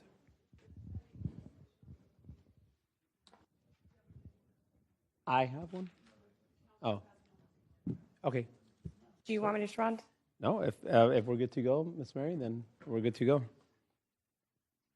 Through the Council President, Councilmember Arias, so a bill was filed, I can't recall if it goes to committee's next cycle or the one after that, that addresses the funding agreement terms with EWU as well as the joint use agreement that the council placed a condition on the funding that there be a joint use agreement. That is pending on the agenda and should be coming to committees next week.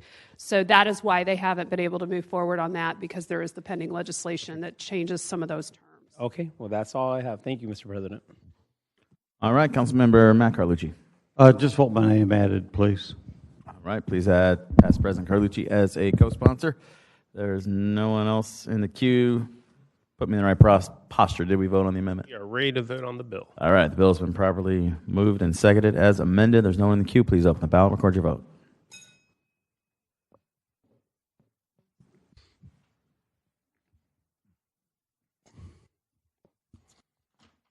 $18 yeas, 0 nays. By your action, you've approved 2026-0265 as amended. I'm 59, 2026-267. I move the amendment.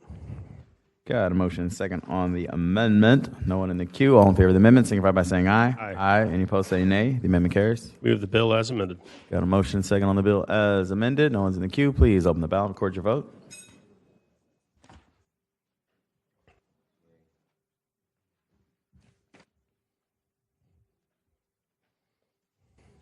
$18 yeas, 0 nays. By your action, you've approved 2026-0267 as amended.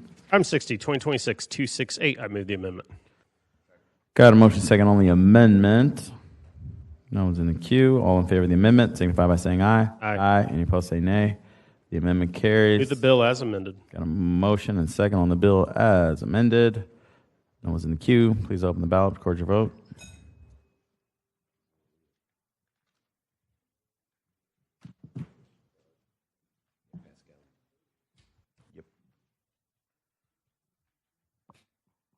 $13 yeas, 5 nays. By your action, you've approved 2026-0268. I'm going to pass the gavel to the Vice President. Item 61, 2026-0288.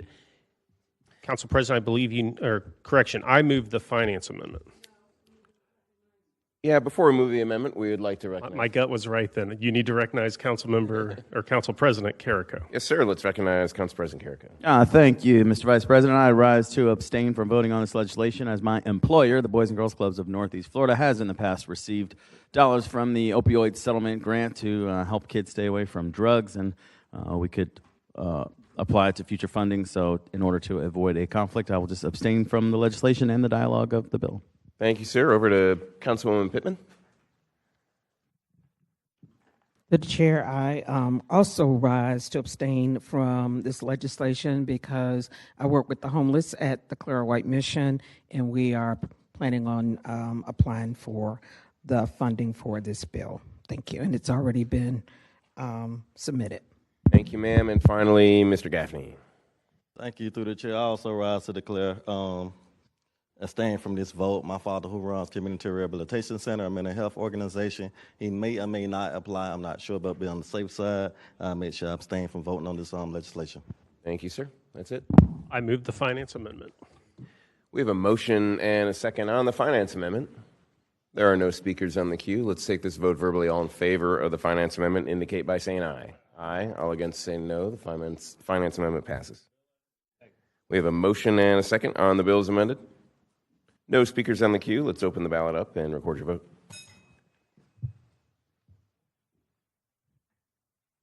I can still call it, right?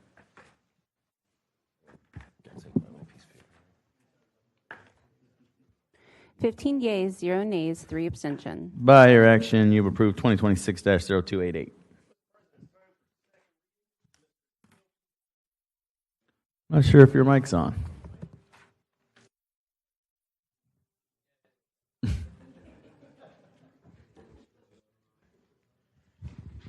That is giving me a budget night flashback. I think I went through 3 of these. Mr. Teal, please read all the second reading bills. 2026-326 has already been addressed earlier this evening. 2026-338, 339, 340, 341, 342, 343, 344, 345, 346, 347, 348, 350, 351, 352, 353, 354, 355, 356, 357, 359, and 360. 2026-289, 290, 291, 292, 293, 294, 295, 296, 297, 298, 299, 300, 301, 302, 303, 304, 305, 306, 311, and 319. Thank you, Mr. Teal. We do have a couple public participation cards. The first, 2026-351, John Nooning.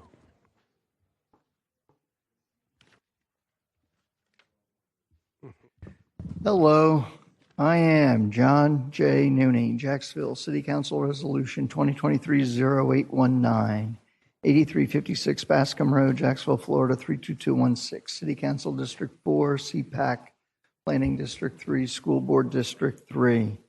Now, this is a resolution, for Ernest Smith III.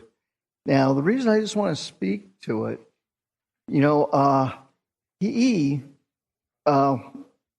previously was, and if you remember, there was a big issue, and that had to do with the King Sutel CRA. Well, he is also currently the chair of the Urban Core CPAC. And what I want to share with all of you, and I've said this before, but last night I went to the Greater Arlington CPAC. And not on the bill, Mr. Nooney. This was on an appointment. Okay, well, it's on Mr. Smith. He should be going to Washington. And but to his credit, now, as I said before, I went to an ethics commission meeting. Our CPACs, they're out of control. It's Nooney, the Wild West. You're talking about CPACs. Please talk about this mayoral appointment, 2026-351. Okay, well, I'm just trying to share how I think he's a really, I would be voting yes. He recognizes people after, when you follow an order with these CPACs, I'm just going from, the different agendas and how, the bill. Okay. All right. Well, I'm trying. All right. Yeah. All right. Well. Okay. Hey, Mr. Carlucci said it all. You can sit down, All right. Mr. Nooney. I think you're done. All right. Well. Okay, we'll see you on the next support one. it. All right. Mr. President, the next one, item 80, 2026-356, I have June Kemp and Kelly Frazier. June Kemp or Kelly Frazier, I do not see them coming down. June Kemp opposes and Kelly Frazier supports this bill. With that, we've already took care of unfinished business, so we are going to go to the addendum, which is on page 56. I move the addendum. Got a motion second on the addendum. All in favor of the addendum, signify by saying aye. Aye. Any opposed, say nay. The addendum has been moved. Mr. President, we have one action item, 2026-0417. I move the emergency, and I can also speak to the emergency. All right, got a motion second on the emergency. Mr. Lanen?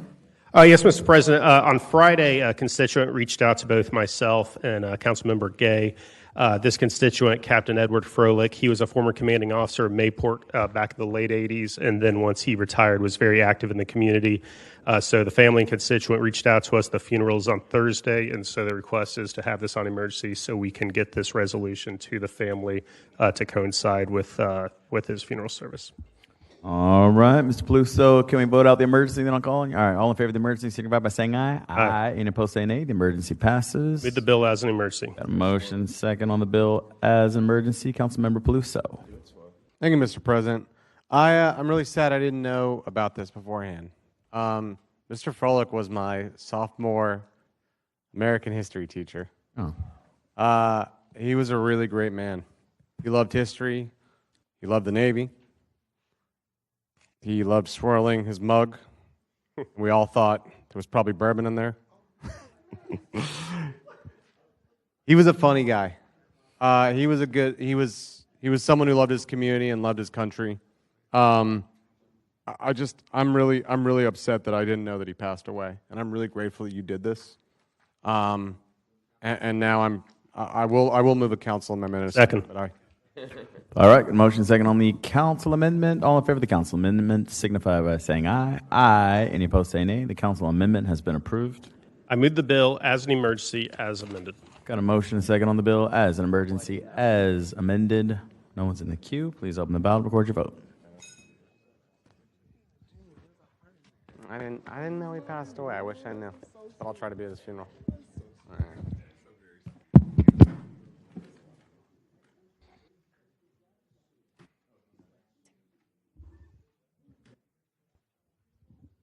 18 yeas, 0 nays.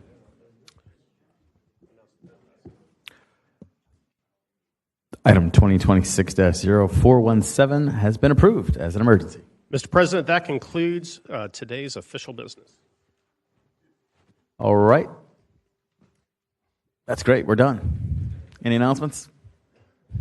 Mr. Lanen? Yes, I have, I think, my first ever announcement. I wanted to congratulate one of my constituents in District 3 who won the Congressional Clays competition in Washington, D.C. today. So our congressman is now, once again, the best shot in Washington, D.C. So I thought I'd announce that he won that today since he is a constituent. All right, I'm going to go ahead and do roll call, and then we got a couple more announcements. Roll call.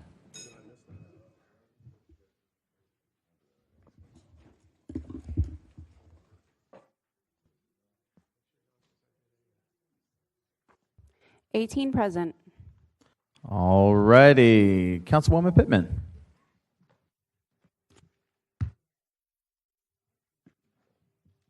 We have two birthdays. Corey Armstrong. His birthday was May the 5th, and he is the ECA of Councilman Carlucci. And then we have Heather Penegrin. Birthday is today, and she's in the VAB. department.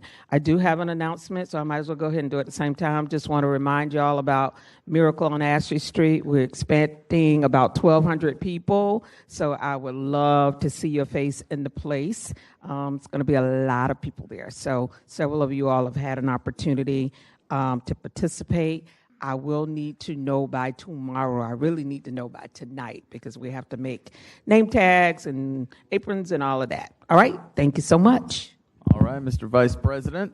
Thank you, Mr. President. I just want to wish our colleague, Councilman Raul Arias, good luck in the very first inaugural Ironman triathlon this Saturday. Good luck, my friend. I think we should clap if he makes it back to the next meeting after the Ironman. Councilmember Boylan, you have an announcement? Thank you, Mr. President. I just want to let everyone know my ECA, Sonia's on her way to her daughter's graduation from law school this next couple of days. So congratulations to Washington and Lee Law School. All right. Well, if we're bragging on folks, Jacoby's son, who many of us know, Winston, just graduated from JU. So he's ready to go conquer the world. I must say, with everything that I've been going through with my family, he graduated with a double major in sustainability, geography, and environmental service / film. So I am so excited about this young man. I think you all have known him since he was a little tight. So thank you for all your accolades for him. I'm just glad we got him to the finish line. All right, and there are 3 sole survivors here that look like they came for something. Sorry, President. We stepped out. I'm the mother off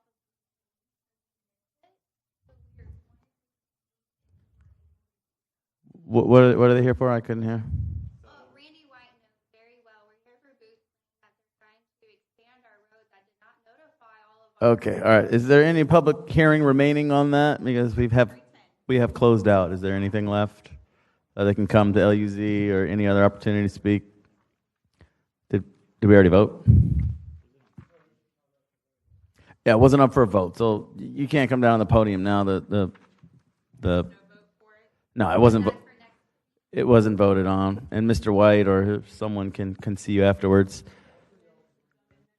Okay. Yeah, it's still got some time in another committee. 3 minutes here, and we were told that when Dixie took too long, said they were going to push it back, and then by the time we got back, y'all already We'll get you the details. Thanks for being patient, but you didn't miss the actual vote. Yeah. Okay, so Chaplain?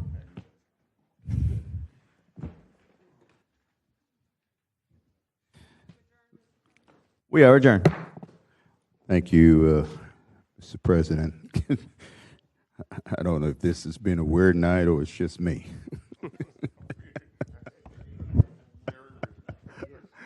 But it reminds me of the words of Roosevelt that let us not forget that government is ourselves and not some foreign power over us. Let us pray. Gracious God, we thank you for yet another meeting, successful in its own way.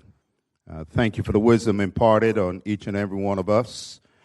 Thank you for the integrity and the heart to listen and move wisely. God, I ask you to continue to cover Joe Johnson as he is now in the hospital as to try to regulate his heart rate. Let us continue to lift him up and be with those on the dais who are in need of prayer right now. Thank you for your faithfulness. Thank you for being with us in all that we say and do. Give us guidance. Give us traveling grace as we depart from this place. In Jesus' name, amen.